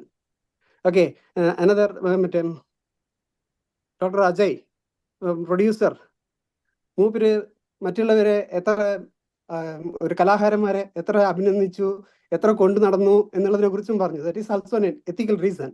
ഇത് പറഞ്ഞപ്പോൾ എനിക്ക് ഈ ചോദ്യം കുറച്ചുകൂടി ഇമ്പോർട്ടൻസ് ആയിട്ട് തോന്നി. അത് കാരണമാണ് ചോദിച്ചത് കേട്ടാ. ഓക്കെ, അപ്പം ഒരു എലാബറേറ്റ് എല്ലാ ചോദ്യങ്ങളും വളരെ കോംപ്ലക്സ് ആണ്. എല്ലാത്തിനും ഒരു ഡയറക്റ്റ് ഈസി ആൻസർ ഇല്ല എന്ന് വിശ്വസിക്കുന്ന ഒരാളാണ് ഞാൻ. അതായത് ഈ എത്തിക്സ് ഈ സിനിമ ഈ സിനിമയുടെ ഡിസ്കഷൻ തന്നെ, ഈ സിനിമയുടെ അകത്തെ ക്യാരക്ടേഴ്സിന്റെ ഒരു അവസ്ഥ തന്നെ ഒരു എത്തിക്കൽ മോറൽ ഡൈലമയാണ്. ഇത് നമ്മൾ ഇവരെ മാറി നിന്ന് കാണുമ്പോൾ, ഈ സിനിമ കാണുമ്പോൾ ഇവരെ മാറി നിന്ന് കാണുമ്പോൾ ഇതൊരു സിനിമയും, ഇവരായി നമ്മൾ മാറുമ്പോൾ ഈ സിനിമയുടെ അനുഭവം വേറൊന്നുമാണ്. ഇപ്പൊ ഞാൻ ഈ ക്യാരക്ടേഴ്സിനെ ജഡ്ജ് ചെയ്തിട്ടല്ല ഇത് എഴുതുന്നത്. നമ്മുടെ മോറാലിറ്റി, നമ്മുടെ എത്തിക്സ് എല്ലാം നമ്മൾക്കൊരു പേഴ്സണൽ സ്റ്റേക്ക് വരുന്ന ഒരു ഇഷ്യൂവിൽ മാത്രമാണ് നമ്മൾ എന്താണെന്ന് നമ്മൾക്ക് അറിയാൻ പറ്റുന്നത്. ഞാനൊരു എത്തിക്കൽ വ്യക്തിയാണ്, ഞാൻ ഇങ്ങനെ ഒരു കറകളഞ്ഞ ഔട്ട് ആൻഡ് ഔട്ട് എത്തിക്കൽ വ്യക്തിയാണെന്ന് എനിക്ക് അശേഷം തോന്നുന്നില്ല. അതായത് ഒരു സാഹചര്യത്തിലും ഒരാളും അങ്ങനെയാണെന്നും എനിക്ക് തോന്നുന്നില്ല. അതായത് നമ്മൾ ഏത് സാഹചര്യത്തിൽ, നമുക്ക് ചിലവർക്ക് ഭാഗ്യം ഉണ്ടാവും, ജീവിതത്തിൽ വളരെ കോൺഫ്ലിക്റ്റിംഗ് ആയിട്ടുള്ള ക്ലേശകരമായിട്ടുള്ള ബുദ്ധിമുട്ടുള്ള സാഹചര്യങ്ങൾ വരാതിരിക്കുന്നവരുണ്ട്. അങ്ങനെ ഫേസ് ചെയ്യാത്തവർക്ക് അവർ പറയും, ഞാനായിരുന്നെങ്കിൽ അങ്ങനെ ചെയ്തേനെ, ഞാനായിരുന്നെങ്കിൽ ഇങ്ങനെ ചെയ്തേനെന്ന് പറയും. അങ്ങനെ ഒരു സാഹചര്യത്തിൽ പെടുമ്പോൾ മാത്രമാണ്, എസ്പെഷ്യലി പേഴ്സണൽ ആയിട്ടുള്ള ഒരു സ്റ്റേക്കും കൂടെ അതിനകത്ത് വരുമ്പോൾ, അതിപ്പോ നിസ്സാരമായിട്ട് ഞാൻ വണ്ടി ഓടിച്ചോണ്ട് പോകുന്നു, എനിക്ക് എയർപോർട്ടിലോട്ട് പോകണം, ഫ്ലൈറ്റ് 9 മണിക്ക് 8 മണിക്ക് എന്നെ പോലീസ് പിടിക്കുന്നു, ഞാൻ വെള്ളം അടിച്ചിട്ടാണ് വണ്ടി ഓടിച്ചതെങ്കിൽ ആ പോലീസിന് ഒരു 1000 രൂപ കൊടുത്താൽ, പോലീസുകാരന്റെ 1000 രൂപ കൊടുത്താൽ എനിക്ക് സുഖമായിട്ട് എന്റെ യാത്ര തുടരാം എന്ന് മനസ്സിലാക്കുമ്പോൾ ഞാൻ 1000 രൂപ കൊടുത്ത് ആ കറപ്ഷൻ എന്ന് പറയുന്ന ഒരു മഹാചങ്ങലയിൽ പാർട്ടിസിപ്പന്റ് ആവുകയാണ്. ആ സമയത്ത് നമ്മുടെ എത്തിക്സ് ഇല്ലാതാവുന്നു. നമ്മൾ ഒരിക്കലും ഇല്ല, ഞാൻ ചെയ്തത് തെറ്റാണ്, എന്റെ ഫർദർ വലിയ ബിസിനസ് മീറ്റിംഗ് ഒക്കെ നിന്നോട്ടെ, എന്നെ പോലീസ് എന്നെ ഹോസ്പിറ്റലിൽ കൊണ്ടുപോകും, എന്റെ ബ്ലഡ് ചെക്ക് ചെയ്യൂ, എന്റെ എതിരെ കേസ് എടുക്കൂ എന്ന് പറയുന്നവർ സിനിമയിലും കവിതയിലും നമ്മുടെ സങ്കല്പങ്ങളിലും മാത്രമേ ഉണ്ടാകത്തുള്ളൂ. നമ്മുടെ നമ്മുടെ സെൻസ് ഓഫ് ജസ്റ്റിസ്, നമ്മുടെ എത്തിക്സ്, നമ്മളുടെ പേഴ്സണൽ സ്റ്റേക്സ് ഇൻവോൾവ് ആവുന്ന മുഹൂർത്തത്തിൽ എത്രത്തോളം ആടും എന്നുള്ളതാണ് സിനിമയുടെ നമ്മൾ എക്സ്പ്ലോർ ചെയ്യാൻ നോക്കുന്ന വിഷയം. അപ്പൊ ഇവരെ സംബന്ധിച്ചോളം നമ്മൾ നമ്മൾ ഇപ്പൊ ഈ സൂം കോളിൽ നിൽക്കുന്ന ആർക്കും തന്നെ ഇവരുടെ സാഹചര്യം ഇല്ല. ഇവരാർക്കും തന്നെ ഒരു സൂം കോൾ അറ്റൻഡ് ചെയ്യാൻ പോലും പറ്റുമെന്ന് എനിക്ക് തോന്നുന്നില്ല. അപ്പോ ഒരു സൂമിന്റെ ആപ്പ് പോലും ഇല്ലാത്തവരായിരിക്കും ഇവരല്ലേ. അപ്പൊ അവരെ അങ്ങനത്തെ കഥാപാത്രങ്ങളാണ്. ആ കഥാപാത്രങ്ങളെ സംബന്ധിച്ചോളം 8 ലക്ഷം രൂപ കിട്ടുന്നു. ആ കഥാപാത്രങ്ങളെ സംബന്ധിച്ചോളം യൂറോപ്പിൽ പോകാൻ ഒരു അവസരം കിട്ടുന്നു. ഇത്ര ദിവസം 90 ദിവസം യൂറോപ്പിൽ പോകാം. ഒരിക്കലും ജീവിതത്തിൽ കിട്ടാത്ത ഒരു സാഹചര്യം. അവരാരുമല്ല ഡയറക്ട്ലി ഈ ക്രൈം കമ്മിറ്റ് ചെയ്തതെന്ന് അവർ വിശ്വസിക്കുന്നു. അങ്ങനെ വരുമ്പോൾ ശരിക്കുമുള്ള ജീവിതം നമ്മൾ ആഗ്രഹിക്കുന്ന റെസ്പോൺസ് വേറെ, ശരിക്കും കഥാപാത്രങ്ങൾക്ക് ഇങ്ങനെ ഒരു കാര്യം സംഭവിക്കുമ്പോൾ, ഒരു കൂട്ടത്തിനിടയിൽ സംഭവിക്കുമ്പോൾ എങ്ങനെ അവർ റെസ്പോണ്ട് ചെയ്യും എന്നുള്ളതായിരുന്നു എന്റെ ആലോചന. അപ്പൊ അത് ആലോചിക്കുമ്പോൾ അവരെ ഇങ്ങനെ വേണം ഓഡിയൻസ് മനസ്സിലാക്കാൻ എന്നുള്ള രീതിയിലല്ല അത് എഴുതുന്നത്. പക്ഷേ അവിടുത്തെ വിഷയം എന്താണ്? അവിടുത്തെ വിഷയം ഒരു തങ്ങളുടെ കൂട്ടത്തിലുള്ള, അതുകൊണ്ടാണ് നമ്മൾ ആ സ്റ്റേക്സ് അത്രയും കേട്ടുന്നത്. തങ്ങളുടെ കൂട്ടത്തിൽ 10-16 വർഷമായി വളർന്ന ഒരു പെൺകുട്ടി നേരിടുന്ന ഒരു സെക്ഷൽ അസോൾട്ട് ആണ് അപ്പുറത്തെ വിഷയം, ഇപ്പുറത്തെ ഈ ഒരു ഓഫർ. ഇതില് ഏറ്റവും നമുക്ക് എംപത്തൈസ് ചെയ്യാൻ പറ്റുന്ന കഥാപാത്രങ്ങളാണെങ്കിൽ പോലും ഒരു വശത്ത് അപ്പൊ ഇതാണ് ഓഡിയൻസ് സ്ട്രഗിൾ ചെയ്യേണ്ട. ഞാൻ ആഗ്രഹിച്ചൊരു സ്ട്രഗിൾ അതായിരുന്നു. ഞാൻ ഇയാളിൽ ഒരാളാണെങ്കിൽ ഞാൻ എന്ത് ചെയ്യും എന്ന് പറയുന്ന ഇതിനൊരു ഉത്തരം നൽകുക എന്നുള്ളതല്ല സിനിമയുടെ ഉദ്ദേശം. അതായത് ഞാൻ സിനിമ ചെയ്യാൻ നേരത്തെ ഇതാണ് ഇനി മുതൽ നിങ്ങൾ ഇതാണ് സ്റ്റാൻഡ്, ഇതായിരുന്നു ഐഡിയൽ സ്റ്റാൻഡ്, ഇത് ഐഡിയൽ സ്റ്റാൻഡ് അല്ല. ആർട്ടിന്റെ ഉദ്ദേശമേ അതല്ല. ആർട്ട് ഉത്തരം തരാനുള്ള ഒരു സാധനമാണെന്ന് ഞാൻ വിശ്വസിക്കുന്നില്ല. അതിന് ആർട്ട് ആരാണ്, നമ്മൾ ആരാണ്, ഞാൻ ആരാണ്? ഞാനൊരു ഹോളിയർ ദാൻ ദോ സ്പേസിൽ ഇരുന്നിട്ട് ഞാനിങ്ങനെ ഉപദേശിക്കുന്ന ലെവലിലേക്ക് നിങ്ങൾ താഴെ കാണുന്ന ഓഡിയൻസ് താഴെയും നമ്മൾ മുകളിലും നിൽക്കുന്ന ഒരു സ്പേസ് എന്ന് പറയുന്നത് ഞാൻ അല്പം പോലും റെസൊണേറ്റ് ചെയ്യാത്തൊരു ഏരിയ ആണ്. നമ്മൾക്ക് ഒരു കൂട്ടമായിട്ട് ഒരു വിഷയത്തെ എക്സ്പ്ലോർ ചെയ്യാം. ആ എക്സ്പ്ലോറേഷന്റെ അവസാനം കഥാപാത്രങ്ങൾ അവരവരുടെ നീതി തേടി പോകും. അഞ്ജലിയുടെ നീതി തേടി പോകുന്നുണ്ട് ആ കഥയിൽ. അപ്പൊ കഥയുടെ അവസാനം അഞ്ജലി പറയുന്നുണ്ട്, നീയും ആ 11 പേരും തമ്മിൽ എനിക്കൊരു വ്യത്യാസമില്ല. അവിടെ അഞ്ജലിയുടെ ആർക്കാണ് അവസാനിക്കുന്നത്. നീയും ലോകത്തുള്ള ആണുങ്ങളെല്ലാവരും എനിക്ക് ഒരുപോലെ എന്നല്ല അവൾ പറയുന്നത്. അവളുടെ ജീവിതമാണ് പറയുന്നത്, അവളുടെ അനുഭവമാണ് പറയുന്നത്. പിന്നെ അതിന്റെ പുറത്തോട്ടുള്ള വായന എല്ലാം വായിക്കുന്നവരുടെ അവകാശമാണ്. സിനിമ കാണുന്നവർക്ക് ഇതിനെ എങ്ങനെ വേണമെങ്കിലും വായിക്കാം, ഇതിനെ ഏത് ഡയമെൻഷൻസിലും വായിക്കാം. അതാണ് ഉദ്ദേശിച്ചത് എന്നൊക്കെ വായിക്കാം. എന്നെ സംബന്ധിച്ചോളം കഥയ്ക്കകത്ത് നിൽക്കണം എന്നൊരു നിർബന്ധം എനിക്കുണ്ട്. കഥയ്ക്കകത്തുനിന്ന് ഞാനിങ്ങനെ ഒരു ബ്രേക്കിംഗ് ദ ഫോർത്ത് വാൾ എന്ന് പറയുന്നല്ലേ, നമ്മളിങ്ങനെ പുറത്തെ കണ്ടംപററി ആയിട്ടുള്ള ഇഷ്യൂസിലേക്കും രാഷ്ട്രീയത്തിലേക്കും ഞാനിങ്ങനെ പോക്ക് ചെയ്യുന്നു. നിങ്ങൾ ഈ സീൻ കാണുമ്പോൾ അതുകൂടി ആലോചിക്കൂ എന്നുള്ളൊരു രീതിയിൽ ഞാൻ വിശ്വസിക്കുന്നില്ല. അപ്പോ ഇത്തരം കാര്യങ്ങളാണ് ഇപ്പൊ ഈ സിനിമ ആക്ച്വലി എഴുതാൻ നേരത്ത് എഴുതി ഈ സ്ക്രിപ്റ്റിന്റെ ഒരു റീഡിങ് നടന്നു. എല്ലാ ടെക്നീഷ്യൻസുമായിട്ട് എല്ലാവരുമായിട്ട് റീഡിങ് നടക്കുമ്പോഴാണ് സത്യം പറയാൻ എൻ്റെ അടുത്ത് ഒരാൾ വന്ന് പറയും, ഇത് നമ്മുടെ മറ്റേ മലയാള സിനിമയിൽ നടന്ന മറ്റേ ഇഷ്യൂമായിട്ടൊരു വായന ഉണ്ടാവില്ലേ എന്ന് പറയുമ്പോഴാണ് സത്യസന്ധമായിട്ടും പറഞ്ഞാൽ വളരെ സ്ട്രേഞ്ച് ആയിട്ട് തോന്നും. എനിക്കറിയാൻ കേൾക്കുമ്പോൾ ആരും വിശ്വസിക്കാൻ സാധ്യത കുറവെന്ന്. അപ്പോഴാണ് ആക്ച്വലി ഞാൻ ആലോചിക്കുന്നത്, ശരിയാണല്ലോ, അങ്ങനെ ഒരു വായനയ്ക്ക് ഞാൻ അങ്ങനെ ആലോചിച്ച് എഴുതിയതല്ല. ഞാൻ നേരത്തെ പറഞ്ഞത് ഇത് വളരെ പെട്ടെന്ന് ഇപ്പൊ വിനയ് എന്നോട് പറയുന്നു ഇവർക്ക് വേണ്ടി ഒരു സാധനം എഴുതുമെന്ന് പറയുന്നു, പെട്ടെന്ന് ഒരു കഥ ആലോചിക്കുന്നു, ഒരു 2.5-3 മാസം കൊണ്ട് തീർന്നു. അപ്പൊ നമ്മൾ എഴുത്തിന്റെ ഒരു സോണിലാണ്. ആ സമയത്ത് നമ്മൾ വേറെ കാര്യങ്ങളാണ്. അത് കഴിഞ്ഞിട്ട് ഇദ്ദേഹം എൻ്റെ അടുത്ത് പറയുമ്പോഴാണ് ശരിയാണല്ലോ ഇങ്ങനെ ഒരു വായന ഉണ്ടാവും. ഞാൻ പറഞ്ഞ സംഭവിക്കട്ടെ, അതിനിപ്പോ എന്താണ്. ഒരു സിനിമ എഴുതി കഴിഞ്ഞാൽ അതിന് പല ഡയമെൻഷൻസ് ഉണ്ടാവും. അത് പ്രത്യേകിച്ച് ഇങ്ങനത്തെ ഒരു സബ്ജക്ട് യൂണിവേഴ്സൽ ആയിട്ട് സബ്ജക്റ്റ് ആണ്. ഈ വിഷയം എവിടൊക്കെ ആർക്കൊക്കെ നടന്നിട്ടുണ്ടോ അവർക്കെല്ലാം ഇതുമായിട്ട് റെസണേറ്റ് ചെയ്യാനും റിലേറ്റ് ചെയ്യാനും അവർ ഇതിനോട് യോജിക്കുകയും വിയോജിക്കുകയും ഒക്കെ ചെയ്യുന്ന ഒരു സ്പേസ് ഉണ്ടാവും. അത് ഇവിടെ ഇങ്ങനെ ഇവിടെ ഇൻഡസ്ട്രി നടന്നാലും പുറത്ത് നടന്നാലും എവിടെ നടന്നാലും. അപ്പോ അങ്ങനെയൊക്കെ സംഭവിച്ചൊരു കാര്യമാണ് സിനിമയുടെ ഞാൻ പറയാം, എന്റെ ഇതിനോട്ടുള്ള എത്തിക്സിനോടൊക്കെ ഉള്ള എൻ്റെ ഒരു സ്റ്റാൻഡ് അതാണ്. ഞാൻ ശരിക്കും ഒരു പൊളിറ്റിക്കൽ മൊറാലിറ്റിയിലൊക്കെ വിശ്വസിച്ച് അങ്ങനെ രാഷ്ട്രീയ പ്രവർത്തനത്തിലൂടെയൊക്കെ വന്നിട്ടുള്ള ഒരു പ്രോഗ്രസീവ് ആറ്റിറ്റ്യൂഡൊക്കെ ഉള്ള ഒരാളാണ്. പക്ഷെ എന്നാലും ഈ ആനന്ദി പറഞ്ഞിട്ടുള്ള ഈ വിഷയം ഒരു പ്രൈവറ്റ് സ്പേസിൽ നമുക്ക് എസ്കേപ്പ് ചെയ്യേണ്ട ഒരു സിറ്റുവേഷൻ, എസ്കേപ്പ് ചെയ്യാൻ പരമാവധി സാധ്യതകൾ മനുഷ്യൻ എന്നുള്ള നിലയ്ക്ക് നമ്മൾ അന്വേഷിക്കുക തന്നെ ചെയ്യും. അത് ആ ഒരു വഴി അന്വേഷിക്കുക തന്നെ ചെയ്യും. അതവിടെ കഥാപാത്രത്തിനകത്ത് വന്നപ്പോഴും അത് നമ്മളത് അങ്ങനെ ചെയ്തു എന്നുള്ളതേ ഉള്ളൂ. പക്ഷെ ഗവൺമെന്റ് സർവീസിൽ ഇരിക്കുന്ന സമയത്ത് എന്റെ പേഴ്സണൽ ലൈഫിൽ ഞാൻ ഒരുപാട് റിസ്ക് എടുത്തിട്ടുണ്ട്. അത് ചില കാര്യങ്ങളൊക്കെ അതിനറിയാം. ഒരുപാട് അലിഗേഷൻസ് വന്നിട്ടുണ്ട്, ബ്രൈബിന് വഴങ്ങാത്തത് കൊണ്ടും ഒക്കെ. അതൊരു വേറൊരു വിഷയം. നമ്മുടെ പേഴ്സണൽ സ്പേസിലും പേഴ്സണൽ ലൈഫിലും നമ്മൾ ചിലപ്പോ എന്നോട് പലരും ചോദിച്ചിട്ടുണ്ട്, നിങ്ങളുടെ വ്യക്തി ജീവിതത്തിൽ ഇങ്ങനെ ഒരു സന്ദർഭം നേരിടുമായിരുന്നെങ്കിൽ നിങ്ങൾ അഞ്ജലിയുടെ കൂടെ നിൽക്കുമായിരുന്നു എന്ന് ചോദിച്ചിട്ടുണ്ട്. ഒരു പക്ഷേ എനിക്ക് തോന്നുന്നു ആ ക്യാരക്ടേഴ്സിൽ ഈ 8 ലക്ഷം രൂപ വലിയ ഒരു തുക അല്ലാത്തൊരാള് ഈ എന്റെ ക്യാരക്ടർ ആയിരിക്കും എന്ന് തോന്നുന്നു. എങ്കിൽ പോലും ഞാൻ അതിനകത്ത് പോകാൻ താല്പര്യപ്പെടുന്നത് എന്തുകൊണ്ടാന്ന് വെച്ചാൽ എനിക്ക് ഈ ഒരു വീട്ടുജീവി എന്നുള്ളൊരു അവസ്ഥയുള്ളൂ, വീട്ടുമൃഗം എന്നുള്ളൊരു ഞാൻ മനസ്സിലാക്കിയൊരു കാര്യമാണ് എന്റെ ക്യാരക്ടറിൽ. ഒരു വീട്ടുമൃഗമായിട്ട് ഒതുങ്ങിപ്പോകുന്ന, ഡൊമസ്റ്റിക്കേറ്റഡ് ആയി പോകുന്ന ഒരു അവസ്ഥയിൽ നിന്ന് അല്പമെങ്കിലും ഫ്രീക്ക് ഔട്ട് ചെയ്യാൻ പറ്റുന്നത് ഈ ഒരു ടീമിന്റെ കൂടെ പുറത്തുള്ള യാത്രകളിലായിരിക്കാം. ഒരുപക്ഷെ എന്റെ നാടകയാത്രകളും ഒക്കെ അങ്ങനെയായിരിക്കാം ഈ സംഘത്തിന്റെ കൂടെ. അതുകൊണ്ട് അത്തരം ആനന്ദങ്ങൾ തേടാനുള്ള ഒരു വഴി കിട്ടുന്നു, അത് ഞാൻ മിസ് ചെയ്യുന്നില്ല. അതുകൊണ്ടാണ് ഞാൻ ഈ ടീമിന്റെ 8 ലക്ഷം രൂപയേക്കാൾ എനിക്ക് അത്തരത്തിലുള്ള പ്ലഷേഴ്സ് കിട്ടുന്നത് കൊണ്ടാണ് എന്റെ ക്യാരക്ടർ അങ്ങനെ പോകുന്നതെന്നാണ് ഞാൻ വിചാരിച്ചത്. അത് എല്ലാ മനുഷ്യരിലും ഉണ്ട്. ഇപ്പോ വളരെ ഫാമിലി ആയിട്ട് ജീവിക്കുന്ന ഒരാളെ സംബന്ധിച്ച് 5-6 സുഹൃത്തുക്കൾ ചേർന്ന് ഇത്തിരി വെള്ളം അടിക്കാൻ പോവാന്ന് പറഞ്ഞിട്ട് പോകുമ്പോൾ അങ്ങനെ ഒരു അവസ്ഥ കിട്ടിയാൽ ആരും പോകുന്നതാണല്ലോ. അല്ലെ, വേണ്ട ഞാൻ എന്റെ കുടുംബത്തെ വിട്ട് വരില്ല എന്ന് പറഞ്ഞ് ആ മോറൽസ് അവസ്ഥയിൽ നിൽക്കുന്ന ആളൊന്നും അല്ലല്ലോ. ഞാൻ പറഞ്ഞത് അവനവന്റെ ആനന്ദങ്ങളിലേക്ക് പോകുന്ന ആളുകൾ തന്നെയാണ് എല്ലാവരും. അത് പലപ്പോഴും ഈ കോമൺ മൊറാലിറ്റി അല്ലെങ്കിൽ സൊസൈറ്റിയുടെ മൊറാലിറ്റിക്ക് നിരക്കുന്നതാണോ എന്ന് നോക്കിയിട്ടല്ല ആരും ചെയ്യുന്നത്.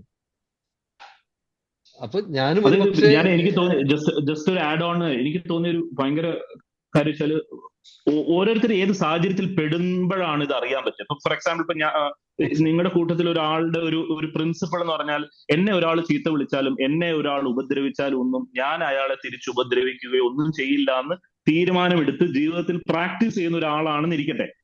അങ്ങനെ ഒരാളുടെ ജീവിതത്തിലേക്ക് അയാളുടെ ഏറ്റവും പ്രിയപ്പെട്ട മകനെയോ മകളെയോ ആണ് ഒരാൾ ഉപദ്രവിക്കുന്നത് വിചാരിക്കുക, പെട്ടെന്ന് ഇത് പാളിപ്പോകും. കാരണം അയാൾ ആ സാഹചര്യത്തിന് വേണ്ടി റെഡിയല്ല. അയാൾ ജീവിതത്തിൽ അയാളെ ഉപദ്രവിച്ചാൽ ഞാൻ തിരിച്ചൊന്നും ചെയ്യില്ല എന്ന് തീരുമാനിച്ച് നിൽക്കുമ്പോഴാണ് എന്റെ മകനെ ഒരുത്തൻ, എന്റെ മകളെ ഒരുത്തൻ ഉപദ്രവിച്ചു, ചിലപ്പോ ഇതേ അങ്ങനെ ഒരാളായിരിക്കും പോയിട്ട് അവനെ കൊല്ലുന്നത്. അപ്പൊ നമ്മൾ പെടുന്ന സാഹചര്യങ്ങളാണ് മനുഷ്യ മനസ്സും മനുഷ്യനും മനുഷ്യ ജീവിതവും അതീവ സങ്കീർണമായതുകൊണ്ട് തന്നെ ഞാൻ എത്തിക്കലാണ്, ഞാൻ കറക്റ്റാണ്, ഞാൻ പൊളിറ്റിക്കലി കറക്റ്റാണ് എന്നൊന്നും ആരും സ്വയം വിശ്വസിക്കാതിരിക്കുന്നതാണ്, അല്ലെങ്കിൽ ആരും ക്ലെയിം ചെയ്യാതിരിക്കുന്നതാണ് ഒരു ബേസിക് ബുദ്ധി എന്നാണ് ഞാൻ വിശ്വസിക്കുന്നത്.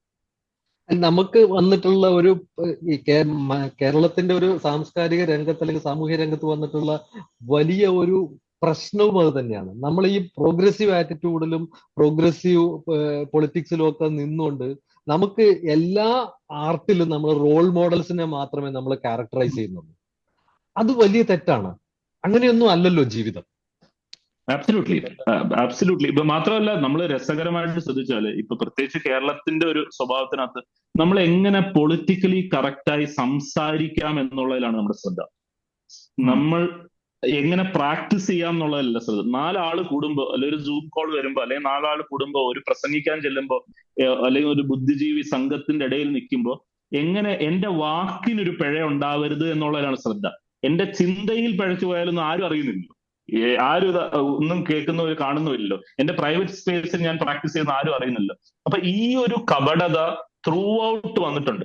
അതുകൊണ്ടാണ് അതിന് കാരണം ഹിപ്പോക്രറ്റി. കാരണം എന്റെ വാക്കൊന്ന് പിഴച്ചാൽ എല്ലാവരും എന്റെ എതിരെ തിരിയും, മാധ്യമങ്ങൾ എന്റെ എതിരെ തിരിയും, എന്റെ കൂടെയുള്ളവർ എന്റെ, കാരണം എന്റെ വാക്കിലാണ് ശ്രദ്ധ, എന്റെ സംസാരത്തിലാണ് ശ്രദ്ധ. അപ്പോ അതുകൊണ്ട് തന്നെ എളുപ്പമാണ് ഞാൻ പൊളിറ്റിക്കലി കറക്റ്റ് ആയിട്ടൊരു ആളാണ്, ഞാൻ ഭയങ്കര മഹത്തരമായ ഒരാളാണെന്ന് കാണിക്കാനായിട്ട് ഞാൻ സംസാരിക്കാൻ പഠിച്ചാൽ മതി. ഇതെല്ലാ മലയാളിയും മനസ്സിലാക്കി കഴിഞ്ഞിരിക്കുന്നു. നന്നായി സംസാരിക്കാൻ പഠിച്ചാൽ മതി, നല്ല അത്യാവശ്യം വായന, എവിടെ എന്ത് പറയണം എവിടെ എന്ത് പറയരുത് എന്നുള്ള ഒരു കോമൺ സെൻസ് ഒക്കെ കിട്ടിക്കഴിഞ്ഞു കഴിഞ്ഞാൽ എല്ലാവരും വളരെ പ്രോഗ്രസീവ് ആയിട്ടുള്ള വ്യക്തികളായി മാറുന്ന ഒരു എളുപ്പ വഴിക്കകത്താണ് ഇന്ന് എല്ലാവരും നിൽക്കുന്നത്. പക്ഷെ നമ്മൾ ജീവിതത്തിൽ ശ്രദ്ധിച്ചാൽ അറിയാം, നമ്മൾ ജീവിതത്തിൽ മനുഷ്യരായിട്ട് നല്ല എല്ലായിടത്തും ഇടപെട്ടിട്ടുണ്ടെങ്കിൽ നമുക്കറിയാം, ചിലപ്പോൾ വളരെ പൊളിറ്റിക്കലി ഇൻകറക്റ്റ് ആയിട്ട് സംസാരിക്കുന്ന നമ്മുടെ മുത്തശ്ശനും മുത്തശ്ശിയും നമ്മുടെ പഴയ ആൾക്കാരൊക്കെ പ്രാക്ടീസിൽ അതുണ്ടാവില്ല, അവരുടെ പ്രവർത്തനത്തിലുണ്ടാവില്ല. അവരുടെ വാക്കിനകത്തൊക്കെ അവർ തോന്നിയ പോലെ ഒരു ദിവസം ഒരു 250 പൊളിറ്റിക്കലി ഇൻകറക്റ്റ് ആയിട്ടുള്ള കാര്യം പറയും. പക്ഷെ അവരുടെ പ്രവൃത്തിയിൽ അതുണ്ടാവില്ല. മറിച്ച് ദിവസവും രാവിലെ തൊട്ട് വൈകുന്നേരം വരെ വളരെ അച്ചടി ഭാഷയിൽ നല്ല പൊളിറ്റിക്കലി കറക്റ്റ് ആയിട്ട് സംസാരിക്കുന്നവർ പ്രവൃത്തിയിൽ അതൊന്നും ഉണ്ടാവില്ല.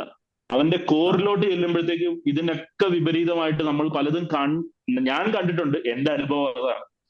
അപ്പൊ അതൊക്കെയാണ് അതിന്റെ ഉത്തരം. നമുക്ക് അതിന്റെ ഫലമായിട്ട് എന്ത് സംഭവിക്കുന്നു വെച്ചാല് നമ്മള് ഈ ഫേക്ക് ചെയ്തുകൊണ്ടിരിക്കുകയാണ്. ജീവിതത്തിൽ ഭയങ്കര ഒരു ജെന്യൂൻനെസ് ഇല്ല, ജെന്യൂൻ ആയിട്ടുള്ളൊരു ലൈഫ് ഇൻസിഡന്റ് ഇല്ല, ജെന്യൂൻ ആയിട്ടുള്ളൊരു ക്യാരക്ടർ ഇല്ല, ജെന്യൂൻ ആയിട്ടുള്ളൊരു മനുഷ്യനില്ല. അതിന്റെ ഒരു വലിയ, ഞാൻ ആനന്ദിന്റെ ഈ എഴുത്തിന്റെ ഒരു ശക്തി എനിക്ക് മനസ്സിലാവുന്നത് അവിടെയാണ്. കാരണം ഞാൻ വല്ലാതെ മനസ്സുകൊണ്ട് റെസ്പെക്ട് ചെയ്യുന്ന ഒരു എഴുത്താണ് ആനന്ദിന്റെ. കാരണം അതിനകത്ത് ഞാൻ എഴുത്തുകാരനാണ്, ഞാൻ പലപ്പോഴും എഴുതാകുമ്പോഴൊക്കെ അത് അങ്ങനെ പറഞ്ഞാൽ ശരിയാവുമോ, അത് അങ്ങനെ പറഞ്ഞാൽ നമുക്കെതിരെ ആരോപണം വരുമോ എന്നൊക്കെ തോന്നിയിട്ട് പല പ്ലോട്ടുകൾ ഉപേക്ഷിക്കേണ്ട ഒരു സിറ്റുവേഷൻ എനിക്ക് ഉണ്ടായിട്ടുണ്ട്. അത് എനിക്ക് കിട്ടിയിട്ടുള്ള ഈ ട്രെയിനിങ് കൊണ്ടാണ്. ഞാൻ ഈ പ്രോഗ്രസീവ് പൊളിറ്റിക്സിന്റെ ഭാഗമായി എനിക്ക് കിട്ടിയിട്ടുള്ള ട്രെയിനിങ് എന്റെ എഴുത്തുകാരനെ നശിപ്പിച്ചു എന്നുള്ളതാണ് എന്റെ സത്യം. അത് ആ ഒരു ട്രെയിനിങ് ഇല്ലാത്ത വളരെ ബെയർ ആയിട്ട് ലൈഫിനെ എക്സ്പീരിയൻസ് ചെയ്യാൻ പറ്റി എന്നുള്ളതാണ്, എക്സ്പീരിയൻസ് ചെയ്യാനുള്ള ഒരു ശ്രമവും അന്വേഷണവും നടത്തുന്നു എന്നുള്ളതാണ് ആനന്ദിന്റെ ഒരു എഴുത്തിന്റെ വിജയം. അതെ, ഒരുപാട് ഫേസസ് ഉള്ള സിനിമയാണ്. ആനന്ദ് തന്നെ പറഞ്ഞതുപോലെ അടരുകളല്ല കൂടുതൽ, ഫേസസ് ആണ് കൂടുതലുള്ളത്. അതിൽ പൊളിറ്റിക്കൽ ഒരു കാര്യം ഞാൻ ശ്രദ്ധിച്ചതുകൊണ്ട് ചോദിക്കുകയാണ്. ഇന്നത്തെ നിലവിലുള്ള കേരളത്തിലെ രാഷ്ട്രീയം അല്ലെങ്കിൽ ഇന്ത്യൻ രാഷ്ട്രീയം, അതിൻ്റെ ഒരു വിലക്ഷണതയും അപജയം ഇതെല്ലാം അതിനകത്ത് ശരിക്കും കാണിക്കുന്നുണ്ട്. കാരണം പലപ്പോഴും രാഷ്ട്രീയ പ്രചരണത്തിൻ്റെ ഓവർ ഹെഡായിട്ട് അതിൻ്റെ പല സീനിലും രാഷ്ട്രീയ പ്രചരണത്തിൻ്റെ മൈക്ക് വെച്ചുള്ളത് കേൾപ്പിക്കുന്നുണ്ട്. പിന്നെ വോട്ട് ചോദിച്ചുകൊണ്ട് വരുന്നുണ്ട്, മതൻ്റെ അടുത്ത് വോട്ട് ചോദിച്ചുകൊണ്ട് വരുന്നുണ്ട്, ഉപ്പായിക്ക് വോട്ട് ചെയ്തതാണ്, അങ്ങനെ എന്തോ ഒരു സംഭാഷണം കൂടിയുണ്ട്. അപ്പോൾ ഒരു പൊളിറ്റിക്കൽ സറ്റയറോ പൊളിറ്റിക്കൽ ഫൾസോ ഒന്നും ഉണ്ടാക്കാതെ എന്നാൽ പൊളിറ്റിക്സ് ഇതിനകത്ത് സന്നിവേശിപ്പിക്കുക എന്നുള്ളതും ഒരു വാസ്തവത്തിൽ ഉദ്ദേശമായിരുന്നു. അത് പറഞ്ഞ പോലെ 15 മിനിറ്റ് കുളിച്ചുകൊണ്ട് നിന്നപ്പോൾ അങ്ങനെ ഒരു ഫേസ് ഉദ്ദേശിച്ചിരുന്നാണോ അതെയോ ഇത് പിന്നെ അതിനകത്ത് ചേർത്തതാണോ അറിയാതെ വന്നതാണോ എന്നുള്ളത്. കാരണം മറ്റ് ഫേസസുകളുണ്ട് ഡീൽ ചെയ്യാൻ വേണ്ടി ആനന്ദിനുള്ളത്, സത്യത്തിന് പല മുഖങ്ങളുണ്ടെന്നുള്ളത് ഉണ്ട്. പിന്നെ ഒരുപോലെ സത്യം ആരാണ് ചെയ്തതെന്നുള്ളതിൽ ഒരു റാഷമോൺ ഒരു എഫക്റ്റ് ഉണ്ട്, കുറസാവിടെ റാഷമോൺ പോലെ പലരും ചെയ്ത പോസിബിലിറ്റി ഉണ്ട്. ഇതെല്ലാം പിന്നെ അതുപോലെ അഗതാ ക്രിസ്റ്റി എഫക്റ്റിൻ്റെ സ്വല്പം ഒരു ഭിന്നനാട്ടങ്ങളുണ്ട്. അപ്പോൾ ഈ പൊളിറ്റിക്സിനെ, ഇന്നത്തെ ഇന്ത്യൻ പൊളിറ്റിക്സ് അല്ലെങ്കിൽ കേരള പൊളിറ്റിക്സിനെ കൊണ്ട് പ്രത്യേകിച്ചും പൊതുജനം എങ്ങനെ മാറുന്നു എന്നുള്ളതാണ് കാണിക്കുന്നത്. സ്വാധീനത്തിൻ്റെ പേരിലും പണത്തിൻ്റെ പേരിലും പൊതുജനം എത്ര പെട്ടെന്നാണ് മാറുന്നതെന്നും ഒരാളെ പെട്ടെന്ന് വെളുപ്പിച്ചെടുക്കുന്നതും എങ്ങനെയാണെന്നുള്ളത് കൃത്യമായിട്ട് കാണിക്കുക. ഫാൾസോ സറ്റയറോ അല്ലാതെ അത് പോർട്രേ ചെയ്യുക എന്നുള്ളതാണ്. അത് പിടികിട്ടണമെന്നോ അത് വളരെ ബ്ലാറ്റൻ്റ് ആയിട്ട് പിടികിട്ടണമെന്നോ എന്താണ് ഉദ്ദേശിച്ചിരുന്നത് എന്നറിഞ്ഞാൽ കൊള്ളാം. ആക്ച്വലി ഇതിന് അങ്ങനെ ഒരു എന്താ പറയുന്ന ഒരു വോട്ടിങ്ങിന്റെ സ്വഭാവം ഇതിനകത്തുണ്ട് എന്ന് നമ്മൾ തിരിച്ചറിയുന്ന ഒരു തിരക്കഥയുടെ ഒരു പോയിന്റിൽ എത്തുമ്പോൾ ഇവരെല്ലാരും കൂടെ ഒരുമിച്ച് ഇരുന്നിട്ട് ഒരാളെ പുറത്താക്കണം. വിനയൻ അവിടെ വരുമ്പോൾ ഉദ്ദേശമുണ്ട് ഹരീനെ പുറത്താക്കണം എന്ന് പറയുന്ന ആ അഭിപ്രായത്തിലേക്ക് പലരെയും കൊണ്ടുവരാൻ വേണ്ടി ഇയാൾ മാനിപ്പുലേറ്റ് ചെയ്യുന്നു. അപ്പോൾ അവിടെ ഒരു വോട്ടിംഗ് നടക്കുന്നുണ്ട്. ആരൊക്കെയാണ് പുറത്താക്കാൻ, ഇപ്പൊ മദന്റെ ക്യാരക്ടർ ചോദിക്കുന്നുണ്ട് ആരൊക്കെയാണ് ഹരീനെ പുറത്താക്കാനുള്ളത് താല്പര്യമുള്ളത്. അപ്പം അങ്ങനെ ഒരു 5 പേര് കൈവെക്കുന്നു, 4 പേർക്ക് താല്പര്യക്കുറവുണ്ട്. അങ്ങനെ അപ്പൊ അവിടെ ഒരു ഡെമോക്രാറ്റിക് ഡിസ്കഷൻ ഉണ്ട്, ഒരു വോട്ടിംഗ് ഉണ്ട്. അങ്ങനെ ഒരു സംഭവം നടക്കുമ്പോൾ അത് ഒരു എവിഡന്റ്ലി ദാറ്റ് ഈസ് നമ്മുടെ സിസ്റ്റത്തെ റെപ്രസെന്റ് ചെയ്യുന്നുണ്ട്. അങ്ങനെ വന്നപ്പോഴാണ് ഞാൻ ആലോചിച്ചത്, ഒരു സൗണ്ട് ഡിസൈനിന്റെ ഭാഗമായിട്ടാണ് ആദ്യം ആലോചിക്കുന്നത്. ഇതൊരു വീട്ടിനകത്ത് നടക്കുന്ന കഥയാണ്. അപ്പൊ നമ്മൾക്ക് എങ്ങനെയാണ് ശബ്ദം കൊണ്ടൊരു അന്തരീക്ഷം ഉണ്ടാക്കാൻ പറ്റുന്നത്, അങ്ങനെയാണ് ആലോചിച്ചത്. ശബ്ദം കൊണ്ട് അവിടെ ഒരു എന്താ പറയുന്നത്, ഒരു എലക്ഷൻ നടക്കാൻ പോകുന്നുണ്ട്, അടുത്ത് തന്നെ ഒരു എലക്ഷൻ നടക്കാൻ പോകുന്നുണ്ട്. അപ്പൊ അതിന്റെ പ്രചരണങ്ങൾ നടക്കുന്നുണ്ട്. അങ്ങനെ ഒരു വണ്ടിയല്ല, അതെല്ലാം സൗണ്ടിലാണ് ട്രീറ്റ് ചെയ്തിരിക്കുന്നത്. ഒരു പോയിന്റിൽ മാത്രമാണ് ഈ പറഞ്ഞ കഥാപാത്രം ആ സൗണ്ടിൽ നിന്ന് സീനിലേക്ക് കയറി വന്നിട്ട് മദനോട് വോട്ട് ചോദിക്കുന്ന രംഗമുണ്ട്. ആ രംഗവും ഭയങ്കര പിവറ്റലാണ്. കാരണം ഹരി വന്നിട്ട് പോയി, ഹരി വന്ന് ഓഫർ തന്നു പോയി, ഇനി ഞങ്ങൾക്ക് തന്നെ വോട്ട് ചെയ്യണേ എന്ന് പറയുന്ന ഒരാളാണ് വരുന്നത്. അപ്പൊ അവിടെ ഒരു ഇനി മദന്റെ വോട്ടും മദൻ റെപ്രസെന്റ് ചെയ്യുന്ന കൂട്ടത്തിന്റെ വോട്ടും ഭയങ്കര പിവറ്റലാണ്. അപ്പൊ അങ്ങനെ ആലോചിച്ച് അതൊരു ക്രാഫ്റ്റിന്റെ ഭാഗമായിട്ടും കൂടെ ആലോചിച്ചിട്ട് സ്പേസ് ചെയ്തൊരു സാധനമാണ്. അപ്പം അതായത് പൊളിറ്റിക്സ് എന്ന് പറഞ്ഞു കഴിഞ്ഞാൽ ഒരു എന്താ പറയുന്നത്, എലക്ഷനോ ഒരു പാർട്ടി പൊളിറ്റിക്സോ മാത്രമല്ലോ പൊളിറ്റിക്സ്. ഒരു വ്യക്തി എന്ന് പറയുന്ന ഒരു വ്യക്തിയുടെ അഭിപ്രായം എന്ന് പറഞ്ഞാൽ തന്നെ അത് പൊളിറ്റിക്കലും കൂടിയാണ്. അപ്പൊ അങ്ങനെ ഒരു എന്താ പറയുന്നത്, എല്ലാവർക്കും എവിഡന്റ് ആയിട്ടുള്ള, എല്ലാവർക്കും മനസ്സിലാവുന്ന ഒരു പൊളിറ്റിക്കൽ സ്പേസും കൂടെ അതിന്റെ ഒരു സൗണ്ട് ഡിസൈനിൽ ഉണ്ടാവണം എന്ന്, അത് ഇതുമായിട്ട് ചേർന്ന് നിൽക്കുന്നത് കൊണ്ട് ഉണ്ടാവണമെന്ന് എഴുതുന്ന സമയത്ത് തന്നെ ആലോചിച്ചിരുന്നു. അത് സൗണ്ട് ഡിസൈനറായിട്ട് ഡിസ്കസ് ചെയ്തു. പിന്നെ അതൊക്കെ എവിടെയൊക്കെ കൊണ്ട് ഇപ്പൊ ഒരു വണ്ടി പോകും, ഈ സന്തോഷും സിജിനും വണ്ടിയിൽ ആ വീട്ടിലേക്ക് ബൈക്കിൽ വരുന്ന വഴിക്ക് കാണാം അവിടെ തോരണങ്ങളൊക്കെ കെട്ടിവെച്ചിരിക്കുന്നതും, അവിടെ ഒരു എലക്ഷൻ ഇയാളുടെ ഈ പിന്നീട് വരുന്ന കാൻഡിഡേറ്റിനെ അവിടെ ഒരു ഫോട്ടോയിൽ ഒരു സെക്കൻഡ് കട്ട് കാണിക്കുന്നുണ്ട്. അത്തരം കാര്യങ്ങളൊക്കെ സ്ക്രിപ്റ്റിന്റെ സമയത്ത് തന്നെ ആലോചിച്ച. അതെ, പക്ഷെ അങ്ങനെ ഒരു കാഴ്ച കൂടെ ഇത് കാണുന്നയാൾക്ക് അങ്ങനെ ഒരു കാഴ്ച കൂടെ ശരിക്ക് തന്നെ തോന്നുന്നതാണ് ഈ നമ്മുടെ പാർട്ടി പൊളിറ്റിക്സിന്റെ ഒരു ഫെസറ്റ് കാണിക്കുക എന്നുള്ളത്. കാരണം ഇത് രണ്ടുപേർ ഇവർ തമ്മിലുള്ള, മദനും ഹരിയും തമ്മിലുള്ള ഒരു ക്ലാഷിന്റെ ഇതാണ്. അതിന് അനുഭവിക്കുന്നത് മുഴുവനും മറ്റാൾക്കാരാണ്. അത് നമ്മുടെ പൊളിറ്റിക്സിന്റെ ഒരു നേർചിത്രമാണ് അവിടെ കൃത്യമായിട്ട് കാണിക്കുന്നത്. അതെ, ഇവർ രണ്ടുപേരും കൂടി ഉണ്ടാക്കിയ പ്രശ്നമാണ്, പക്ഷെ ബാക്കിയുള്ള സഹിക്കുന്നതൊക്കെയാണ്. അതെ അതെ. പിന്നെ ഒരു ഫെസറ്റ് ഉള്ളത്, വളരെ പ്രധാനമായിട്ടുള്ളത് എനിക്ക് തോന്നുന്നത് കലാപരമായിട്ടുള്ളത്, കലാകാരന്മാർ നമ്മൾ ഇത് അങ്ങനെയാണോ ചെയ്യേണ്ടതെന്നൊരു ചോദ്യം മൂന്നാല് തവണ വരുന്നുണ്ട്. അവസാനം അഞ്ജലിയാണ് പ്രൂവ് ചെയ്യുന്നത് കലാകാരന്മാർ ഇതാണ് ചെയ്യേണ്ടത്, കലാകാരന്മാർ ഇതിൽ ആവിഷ്കാരം കൊണ്ടുവരിക എന്നുള്ളത്. അപ്പൊ സിനിമ ആ ലെവലിൽ തീരുമെന്ന് ഞാൻ ഒട്ടും വിചാരിച്ചില്ല. ഞാൻ ഞെട്ടിപ്പോയി. ഞാൻ വിചാരിച്ചു ഇത് ആരാണെന്നുള്ളത് ഒരു ക്വസ്റ്റ്യനിൽ കൊണ്ട് സിനിമ കളിച്ചുകൊണ്ടിരിക്കുമ്പോഴാണ്. അത് തന്നെ സമയമെടുത്തു. അപ്പൊ ആദ്യത്തെ 24 മിനിറ്റ് ആയപ്പോൾ ഞാൻ വിചാരിച്ചത് എന്താണ് ഇവിടെ ഒന്നും ആയില്ല. കാരണം നാടകം കഴിയുന്നു, സായിപ്പും മദാമ്മയും വരുന്നു, നീന്തൽക്കുളത്തിൽ ചാടുന്നു. ഞാൻ നോക്കിയപ്പോൾ സമയം 24 മിനിറ്റ്, ഇതെന്തായത് ഒന്നും നടക്കുന്നില്ല. പക്ഷെ അതാണ് അവസാനം ഇങ്ങനെയൊന്നില്ല, ഇത് ആവിഷ്കാരത്തിലാണ്, കലാകാരന്മാർ എവിടെയാണ് നോക്കുന്നത്, അവരിത് ആവിഷ്കരിക്കുക. എന്നിട്ട് അവള് പറയുന്നതിൽ പ്രധാനമായിട്ടും നിന്റെ മുഖം, അവൻ ചോദിക്കുന്നുണ്ട്, എൻ്റെ മുഖം കാണണ്ട എന്നവൾ പറയുകയും, എന്നിട്ട് എന്ന് വെച്ചാൽ സത്യം എന്നുള്ള അവൾക്ക് മാത്രം അറിയാവുന്നതാണ് സത്യം.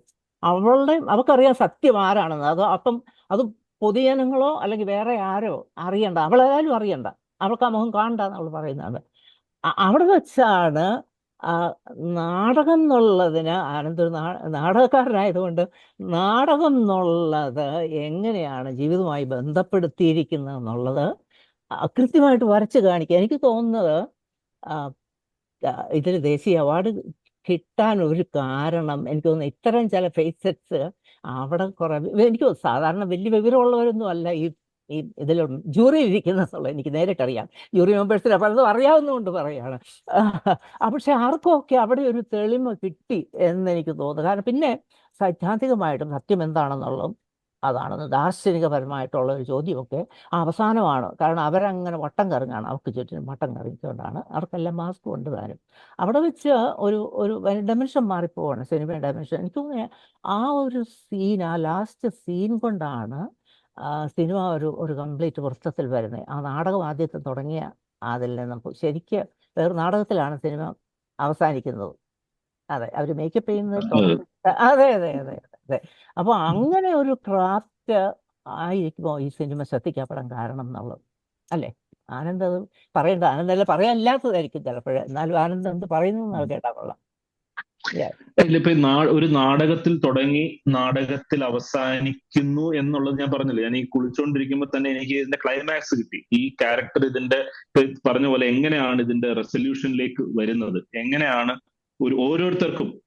ഓരോരുത്തർക്കും ഇങ്ങനെ ഒരു ഇൻസിഡന്റ് നടന്നാൽ ഓരോരുത്തരും ആ കഥാർസിസിൽ നിന്ന് പുറത്തു വരുന്നത് ഓരോ രീതിയിലായിരിക്കും. ഇപ്പം ഞാൻ എപ്പോഴും പല സാഹചര്യത്തിൽ പറഞ്ഞിട്ടുണ്ട്, ഇപ്പൊ അഞ്ജലി എന്ന് പറഞ്ഞ ആൾക്ക് ഈ സെക്ഷൽ അസോൾട്ട് നടക്കുന്നത് ഒരു ബസ്സിൽ വെച്ചോ അല്ലെങ്കിൽ വേറൊരു സ്ഥലത്ത് വെച്ചാണ് ഒരാൾ ഇങ്ങനെ കയറി പിടിക്കുകയോ ഉപദ്രവിക്കുകയോ ചെയ്യുന്നതെങ്കിൽ ഇതായിരിക്കണമെന്നില്ല അവളുടെ റിയാക്ഷൻ. ഇത് ഇവളുടെ 16 വയസ്സ് മുതൽ ഇവൾ ഉണ്ടായിരുന്ന ഇത്രയും വർഷമായിട്ടുള്ള അവളുടെ കൂട്ടത്തിൽ നിന്നാണ് ഇത് സംഭവിക്കുന്നത്. അപ്പൊ അതിന്റെ ആ ഇൻസിഡന്റിന്റെ വേദനയുണ്ട്. ആ ഇൻസിഡന്റിനെ ഇത്രയും അവളെ ട്രസ്റ്റ് ചെയ്യും, അവൾ വിശ്വസിച്ച് എല്ലാവരും അവളുടെ എതിരെ മാറുമ്പോൾ ആ അവൾക്കുണ്ടാവുന്ന ഒരു ഡീപ്പ് പെയിൻ ഉണ്ട്, ഒരു ഡീപ്പ് ട്രോമയുണ്ട്. ആ ആ സംഭവം എങ്ങനെയാണ് ഇവൾ അതിൽ നിന്ന് പുറത്തു വരിക എന്നുള്ള ആലോചനയിൽ നിന്നാണ് എനിക്ക് ആ സീൻ കിട്ടുന്നത്. അപ്പൊ ഞാൻ ആലോചിച്ചു, ഇവളൊരു ആർട്ടിസ്റ്റ് ആണ്. സിമ്പിൾ ആയിട്ടാണ് ഞാൻ ആലോചിക്കുന്നത്. ഇവളൊരു നാടകക്കാരി ആണ്, ഒരു ആർട്ടിസ്റ്റ് ആണ്. അപ്പൊ ഇത്രയും വർഷമായിട്ട് നാടകം ചെയ്യുന്ന ഒരാളാണ്. അപ്പൊ ഞാനൊരു സ്ക്രിപ്റ്റ് റൈറ്റർ ആണ്, അല്ലെങ്കിൽ ഞാൻ എഴുതുന്ന ഒരാളാണ്. ഞാൻ ഏതൊരു സാഹചര്യത്തിൽ പോകുമ്പോൾ, ഞാൻ എൻ്റെ ഒരു ഏറ്റവും പ്രിയപ്പെട്ട ഒരാൾ മരിച്ച ഇടത്ത് പോകുമ്പോൾ പോലും പക്ഷെ ഒരു ഭിന്നായം പോലെ ഞാൻ വിഷമിച്ചിരിക്കുന്ന അവസരത്തിൽ പോലും ഇതിനകത്ത് ഒരു സീനിന്റെ സാധ്യത, അല്ലെങ്കിൽ മനുഷ്യർ ഇടപെടുന്ന സാധ്യത, ഇതൊരു സിനിമയുടെ സാധ്യത എന്ന് പറഞ്ഞ് എന്റെ തലയിൽ പോകും എന്ന് പറയുന്ന. അതുകൊണ്ടാണ് ഈ അഞ്ജലി ഓട്ടോയിൽ ഇരിക്കുന്ന സമയത്താണ് ഒരു ഫ്ലാഷ് ഫോർവേഡ് പോലെ ഒരു കട്ട് നമ്മൾ ചെയ്യുന്നുണ്ട്. ഇവൾ ഭാവി കാണുന്ന പോലെ ഇവള് ഇങ്ങനെ റിഹേഴ്സൽ എടുക്കുന്ന കുറെ പിള്ളേരുടെ കൂടെ ഇരിക്കുന്ന, അങ്ങനെയാണ് അവൾ അതിനകത്തൊരു നാടകം, അതായത് ഇതൊരു പ്ലേ ആണല്ലോ, ഇപ്പൊ നടന്നത് എന്താണ്, ഇതിലും വലിയൊരു നാടകം എന്റെ ജീവിതത്തിൽ ഇനി നടക്കാനുണ്ട്. അത്രയും നാടകീയമായിട്ടാണല്ലോ എല്ലാവരും ഷിഫ്റ്റ് ചെയ്തതും എല്ലാവരും പെരുമാറിയതും. അതിനകത്തൊരു നാടകത്തിന് സാധ്യതയുണ്ട് എന്ന് കാണുകയും പിന്നെ അവൾ എന്തുകൊണ്ടായിരിക്കും ആ നാടകം ചെയ്തത്, ആ നാടകത്തിന്റെ ക്ലൈമാക്സിൽ അവൾക്കൊരു ഇൻഫറൻസ് പറയാനുണ്ട്. അതായത് അവളുടെ എതിരെ ഒരു ക്രൈം നടന്നു, ഒരു സെക്ഷൽ അസോൾട്ട് നടത്തി. അതുപോലെ സെക്ഷൽ അസോൾട്ടിന്റെ ഓഡിറ്റിംഗ് എന്ന് പറയുന്ന, ഓഡിറ്റിംഗ് ഓഫ് ദ വിക്ടിം എന്ന് പറയുന്ന ഒരു ലീഗൽ അല്ലാത്ത എന്നാൽ ഒരു ക്രിമിനൽ ആയിട്ടുള്ള ഒരു ആക്ടിവിറ്റി അവിടെ നടക്കുന്നുണ്ട്. അപ്പൊ അതിന്റെ അനുഭവം അവൾക്ക് പറയണം. അതായിരുന്നു അവളെ കൂടുതൽ വേദനിപ്പിച്ച ഒരു കാര്യം. അതുകൊണ്ടാണ് അവൾ ആ നാടകം അവസാനിക്കുമ്പോൾ നീയും ആ 11 പേരും തമ്മിൽ എനിക്ക് വ്യത്യാസമില്ല എന്ന് പറയുന്നത്. നമ്മൾ ഈ സാർ പറഞ്ഞ പോലെ ആ നാടകത്തിന്റെ ക്രാഫ്റ്റ് ഉപയോഗിച്ചേ നമുക്കത് ചെയ്യാൻ പറ്റുള്ളൂ. ഇപ്പൊ അവൾ ആ നാടകം ചെയ്യുമ്പോൾ അവളുടെ ജീവിതത്തിൽ സംഭവിച്ച എല്ലാ കാര്യവുമാണ് ആ നാടകത്തിൽ ചെയ്തിരിക്കുന്നത്, അല്ലെ? അവളുടെ അതേ ഡയലോഗുകൾ പോലും അതേപോലെയാണ് അവൾ ആ നാടകത്തിൽ പ്ലേസ് ചെയ്തിരിക്കുന്നത്. അപ്പൊ അവളുടെ ജീവിതത്തിൽ ഒരാൾ വന്നിട്ട് പറഞ്ഞിട്ടുണ്ടാവുമല്ലോ, ഞാനാണ് ചെയ്തതെന്ന് പറഞ്ഞിട്ട് അവളുടെ നേരിട്ട് വന്ന് പറഞ്ഞിട്ടുണ്ടാവാം. ആ നേരിട്ട് വന്ന് പറഞ്ഞ ഒരാള് മാസ്ക് ഇട്ടിട്ട് അല്ലല്ലോ വരുന്നത് ജീവിതത്തിൽ. അപ്പൊ അവൾക്ക് അയാളെ അറിയാം, അയാളെ കണ്ടിട്ടുണ്ട്. പക്ഷെ അവൾ നാടകമാക്കിയപ്പോൾ she has something else to say. അങ്ങനെയാണ് സിനിമ. ഞാൻ ഈ സിനിമ അവസാനിക്കുമ്പോൾ നാടകാന്ത്യം കവിത്വം എന്നൊക്കെ പറയുന്ന പോലെ അതിന്റെ ഒരു പോയറ്റിക് സ്പേസിൽ സിനിമ അവസാനിക്കണം എന്നുള്ള രീതിയിൽ ആലോചിച്ച് ആണ് അങ്ങനെ ഒരു സ്പേസിൽ.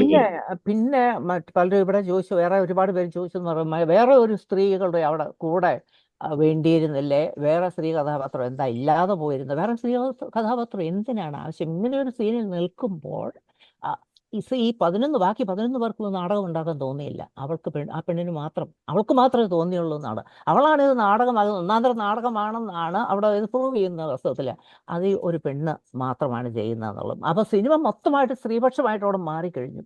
പിന്നെ വേറൊരു സ്ത്രീ കഥാപാത്രം എന്തുകൊണ്ടില്ലായിരുന്നു എന്ന് ചോദിക്കുകയേ വേണ്ട. കാരണം ഒരേ ഒരു പെണ്ണ് തന്നെ അത് അവളുടെ കഥയാക്കി അവളുടെ സിനിമയാക്കി മാറ്റിയിരിക്കുകയാണ്. സിനിമ അവളുടേതായിട്ട് അവിടെ മാറുകയാണ്. അപ്പോൾ വേറെ സ്ത്രീ കഥാപാത്രം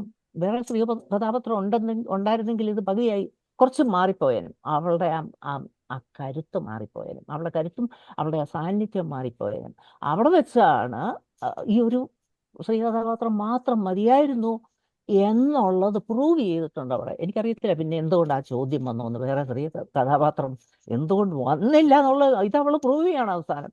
അവളെ വെച്ചുകൊണ്ടാണ്. മാത്രമല്ല അവളുടെ വേഷം അവിടെ വെച്ച്, അവൾ നാടകത്തിലെ വേഷമായിരിക്കും ഗംഭീരമായിട്ട് മോഡേണൈസ് ചെയ്ത് അവളുടെ ഹെയർ ഡു എല്ലാം മാറിയിരിക്കുകയാണ്. കംപ്ലീറ്റ് ആണ് അവള്. അഞ്ജലി എന്നുള്ള കഥാപാത്രം അവൾ വേറൊരാളായിട്ട് മാറിയാണ് അവിടെ വരുന്നത്. അവളുടെ ഉടുപ്പും എല്ലാം മാറി. അവൾ സൽവാർ കമീസ് മാത്രം ധരിച്ചുകൊണ്ടിരുന്നവള് കംപ്ലീറ്റ് മാറി വരികയാണത്. പിന്നെ അവസാനം നാടകീയമാക്കാൻ നിർബന്ധമുള്ളത് കൊണ്ടാണ് അവള് തുണി പിഴിഞ്ഞ് അയലിടുന്നതാണ്. അവൾ ആ കർട്ടൻ ഇടുന്ന അവസാനം, കർട്ടൻ്റെ പുറകിലവള് എവരിത്തിങ് ഈസ് എ ഡ്രാമ എന്ന് പറഞ്ഞത് കൃത്യമായിട്ട്. അപ്പൊ ഞാൻ പറഞ്ഞു വരുന്നതെന്ന് വെച്ചാൽ ആനന്ദ് ഇത് വലിയ സക്സസ്ഫുൾ ആയതാണ്. അപ്പം നാടകം ബേസ് ചെയ്ത് സിനിമ എടുക്കാൻ എളുപ്പമാണ്. ആനന്ദിനെ സംബന്ധിച്ച് സ്വന്തം ജീവിതമാണ്.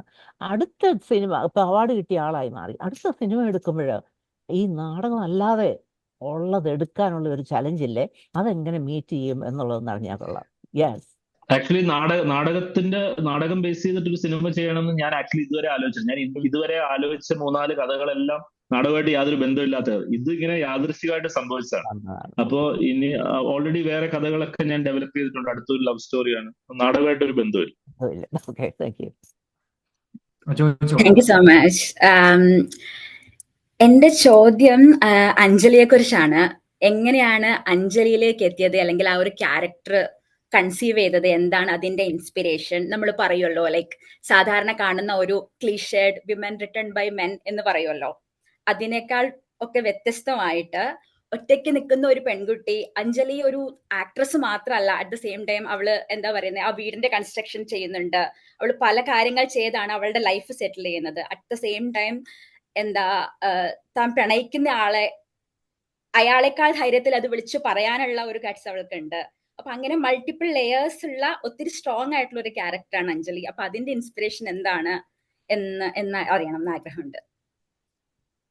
ആക്ച്വലി അഞ്ജലി എന്ന് പറഞ്ഞ ക്യാരക്ടറിന്റെ ഇൻസ്പിറേഷൻ ഒരു പക്ഷേ ഞാൻ ജീവിതത്തിൽ മീറ്റ് ചെയ്തിട്ടുള്ള ഒരുപാട്, ഞാൻ അങ്ങനെ ഭയങ്കര ലക്കി ആയിട്ടൊരു വ്യക്തിയാണ്. കാരണം എന്റെ ചെറുപ്പം മുതലേ ഒരുപാട് സ്ത്രീകളുണ്ട്, ഒരുപാട് പെൺകുട്ടികൾ സുഹൃത്തുക്കളുണ്ട്, ഒരുപാട്. അതായത് എന്റെ അമ്മ തന്നെ ഒരു ഭയങ്കര അത്ഭുതകരമായിട്ടുള്ള വ്യക്തിയാണ്. ഭയങ്കര ബ്യൂട്ടിഫുൾ ആയിട്ടുള്ള, ഭയങ്കര സ്ട്രോങ് ആയിട്ടുള്ള ഒരു വ്യക്തിത്വമാണ്. അപ്പൊ അങ്ങനെ ഒരാളാണ് എന്നെ വളർത്തിയത് എന്ന് പറയുന്നതിന്റെ ഒരു ഭയങ്കര അഡ്വാൻറ്റേജിലാണ് ഞാൻ നിൽക്കുന്നത്. അപ്പം ചെറുപ്പം തൊട്ടേ, ഇപ്പം സ്കൂളിൽ പഠിക്കുമ്പോൾ തൊട്ട് ഇങ്ങനെ ഒരുപാട് പെൺകുട്ടികൾ ഫ്രണ്ട്സ്, അല്ലെങ്കിൽ നമുക്ക് ഒരുപാട് മറ്റ് റിലേഷൻഷിപ്സ് ഉണ്ടായിട്ടുണ്ട്. അങ്ങനെ ഭയങ്കരമായിട്ടുള്ള സ്ത്രീകളിലൂടെ ഞാൻ ഗ്രോ ചെയ്ത ഒരു, അറിഞ്ഞും അറിയാതെ ഒരുപാട് ഗ്രോ ചെയ്തിട്ടുണ്ട്. ഭയങ്കര എങ്ങനെയാണെന്ന് എനിക്കറിയില്ല. വളരെ ചെറുപ്പം മുതലേ ഇങ്ങനെ ഒരു റിയലിസ്റ്റിക് ആയിട്ട് തന്നെയാണ് ഞാൻ സ്ത്രീകളെ കണ്ടിട്ടുള്ളത്. അതായത് അവർക്ക് കുഴപ്പങ്ങളുണ്ട്, അവർക്ക് വൾണറബിലിറ്റീസ് ഉണ്ട്, അവർക്ക് സ്ട്രെങ്ത്തുകളുണ്ട്. ഇങ്ങനെ ഒക്കെ അവരെ ഒരു പ്രത്യേക രീതിയിൽ കാണണം, അല്ലെങ്കിൽ ഒരു പ്രത്യേക രീതിയിൽ കാണരുത്, അങ്ങനൊന്നും ഉണ്ടായിട്ടില്ല. എങ്ങനെ അതൊക്കെ എന്തൊരു ഭാഗ്യത്തിന്റെ ട്രെയിനിങ് ആണ്. അപ്പൊ ഭയങ്കര ഈ കൂടെയുള്ള ഫ്രണ്ട്സും എല്ലാവരുടെയും ഒരു ഇൻഫ്ലുവൻസ് അഞ്ജലി എന്ന് പറഞ്ഞ ക്യാരക്ടർ. അപ്പൊ നമ്മളൊരു ക്യാരക്ടറെ തീരുമാനിക്കും. ഇപ്പൊ ആ ക്യാരക്ടർ പഠിച്ച ആളാണ്, എഡ്യൂക്കേറ്റഡ് ആയിട്ടുള്ള ആളാണ്, ആർക്കിടെക്ട് ഇൻഡിപെൻഡന്റ് ആയിട്ട് ജോലി ചെയ്യുന്ന ഒരാളാണ്, വളരെ കോംപ്ലക്സ് ആയിട്ടുള്ള ഒരു അഫെയറിൽ നിൽക്കുന്ന ഒരാളാണ്, ഒരു മാരീഡ് ആയിട്ടുള്ള ഒരാളുമായിട്ട് കോംപ്ലക്സ് ആയിട്ട് റിലേഷൻഷിപ്പിൽ നിൽക്കുന്ന ആളാണ്. അപ്പൊ അങ്ങനെ വരുമ്പോ എനിക്ക് അതിന്റെ ഒരു കുറെ റെഫറൻസസ് ഉണ്ട്.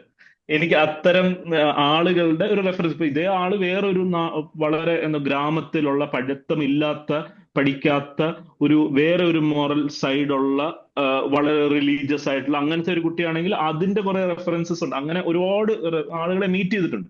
അപ്പൊ ഈ ഒരു സ്പേസ് എടുക്കുമ്പോൾ, ഈ ഒരു അർബൻ സ്പേസിൽ ഇത്തരം കോംപ്ലക്സ് ആയിട്ടുള്ള റിലേഷൻഷിപ്സ് ഉള്ള ആളുടെ സ്ട്രെങ്ത്തും വീക്ക്നെസ്സുകളും വേറെയാണ്. ഇത്തരം ആളുകളുടെ ഒക്കെ ഒരു റെഫറൻസസ് എനിക്ക് തോന്നുന്നു ഒരു സബ് കോൺഷ്യസ്ലി പോയിട്ടുണ്ടാവണം. ഞാൻ ആരുമായിട്ടും ഡയറക്ട്ലി മീറ്റ് ചെയ്ത് ഇതിനു വേണ്ടി സംസാരിക്കുകയോ ഇതിരുന്ന് ഡിസ്കസ് ചെയ്യുകയോ ഏതെങ്കിലും ഒരു പർട്ടിക്കുലർ പെൺകുട്ടിയായിട്ടിരുന്ന് സംസാരിക്കുകയോ അങ്ങനെ ചെയ്തിട്ടില്ല. പക്ഷെ ഇത് ഈ പറഞ്ഞ പോലെ ഈ നമ്മൾ കളക്ട് ചെയ്യുമല്ലോ, ആസ് എ റൈറ്റർ നമ്മൾ എല്ലാവരിൽ നിന്നും കളക്ട് ചെയ്തുകൊണ്ടിരിക്കുകയാണല്ലോ, ബിഹേവിയറും സ്വഭാവവും മനസ്സും കാര്യങ്ങളൊക്കെ കളക്ട് ചെയ്ത്. അപ്പൊ അങ്ങനെ വന്ന് ചേർന്നതായിരിക്കണം. അങ്ങനെയാണ് അഞ്ജലിനെ എഴുതുന്നത്. Thank you for writing Har. നമുക്ക് അതെ, ഒരു ചോദ്യം കൂടെ എടുത്തിട്ട് നമുക്ക് വൈൻഡ് അപ്പ് ചെയ്യാം. മധു, സമയത്തിന്റെ പരിമിതി കൊണ്ടാണ്. മധു കൈപൊക്കിയിട്ടുണ്ട്. ഹലോ, ക്രിസ്ത്യൻ ആനന്ദിനോടാണ്. അപ്പൊ അതൊരു ഫിലിം പ്രോസസ്സിനെ കുറിച്ചും കൂടിയിട്ടുള്ള ഒരു ചോദ്യമാണ്. അപ്പോൾ നമ്മൾ സിനിമ കണ്ടു, ബ്യൂട്ടിഫുൾ മൂവി, ഇഷ്ടപ്പെട്ടു, എല്ലാ ഡയലോഗ്സ് ഒക്കെ റിലവന്റ് ആണ്, എല്ലാം അതാണ്. പക്ഷെ ആനന്ദ് എഴുതിയതിലും പിന്നെ അതിനുശേഷം ഷൂട്ട് ചെയ്തതും കഴിഞ്ഞ് ഫൈനൽ എഡിറ്റ് കഴിഞ്ഞപ്പോൾ അതിന്റെ കുറച്ച് ശതമാനം അതിൽ നഷ്ടപ്പെട്ടു പോയി കാണുമല്ലോ. അപ്പൊ ഒരു എത്ര ശതമാനം ഞങ്ങൾ ഒരു പ്രേക്ഷകർ എന്നുള്ള രീതിയിൽ ആനന്ദ് ശരിക്കും എഴുതിയതും ഷൂട്ട് ചെയ്തതെന്നും ഫൈനൽ പ്രൊഡക്റ്റിൽ മിസ്സായി പോയിട്ട്, അല്ലെങ്കിൽ അതൊന്ന് ഒഴിവാക്കിയിട്ടുണ്ടാവും, ഒന്നും അറിയാൻ ആഗ്രഹമുണ്ട്. അത് വളരെ വളരെ കുറവാണ്. ഞാൻ അതിന്റെ ഉത്തരം പറയാം. എന്നിട്ട് അത് വളരെ കുറവാണ്. ഞാൻ നേരത്തെ പറഞ്ഞ പോലെ ഒരു സീൻ മദൻ ചേട്ടന്റെയും ഹരിയുടെയും ഇൻവോൾവ് ആയിട്ടുള്ള ഒരു വേണ്ടാത്തൊരു സീൻ എന്ന് പറയുന്ന സാധനം അത് മാറ്റിയിട്ട് റീഷൂട്ട് ചെയ്തു എന്നൊഴിച്ചാൽ നമ്മുടെ ഫസ്റ്റ് കട്ട് 2 മണിക്കൂർ 30 മിനിറ്റ് മാത്രമേ ഉണ്ടായിരുന്നുള്ളൂ. പിന്നീട് ഫൈനൽ കട്ട് എന്ന് പറയുന്നത് 2 മണിക്കൂറും 20 മിനിറ്റും, അതായത് ഈ പറഞ്ഞ 19 മിനിറ്റും 11 മിനിറ്റ് ആണ് ആ കൂടെ ഫസ്റ്റ് കട്ടും ഫൈനൽ കട്ടും തമ്മിൽ പോയിരിക്കുന്നത്. അപ്പം കാരണം ഞാൻ എഴുതുമ്പോൾ തന്നെ എൻ്റെ മനസ്സിലൊരു എഡിറ്റ് ഉണ്ട്. അപ്പം അങ്ങനെ അത്രയും ചുരുക്കിയേ ഞാൻ ആവശ്യമുള്ളത്, അതായത് ഷൂട്ട് ഫൈനലിൽ വരാൻ പോകുന്ന സാധനമേ ഉണ്ടാവാൻ പാടുള്ളൂ എന്നൊരു നിർബന്ധം. അപ്പൊ നമുക്കൊരു പേജിന്റെ ഒരു മിനിറ്റിന്റെ കണക്കൊക്കെ ഉണ്ട്. അപ്പൊ അങ്ങനെയാണ് എഴുതുന്നത്. അപ്പൊ ഒരുപാട് അങ്ങനെ കളഞ്ഞിട്ടില്ല എന്നുള്ളതാണ് സത്യം. പിന്നെന്തോ ചോദിക്കാം. അതുപോലെ തന്നെ ഈ സിനിമ എവിടെ കൊണ്ട് നിർത്തണം, അതും വളരെ ഇമ്പോർട്ടന്റ് ആണ്. നമുക്ക് ആ സിനിമയുടെ ഒരു ഫുൾ ഫീൽ കിട്ടണം. അപ്പൊ എവിടെയാണ് സിനിമ എക്സാക്ട്ലി അവസാനിക്കേണ്ടത്? തുടക്കം മുതൽ ഈ ഫിലിമിന്റെ ജേർണിയിൽ ഇങ്ങനെ തന്നെയാണോ കൺസീവ് ചെയ്ത്, അതോ ഒരു ഓൾട്ടർനേറ്റ് പോസിബിലിറ്റീസ് ഒക്കെ തിങ്ക് ചെയ്തിരുന്നു? ഭയങ്കര നല്ല ചോദ്യമാണ്. കാരണം വെച്ചാൽ ഈ സിനിമയ്ക്ക് ശ്രദ്ധിച്ചാൽ ഇതിന് ഒരു മൾട്ടിപ്പിൾ ക്ലൈമാക്സുകളുണ്ട്. അതായത് ആ ബസ് സ്റ്റോപ്പ് സീനിൽ വെച്ച് വിനയായിട്ടുള്ള റിലേഷൻഷിപ്പ് അവസാനിച്ച് ഇവള് ചിരിക്കുന്ന സമയത്ത്, ചിരിച്ച് പോകുന്ന സമയത്ത് സിനിമ അവസാനിക്കുമെന്ന് ഫെസ്റ്റിവൽസിനെ കണ്ട സമയത്ത് അങ്ങനെ വിശ്വസിച്ചവരുണ്ട്. അവിടെ വേണമെങ്കിൽ സിനിമയ്ക്ക് അവസാനിക്കാം.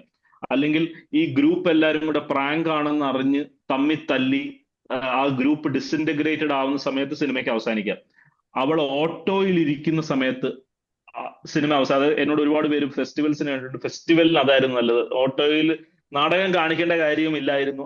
അതാണ് എന്ന് അതിലേക്കാണ് അവൾ ചിന്തിക്കുന്നതെന്ന് നമുക്കറിയാം എന്ന് പറയുന്ന ഒരു നല്ല സിനിമ കണ്ട് പരിചയമുള്ള, ഭയങ്കര സിനിമ ആലോചിക്കുന്നവർക്ക് വേണമെങ്കിൽ അവിടെ വെച്ച് സിനിമ അവസാനിപ്പിക്കാം.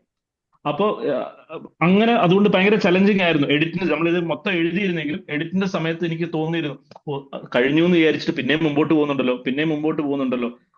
അപ്പൊ ഓരോ പ്രാവശ്യം മുമ്പോട്ട് പോകുമ്പോഴും ഓരോ സീനും അത് ഇൻട്രസ്റ്റിംഗ് ആയില്ലെങ്കിൽ സിനിമ പാളിപ്പോകും.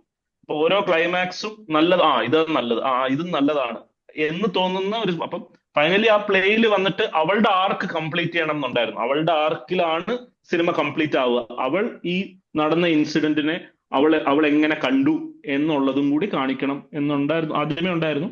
ഈ മൾട്ടിപ്പിൾ ക്ലൈമാക്സിന്റെ ഒരു ഇഷ്യൂ ഉണ്ടായിരുന്നു. Thank you. എനിക്ക് തോന്നുന്നു ഇവിടെ വന്ന ഒരു ചോദ്യത്തിന് ഒരു കാര്യം പറഞ്ഞ് അവസാനിപ്പിക്കാം.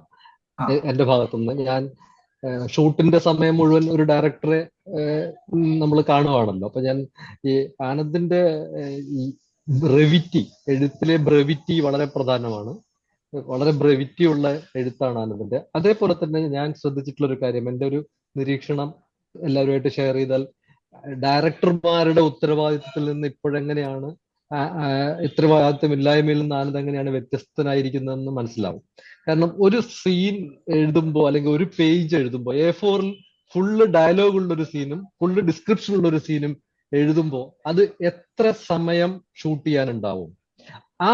ആ ഒരു A4 സൈസിൽ ഒരു പേജ് ഷൂട്ട് ചെയ്യുന്നതിന് എത്ര ചെലവ് വരും എന്ന് വരെ ആനന്ദിന് അറിയാമായിരുന്നു. അത് നമ്മളായിട്ടൊക്കെ പല സമയത്തും ആനന്ദ് ഞങ്ങളുടെ ഡിസ്കഷന്റെ ഭാഗമായിട്ട് പറഞ്ഞിരുന്നു. അങ്ങനെ കൃത്യമായിട്ട് 220 പേജ് അല്ലെങ്കിൽ 320 പേജ് വരുന്ന ഒരു ടോട്ടൽ സ്ക്രിപ്റ്റിന് എത്ര കോസ്റ്റ് വരുമെന്ന് കൃത്യമായ കണക്കുണ്ടായിരുന്നു ആനന്ദിന്റെ കയ്യിൽ.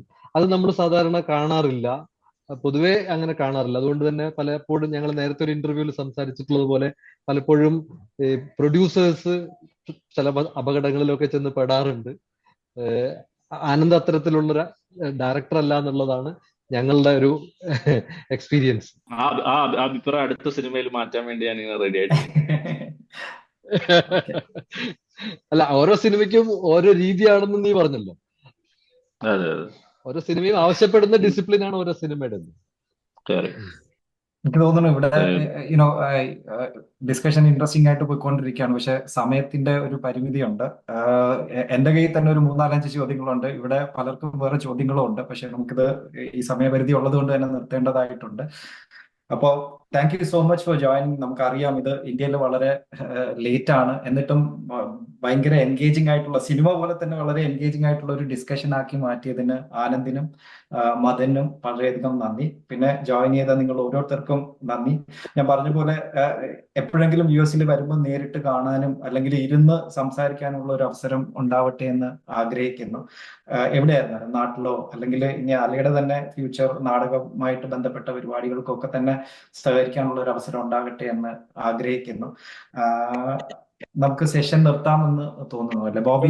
ഒരു സെക്കൻഡ് ഒരു കാര്യം പറഞ്ഞോട്ടെ. എനിക്ക് 1-2 നന്ദി പറയേണ്ടതുണ്ട്. ഒന്ന്, ആദ്യത്തേത് ആനന്ദിലേക്ക് എന്നെ എത്താൻ സഹായിച്ച ഞങ്ങളുടെ ഒരു കോമൺ സുഹൃത്തിന്റെ കാര്യം. ആനന്ദ് ഫേസ്ബുക്കിൽ ആക്റ്റീവ് ആണെങ്കിൽ പോലും തിരക്ക് പിടിച്ചൊരു കാലമായതുകൊണ്ട് നേരിട്ട് ഇടപെട്ടാൽ ചിലപ്പോൾ സംസാരിക്കാൻ കഴിഞ്ഞില്ലെങ്കിലോ എന്ന് കരുതി ഞാനൊരു സുഹൃത്ത് വഴിയാണ് ആനന്ദിനെ സമീപിച്ചത്. വീണ എന്ന് പറഞ്ഞ ഞങ്ങളുടെ സുഹൃത്ത്, അവരാണ് അറേഞ്ച് ചെയ്ത് തന്നത്. മദനെ ഞാൻ അവസാന നിമിഷമാണ് വിളിക്കുന്നത്. എൻ്റെ ഒരുഴപ്പ് കൊണ്ടും ഒരുപക്ഷെ സെറിൻ എന്ന് പറഞ്ഞ ലീഡ് ആക്ട്രസ് കിട്ടുമായിരുന്നെങ്കിൽ നന്നായിരുന്നു, ഇതൊരു പുരുഷാരമാകണ്ട എന്ന് ഇങ്ങോട്ടുള്ള ഒരു ആഗ്രഹം കൂടി ഉണ്ടായിരുന്നു.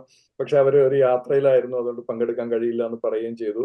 അപ്പൊ ഞാൻ വളരെ ലാസ്റ്റ് മൊമെന്റിലാണ് മദനെ വിളിച്ചത്. അതിന് ഞാൻ ക്ഷമയോടുകൂടി നന്ദി പറയുന്നു. എന്നിട്ടും അദ്ദേഹം ജോയിൻ ചെയ്യാൻ ചെയ്തതിൽ നന്ദി പറയുന്നു. ഒരു കാര്യം കൂടെ, ആനന്ദിന്റെ എഴുത്തിനെ കുറിച്ച് മദൻ പറഞ്ഞതുകൊണ്ട് എനിക്ക് പെട്ടെന്ന് തോന്നിയ ഒരു കാര്യം എനിക്ക് പറയാണ്. ഞാൻ രണ്ടാമത്തെ കാഴ്ചയിലാണ് ഞാൻ അത്രയും ശ്രദ്ധിച്ചത്. അതുകൊണ്ട് തന്നെ അത് പലരും ശ്രദ്ധിച്ചിട്ടുണ്ടാവില്ലായിരിക്കാമെന്ന് തോന്നുന്നു.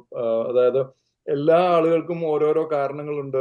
ഇത് ഈ മൊറാലിറ്റിയിൽ ഒരു ചേഞ്ച് വരാനായിട്ട്, ഒരു ഷിഫ്റ്റ് വരാനായിട്ട് ഒരു കാരണം എല്ലാ ആളുകൾക്കും ഉണ്ടാവും. പോലും ഏറ്റവും കൂടുതലായിട്ട് ആളുകൾക്ക് ഉണ്ടാകുന്ന ഒരു കാര്യം മരണഭയമാണ്. അപ്പൊ അജിയേട്ടൻ എന്ന് പറഞ്ഞ ആൾക്ക് ആ മരണഭയം പോലും നഷ്ടപ്പെട്ടിരിക്കുന്ന ഒരാളാണ്. എനിക്ക് തലയിൽ അത് പൊട്ടിയാൽ കുഴപ്പമില്ല, അതുകൊണ്ട് ഞാനത് വേണ്ടാന്ന് കരുതിയിരുന്ന ഒരാൾ പോലും അവരുടെ കൂടെ നിൽക്കാതിരുന്നതിന് ഉള്ളൊരു കാരണത്തെ കുറിച്ച് എന്റെ ഉള്ളിൽ ഒരു ബുദ്ധിമുട്ടുണ്ടായിരുന്ന സമയത്ത് അദ്ദേഹത്തെ കൊണ്ട് പറയിപ്പിക്കുന്ന ഒരു ഡയലോഗ് ഉണ്ട്. അതായത് അവരെ പോലുള്ള ആളുകൾക്ക് പറുദീസ പോലെ ഇരിക്കുന്ന ഒരു രാജ്യത്ത് പോകുന്ന അവിടെ വെച്ചിട്ട് അത് പൊട്ടി മരിക്കണം. അതായത് ആ പൈസ കിട്ടി ജീവൻ തിരിച്ചു കിട്ടണമെന്നല്ല, പക്ഷെ അത് പൊട്ടി അവിടെ വെച്ച് മരിക്കണം എന്ന് ആഗ്രഹിക്കുന്ന, മരണത്തെ പോലും ലാവണ്യവൽക്കരിച്ച ആ ഒരു എഴുത്താണ് എനിക്ക് ആനന്ദിലെ എഴുത്തുകാരിൽ ഏറ്റവും ഇഷ്ടപ്പെട്ടത്. അങ്ങനെയുള്ള ഒരു ആഹാ മൊമെന്റ് ഇതിനു മുമ്പ് എനിക്ക് കിട്ടിയത് തൂവാനത്തുമ്പിയുള്ള ഭ്രാന്തന്റെ കാലിലെ വ്രണമായിരിക്കണം എന്നൊക്കെയുള്ള സ്വപ്നങ്ങൾ ക്ലാര പറയുമ്പോഴൊക്കെയാണ്. അപ്പോൾ ഒരു എഴുത്തുകാരൻ എന്നുള്ള നിലയ്ക്ക് ആനന്ദിന് എന്റെ brilliance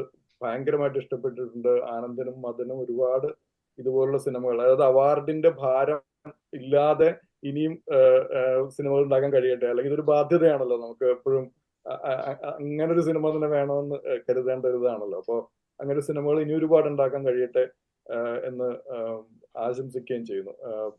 Sreekumar, any closing thoughts? ഇല്ല, ഞാൻ നേരത്തെ പറഞ്ഞതുപോലെ തന്നെ ഫസ്റ്റ് ഓഫ് ഓൾ ഞാൻ വിട്ടുപോകരുതായിരുന്നു. കാരണം ഈ ഒരു ഡിസ്കഷന് വേണ്ടി ആനന്ദിനെയും മദനെയും കൊണ്ടുവന്നതും ഇത് മോഡറേറ്റ് ചെയ്തതും ബോബിയാണ്. ബോബിക്ക് first of all thank you so much. ഞാൻ നേരത്തെ സൂചിപ്പിച്ചതുപോലെ കുറെ കോംപ്ലക്സ് ഈ സിനിമയെ പറ്റി കുറെ കോൺസ്പിറസി തിയറി, ആരാണ് എന്നുള്ള ചോദ്യത്തിനെ പറ്റി കുറച്ച് കോൺസ്പിറസി തിയറീസ് ഓടുന്നുണ്ടായിരുന്നു ഓൺലൈനിൽ.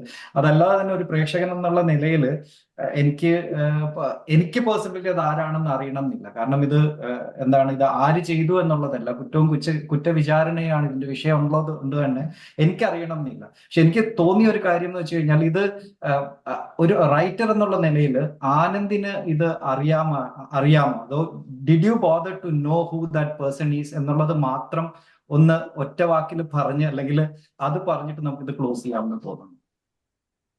ആ ഒരു ഉത്തരത്തിന്റെ ഒരു സുഖവും ഞാൻ നിങ്ങൾക്ക് തരില്ല എന്ന് പറഞ്ഞുകൊണ്ട് മറ്റേ ഞാൻ എപ്പോഴും പറയാം, ദൃശ്യം സിനിമയിൽ പറയുന്ന പോലെ ആ ഉത്തരം എന്നോടുകൂടി എനിക്കറിയാമായിരുന്നു എന്നുള്ളത് കൂടി എന്നോടുകൂടി മണ്ണടിയും എന്ന് പറഞ്ഞുകൊണ്ട് അപ്പൊ നമ്മള് ആട്ടം 2 വേണ്ടി കാത്തിരിക്കുന്നു. അതെങ്കിലും അറിയാം. Thank you so much. Thank you. അപ്പൊ ഇതില് പാർട്ടിസിപ്പേറ്റ് കേട്ട എല്ലാവർക്കും ഒരുപാട് പേര് ഉണ്ട് എന്ന് പറഞ്ഞ് കാണാം. എനിക്ക് അവരെ എല്ലാവരും സംസാരിച്ചില്ല. അപ്പൊ അവരോടൊക്കെ ഒരു ബിഗ് താങ്ക് യു. ആൻഡ് ഞാനിങ്ങനെ ഒരു നേരത്തെ അദ്ദേഹം പറഞ്ഞ പോലെ ഒരു ആണുങ്ങളുടെ ഒരു കൂട്ടം ബഹളമാവരുത്. ഞാനിങ്ങനെ കുറെ ഇനി സ്ത്രീകളുടെയും പെൺകുട്ടികളുടെയും ഒക്കെ ചോദ്യങ്ങൾ ഉണ്ടാവും, അതൊക്കെ എങ്ങനെ ഞാൻ ഫേസ് ചെയ്യുന്നുള്ള പേടിച്ചിരിക്കുകയാണ്. അപ്പൊ എന്തായാലും ഒരാളെ ചോദിച്ചോളൂ. Next time maybe more participation. I have enough and more time. So it is great talking to people. കാരണം ഇതൊരു ഭയങ്കര എന്താ പറയുന്നത്, റിഫ്രഷിംഗ് ആയിട്ടുള്ള നമുക്കൊരു കാരണം ഇത് മാത്രമേ ഉള്ളൂ, മറ്റേതൊക്കെ വെറുതെ ജാടയാണ്. നമുക്ക് മനുഷ്യരായിട്ട് സംസാരിക്കുന്നതും കുറെ കാര്യങ്ങൾ ഇൻസൈറ്റ്സ് ഇങ്ങോട്ട് കേൾക്കുന്നതും നമ്മുടെ സിനിമയെക്കുറിച്ചും നമ്മളുടെ കുറവുകളെ കുറിച്ചും നമ്മൾ വർക്ക് ചെയ്യേണ്ട ഏരിയകളെ കുറിച്ചും ഒക്കെ നമുക്കൊരു ഇൻഫറൻസസ് കിട്ടും. ആൾക്കാർ ചിലപ്പോൾ നേരിട്ട് പറയണമെന്നില്ല, ചിലപ്പോൾ അവർ വളഞ്ഞും തിരിഞ്ഞും ചില ചോദ്യങ്ങളിലൂടെയൊക്കെ ആയിരിക്കും ചോദിക്കുന്നത്. ഇപ്പൊ എന്നെ സംബന്ധിച്ചോളം മറ്റതും ഒരു ഇമ്പോർട്ടന്റ് ആയിട്ടുള്ള ക്വസ്റ്റ്യൻ ആണ്. അതായത് എന്തുകൊണ്ട് വേറൊരു പെൺകുട്ടി ഉണ്ടായിരുന്നില്ല എന്നതും, അതായത് കുറെ കാര്യങ്ങളുണ്ട്. ഇപ്പൊ ഞാൻ ആട്ടം വീണ്ടും ചെയ്യുകയാണെങ്കിലൊക്കെ ചിലപ്പോൾ ചില മാറ്റങ്ങൾ ചില ഏരിയകളിൽ ഉണ്ടായേക്കാം. ചില കാര്യങ്ങൾ കുറച്ചുകൂടെ സട്ടിലാക്കിയേക്കാം, ചില കാര്യങ്ങൾ കുറെ കൂടെ വേറെ ചില ഡയമെൻഷൻസ് കൂടെ അഡ്രസ് ചെയ്തേക്കാം. അപ്പൊ അങ്ങനെ കുറെ കാര്യങ്ങളുണ്ട്. അല്ലാതെ ഇതൊരു കംപ്ലീറ്റ് സിനിമയാണെന്നോ ഏറ്റവും ഫൈനൽ സിനിമയാണെന്നോ അങ്ങനെയുള്ള തെറ്റിദ്ധാരണകളൊന്നും എനിക്കില്ല. അപ്പൊ അതൊക്കെ നടക്കുന്നത് ഇത്തരം ഇന്ററാക്ഷൻസിലൂടെയാണ്. അതുകൊണ്ടാണ് ഞാൻ ഇത് പ്രിഫർ ചെയ്യുന്നത്, real participation. So thank you so much എല്ലാവർക്കും, വന്നവർക്കും കേട്ടവർക്കും എല്ലാവർക്കും.